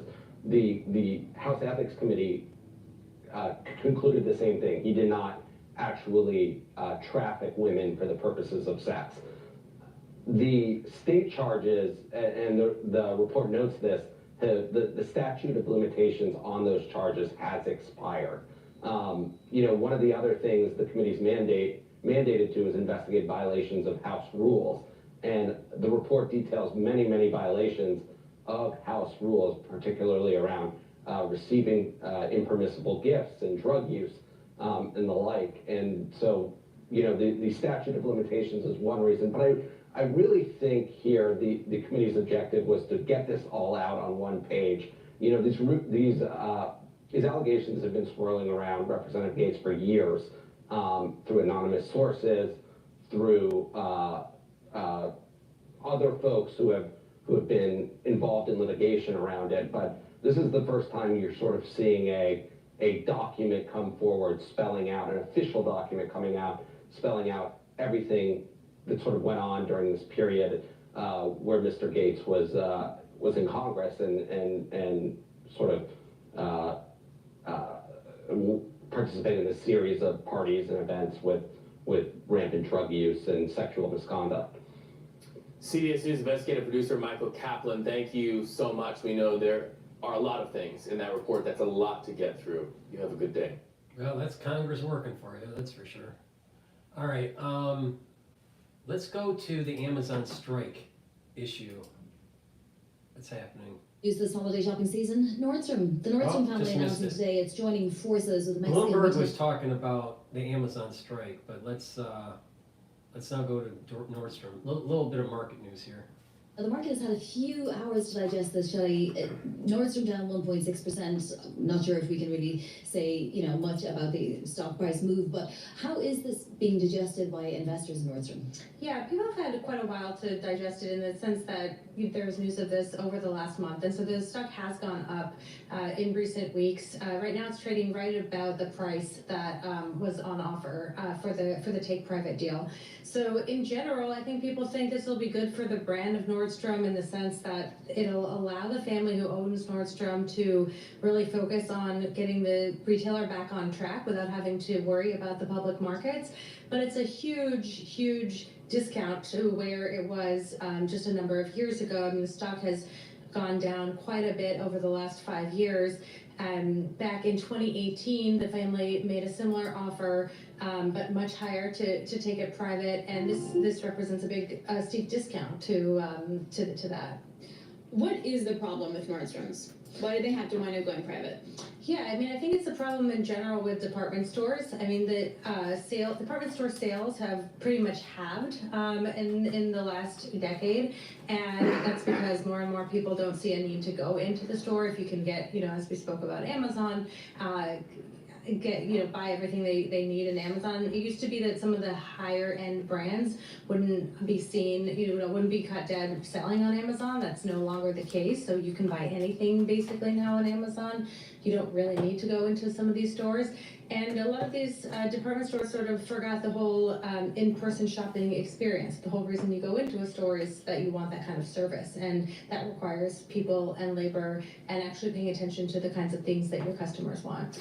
Do we know anything about the family or much about family and who might be put into positions of power within the structure now? Yeah, already they're members of the family running the business right now. It's the CEO and chief brand officer. This is a company that their family that goes back over a century. So it's been in the family for over a century.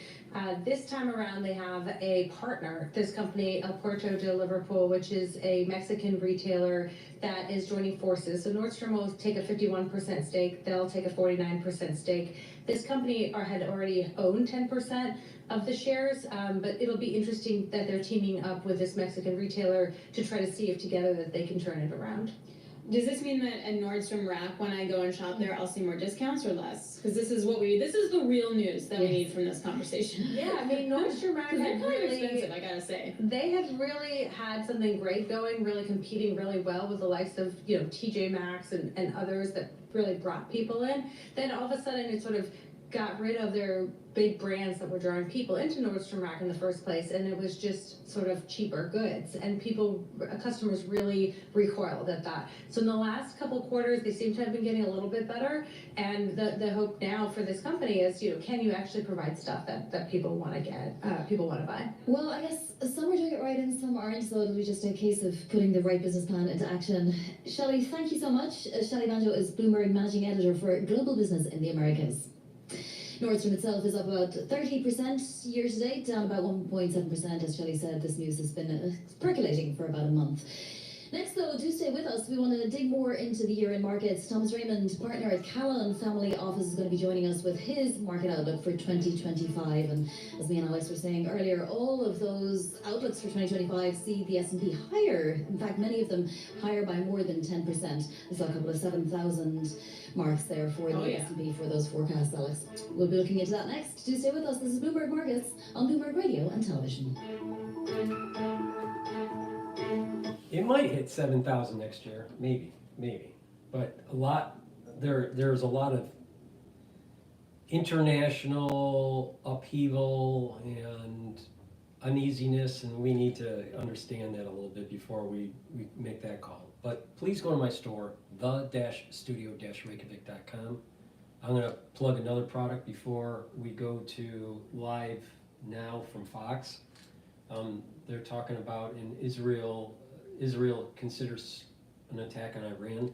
My take on the drones is that it's testing some capability, probably from defense contractors like Palantir, where they're going to be doing an offensive against Iran. So it's going to be Israel and the United States. I think it's going to happen in 2025. I suspect that there's going to be a major attack by Israel on Iran in 2025. But we'll see. Please go to my store, the-studio-reykjavik.com. The link is in the description of this video and all my videos. Get the nattokinase. Nattokinase is a supplement that I have added to my stack to be fibrinolytic, right? It helps to break up clots, but also to bring down LDL levels and increase your HDL levels. By bringing down LDL levels, you're reducing the chances of it being oxidized, so you're reducing the chances of plaque. So taking nattokinase on a regular basis, you're reducing plaque buildup by controlling your total cholesterol. Really important, okay? So this is a supplement that you should be taking to help with your cardiovascular. And it is synergistic with omega-3 because it helps to bring down LDL levels. It's also synergistic with olive leaf extract because olive leaf extract also brings down LDL levels. So I'm giving you a recipe on how to control your cholesterol, your total cholesterol, and move it into a good range. So you're reducing the chances of plaque, and you're slowly bringing the plaque down. If this type of method, by controlling your cholesterol through supplementation and proper diet and exercise, is a much better solution than taking statins. Don't you think taking ashwagandha is a better solution than having to take metformin? I think so. So take my advice, all right? Just try it. See if it's making your life better. Now, the best thing to do is take a blood work, get blood work before you start the protocol. Start exercising a little bit. Start doing balancing exercises, stretching, a little bit of cardio, a little bit of resistance training. Start a stack, whatever you want to do to focus on. And then after a year, do another blood work and take a look at your physique and see what your energy levels are and what your blood numbers are. Your blood labs are. And once you see that you're improving, that's going to be a confirming factor to continue going. All right, and what you'll notice is that you'll be able to tweak it a little bit. Add a supplement here, maybe reduce a supplement there, and tweak it for your biochemistry. And what's going to happen is you're going to get healthier and healthier and healthier. So, for me, what I have done is I've added nattokinase to my stack to control total cholesterol. My total cholesterol was never really high to begin with, but because I'm not just doing it for cardiovascular health, but I'm also doing it for anti-aging. So I'm slowly trying to mitigate chances of plaque buildup. And whatever plaque buildup over the decades of life that I've had, I'm trying to reduce. All right, and it can be done, but you have to be vigilant on it. It can be done though. NAC is a relatively new supplement that I've added to my stack. NAC helps to boost up glutathione levels, and it's another pathway to soak up free radicals. And a big part of improving your endocrine system, improving your immune system, improving the overall health of your tissue is soaking up free radicals. That's a big part. It's not the only part, but it's a big part. All right? So NAC brings up the glutathione levels, soaks up free radicals. It is synergistic with C60 because C60 soaks it up a different way. NAC soaks it up through the glutathione pathway. NAC can also calm your central nervous system, right? And put it into parasympathetic mode, which is good. If you have too much anxiety, you're in sympathetic mode and it causes higher cortisol levels, you want to calm that down. All right, NAC helps with that. NAC also helps to detoxify your liver and your kidney. So please go to my store, the-studio-reykjavik.com, and get the NAC. Ubiquinol. Ubiquinol is a supplement that I've been taking for a very long time. It's the highest bioavailable form of CoQ10. Ubiquinol is an antioxidant. It's synergistic with C60. It's also synergistic with NAC because NAC is an antioxidant through the glutathione pathway. Ubiquinol soaks up free radicals a little differently. It helps with the mitochondrial health, so you're going to have more energy, and it's neuroprotective. So this is really important. If you're 40 plus, you need to start taking neuroprotective supplements. So those are the supplements that I have to go over there right now, and I want to play the news from live now from Fox and get a little bit of understanding about their reporting on Israel considers strike on Iran. This was published 5 hours ago. I'd look over Khan Yunis in Gaza. Top Israeli military officials reportedly calling for an attack inside of Iranian territory. That's according to a new report from Israel's Channel 12, which is not entirely clear on the intensity or level of the attack. There's still kind of a lot left to figure out there. Now, all of this comes as Iran's supreme leader has denied that terrorist groups like Hamas, Hezbollah, and the Houthis function as Tehran's proxies. Ayatollah Ali Khamenei saying that if Iran, quote, takes action, it would not need any of them. As always, a lot to discuss out of the Middle East, so I do want to bring in Josh Haston, a correspondent with the Jewish News Syndicate. Thank you so much for taking the time to be here with us this morning. Thanks a lot, Josh. All right, so first off, I do want to talk about that report by Channel 12 as they say that there is a chance that we could actually see Israel attack inside Iranian territory. What does all of that mean, and what would be the overall significance of an attack like that? Yeah, absolutely. So, according to officials, Iran is the head of the octopus. So the Houthis have been firing ballistic missiles at the state of Israel. So one of the top security officials in the last 24 hours here in Israel indicated that why not go after Iran directly? Why not cut off the head of the octopus? Iran, of course, still striving for nuclear weapons. That is the biggest threat, not only to Israel, but the entire Middle East and the entire world, really. So it may happen. Israel, of course, in October did strike in Iran after Iran fired ballistic missiles at the state of Israel. We took out key positions there in Iran, taking out their air defenses and a lot of their missiles. So it is possible that Israel could decide to strike Iran again to send a message to them, stop funding the Houthis, and at the same time, even perhaps more importantly, stop your pursuit of nuclear weapons.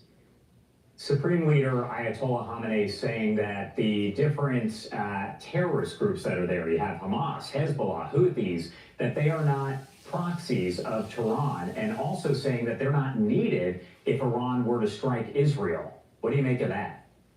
Yeah, number one, they are absolute proxies. Iran calls the shots, again, the head of the octopus, over the Houthis, Hamas, Hezbollah, groups in Iran or whatnot. So what the Iranian leader is trying to do right now is take away the attention from the fact that those groups are no longer the threat that they once were. Remember, Israel dealt significant blows to Hezbollah, to Hamas, We're in the process of dealing blows to the Houthis. So this is the Middle East. You try to show strength, and the Iranian leader is basically saying, no, we don't need those proxies. Yes, he does need those proxies, just like he needed Syria.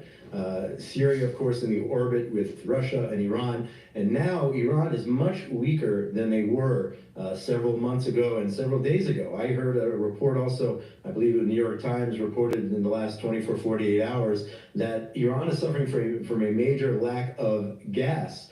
They have to make decisions whether they're going to use those remaining gas reserves to help the individual homes, help people heat their homes in Iran, or use them for government facilities. So Iran is in a world of trouble as a result of the fact that they don't have these proxies anymore, that Israel's already struck them, dealt a serious blow to their defense systems, and it shows you just Iran, how they've used their money through the years, not to solve these problems with utilities or whatnot. They've used the money through the years to fund these proxies, to develop nuclear weapons, to attempt to develop nuclear weapons, and their ballistic missiles program. So Israel may, in fact, need to strike sooner rather than later. And I think we'll have a lot of support once President Trump and his administration take over on the 20th of January.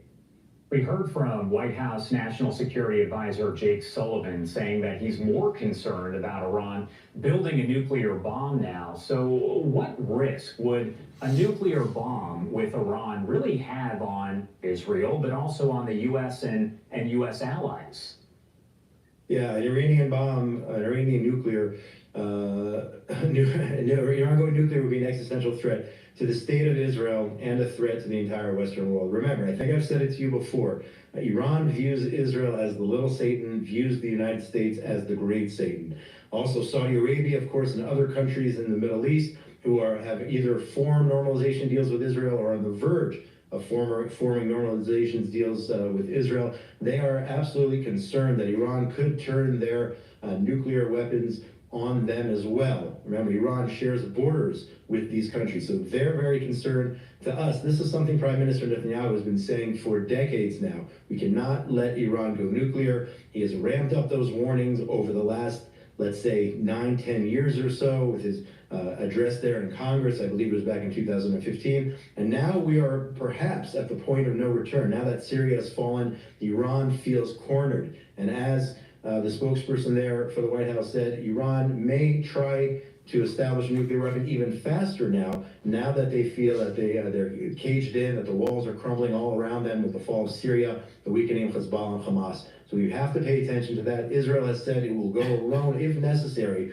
but I believe we will have a supportive administration in Washington to assist, if necessary, in taking out the Iranian nuclear threat. Just a just a little bit of a market update on Bitcoin. It's trading at around $93,000 a coin.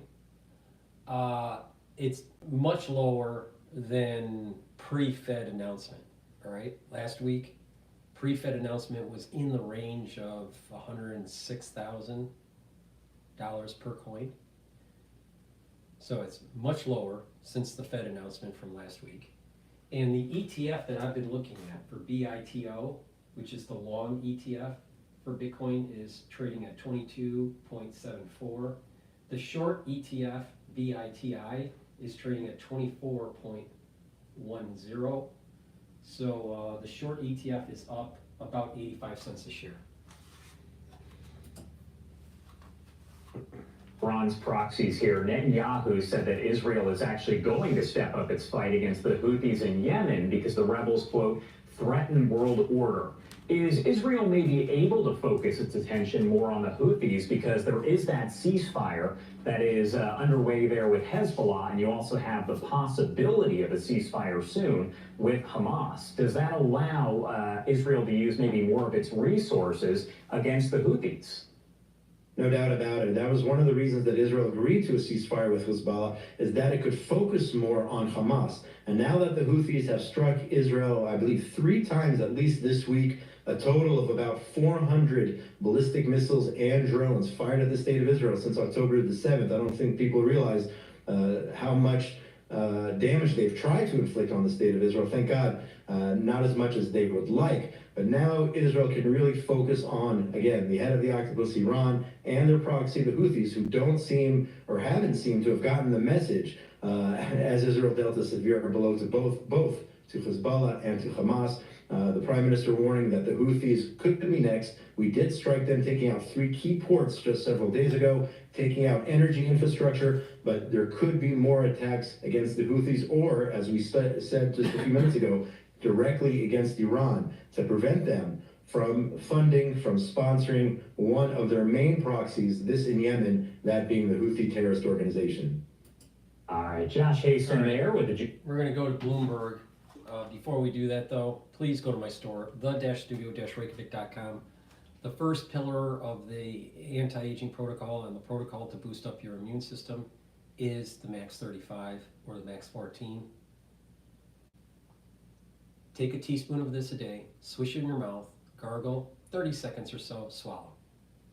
Very simple. Not feeling well because of the cold season, take a tablespoon or 2 a day. Do the same thing, swish it in your mouth, gargle, and then swallow. Take it every day, and what it'll do is it'll help to boost up your immune system, neutralizes pathogens. So please go to my store, the-studio-reykjavik.com, boost up your immune system, and take the Max 35 or the Max 14. All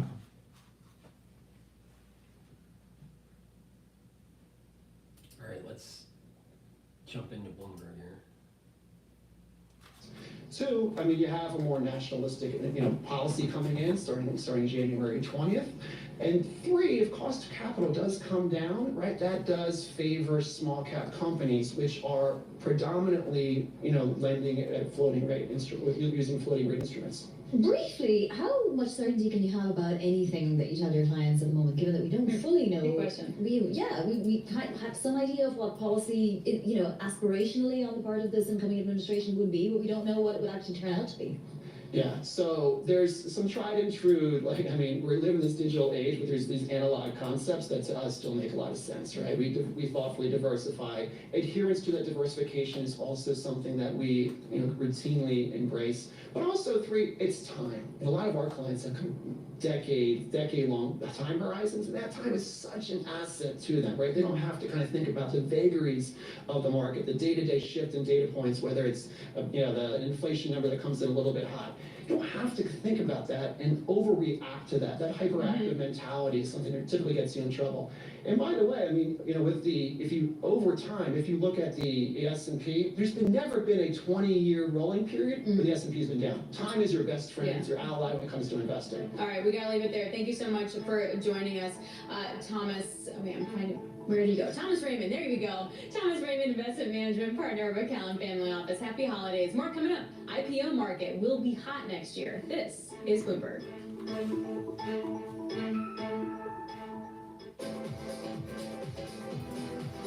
All right. Please go to my store, the-studio-reykjavik.com, and get the structural nanosilver gels. These are dual purpose products. I have 2 types. I have it in the dispenser that you can carry in your bag or in a tube form. Both work very well. It's made from structural nanosilver. It's a dual purpose product. You can use it as a skincare. They'll help to heal a wound. In addition, you can use it to neutralize pathogens. Put it on your hands, around your mouth, around your nose, around your eyes, around your ears. Lightly coat your nostrils. They'll stay active for 5.5 hours. So please go to my store, the-studio-reykjavik.com, and get the structural nanosilver gels. Get a couple, items for your household or as gifts for the holidays. It's a great way to help people go down a health journey. So please go to my store, get the dispenser version or the tube version. It's the-studio-reykjavik.com. So just to reiterate, all right, every show I do, or almost every show I do, so that means I have thousands of videos out there saying this, there are 3 pillars to improve your immune system and slow down the aging process. Neutralize pathogens so you don't get sick chronically. Soak up free radicals so you're reducing the stress in your cell and you're boosting up your energy levels. So you're taking strong antioxidants. And the 3rd pillar is lower inflammation. And lowering inflammation is taking things like turmeric and ashwagandha and lignans, all right? I've been saying this for 5 years. 5 years. So I was a little perturbed when someone said, I don't know what to take. And by the way, because of the censorship on YouTube, you have to say things a little bit coy. Because I had 2 channels nuked during the crisis. So on my store, I have many different supplements, and on my videos I explain on how to stack them to boost up your immune system. All right? And the anti-aging boxes that I have 2 types, the anti-aging boxes and the longevity boxes. And inside the anti-aging boxes is an anti-Fauci box. What do you think the anti-Fauci box is?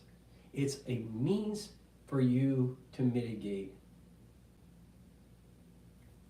certain seasons of the year. All right?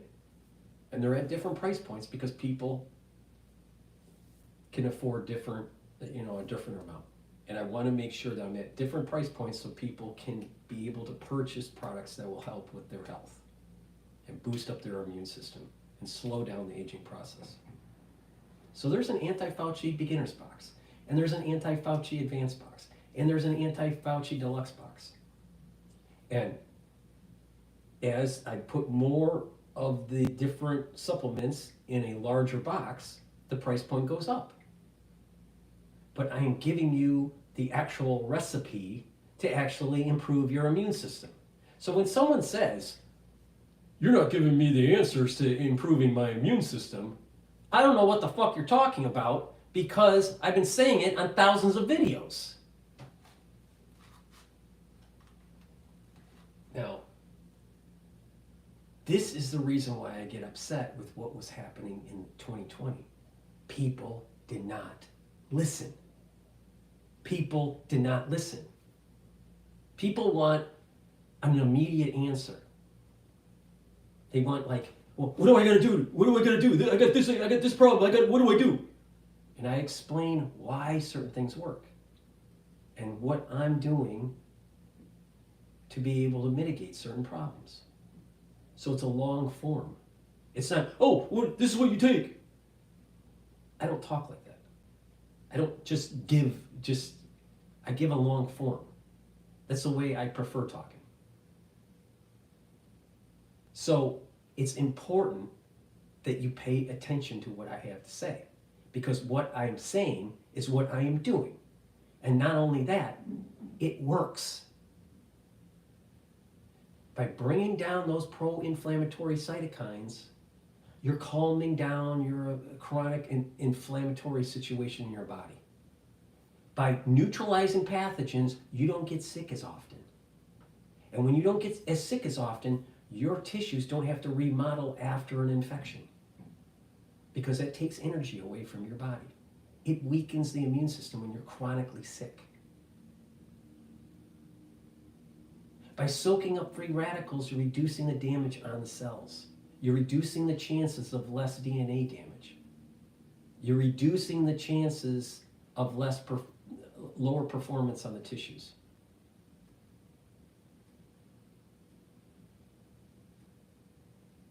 And so when you do this over time, you're not as sick as often, you don't have as much stress on the cells, and you calm down the immune system by lowering the pro-inflammatory cytokines.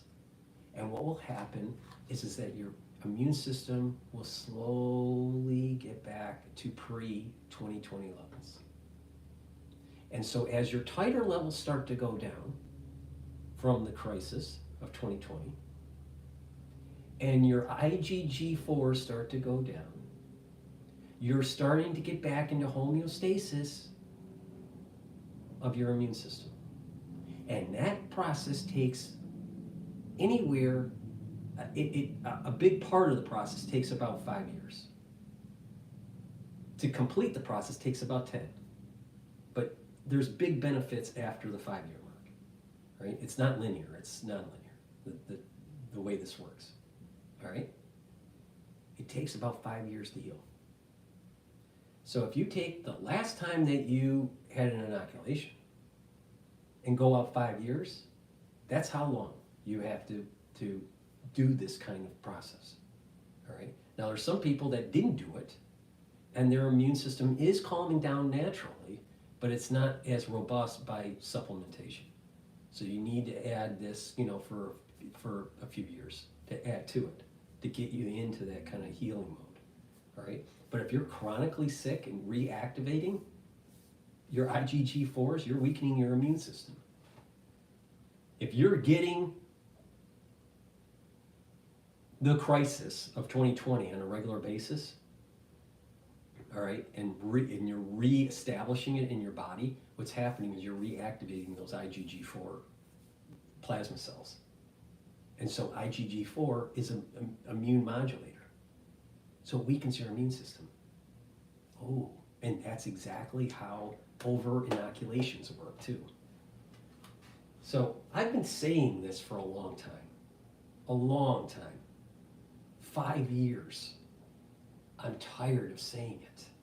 I'm literally tired of saying it. But I give you the recipe. I tell you what to do. 3 pillars. Neutralize pathogens, bring down free radicals, and calm down the pro-inflammatory cytokines. That means taking structural nanosilvers, taking strong antioxidants like C60, and bringing down the pro-inflammatory cytokines by taking the ashwagandha, the turmerics, and the lignans. I've been saying this for a long time. Then you add to that, which is in the anti-Fauci boxes.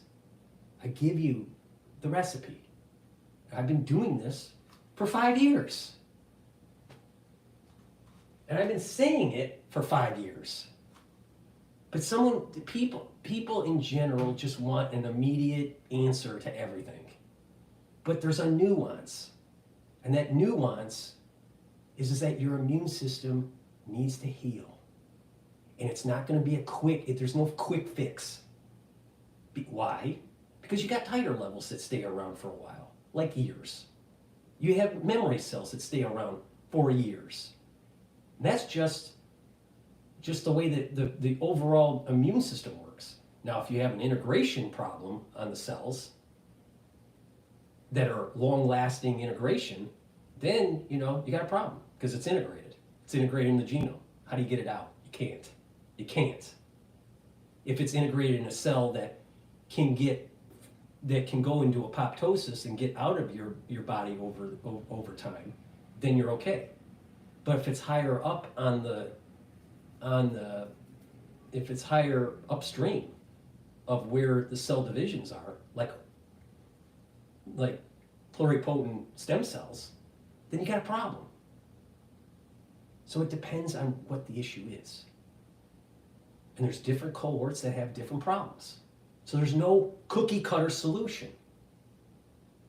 But the majority of the cases, most people will benefit by just calming their immune system down. Reduce the number of times that you're sick throughout the year. Soak up free radicals with strong antioxidants like C60, and bring down pro-inflammatory cytokines so you're not constantly reactivating your immune system where it's in a chronic mode. Your immune system doesn't want to work in a chronic mode. It wants to be calmed down. That's the reason why there is an immune modulation that takes place with Treg. If you don't have Treg, you have autoimmune disease. If you have too much Treg, then you're not activating your CD4s and your CD8s as much, and you have AIDS-like syndrome. So it takes time. There's no quick answer. There's no quick answer. If someone says just take vitamin D3 and everything's going to be fine, they don't know what they're talking about. Because there's feedback loops and there's things, and you just gotta kind of have to calm it down. Calm down the system as the body is slowly bringing down those titer levels. over time, as it's slowly getting rid of the memory cells over time, you're getting better and better. You're getting better and better. The problem is, what if a nefarious actor decides to release something? If a nefarious actor is out there trying to release something new that harms your biological system, then you got a problem. There's no quick answer. Never has been. There's no quick answer. Like, and this is the problem with the community out there is that they think there's a quick answer when you don't do anything except wait for the next release from a bioweapon lab. That's why I said the real root cause of this is you got to shut down the fucking biolabs. That's the root cause. Everything else is commentary. Everything else is just trying to put a Band-Aid over a major situation. And until the labs, these biolabs are shut down, we can only try to mitigate our risks. We're not eliminating them. We're not getting to the root cause. The root cause is there are people, there are countries, there are scientists doing things they should not be doing. Gain-of-function research where you're supercharging pathogens is wrong. Wrong. Don't need to do it. Because they're doing so many mutations that the chances of that happening in nature is really small. Because these mutations, when they're supercharging it, they're and situations. So it's this situation and this situation and this situation and this situation. So a probability of an and condition statement is very low. Could it happen? Yeah. But is it highly probable? No, not naturally. With these supercharging these pathogens. So they turn into weapon systems. And that's why I keep on saying the focus was not on the inoculation injury. The focus should have been on shutting down the biolabs because that's the root cause. And I am not wrong on this.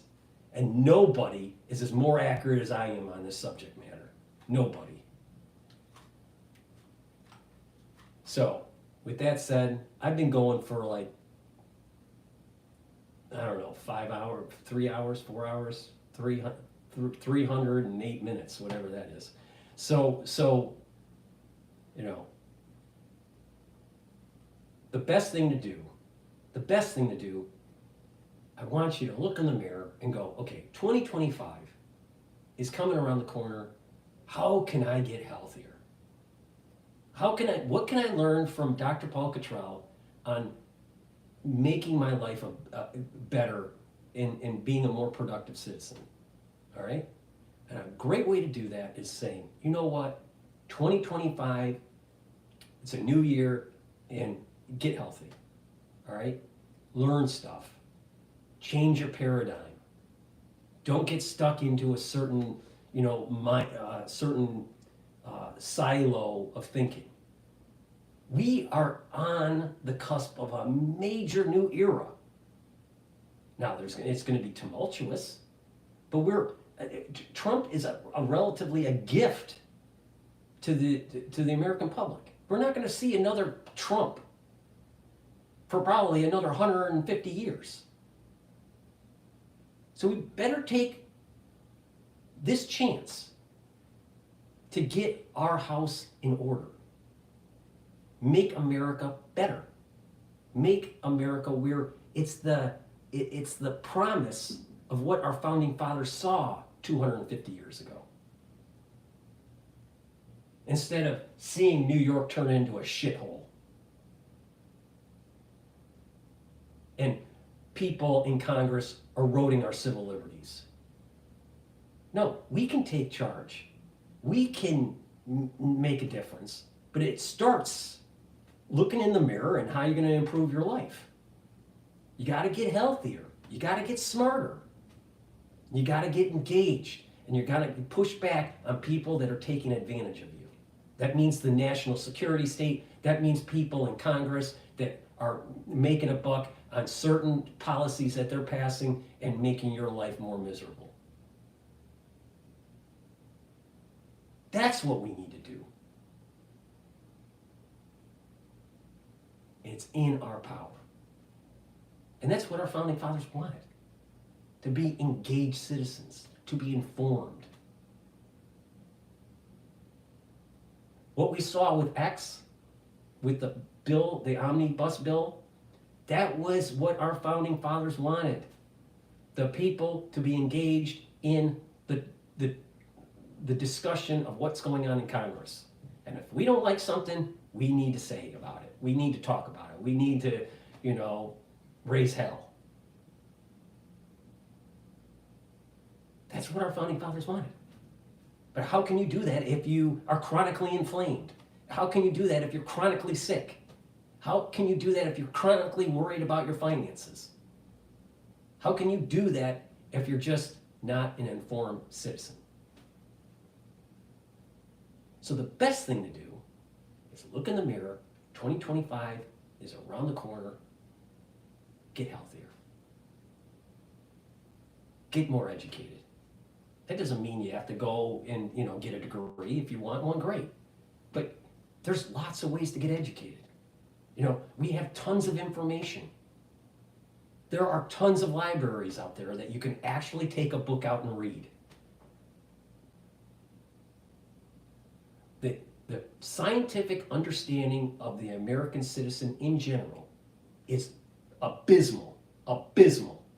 Now, I didn't understand that as a major problem in 2020 because I assumed that people were educated. But the problem is that there's many Americans that have a very low base of scientific understanding. Like at an elementary school level. That's unacceptable. Totally unacceptable. Totally unacceptable. So, with getting healthier, it also means learning more about certain subject matters.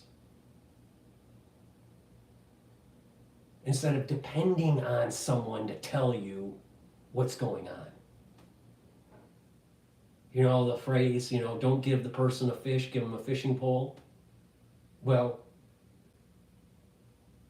read, learn. Be an informed citizen is how we're going to save our constitutional freedoms. Instead of people, fighting on the social media, pro-vax or anti-vax or blah, blah, blah. That was totally a waste of fucking time. Total waste. Why? Because it didn't get to the root cause of the problem. The root cause of what happened in 2020, the root cause of what killed my mother was a bioweapon.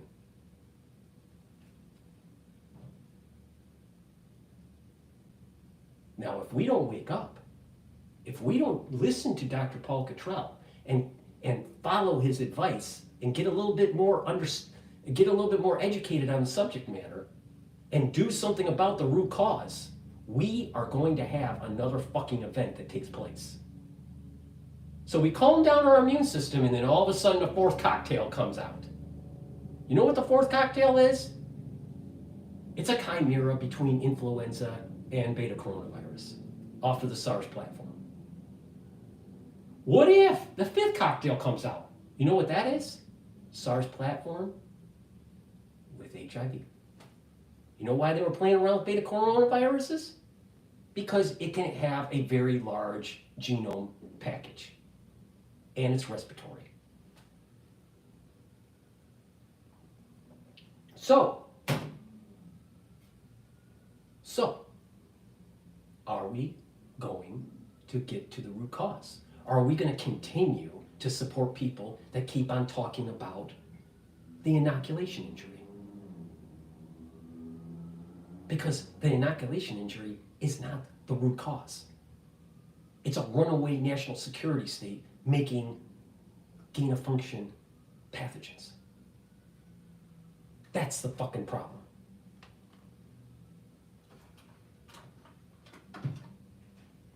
So, 2025 is around the corner. Look in the mirror, get healthy, get educated, learn about stuff. Be a better person. Enjoy this very unique situation that America is in right now, where we're ending the 250-year cycle and starting a new one. And it's up to us to make it a better cycle than the previous one. And that means that Americans need to pull up their bootstraps, not depend on other people, and you need to get educated. The scientific base on people for the average citizen in the United States is abysmal. Abysmal. It can improve, but you gotta look in the mirror and you gotta admit that there's a lot of people that don't know what's going on with the sciences. They're too focused on bread and circus. And when that happens, there's a higher probability when an uneducated group of people are being taken advantage of, there's a higher probability of them releasing something that is really bad for you. Now, why is Dr. Paul Cottrell so passionate about this? Why is he focused so much on this? Because I can see in the future Americans fucking up. Just like they fucked up in 2020. Now, hopefully, there's enough people that wake up that stop it from happening. But guess what? There's stuff in the freezer that's a hell of a lot worse than what we have ever seen in our lifetime. Please go to my store, the-studio-reykjavik.com. Get the supplements, get healthy, follow the protocol, boost up your immune system, and get educated. Thank you for listening, and have a nice day.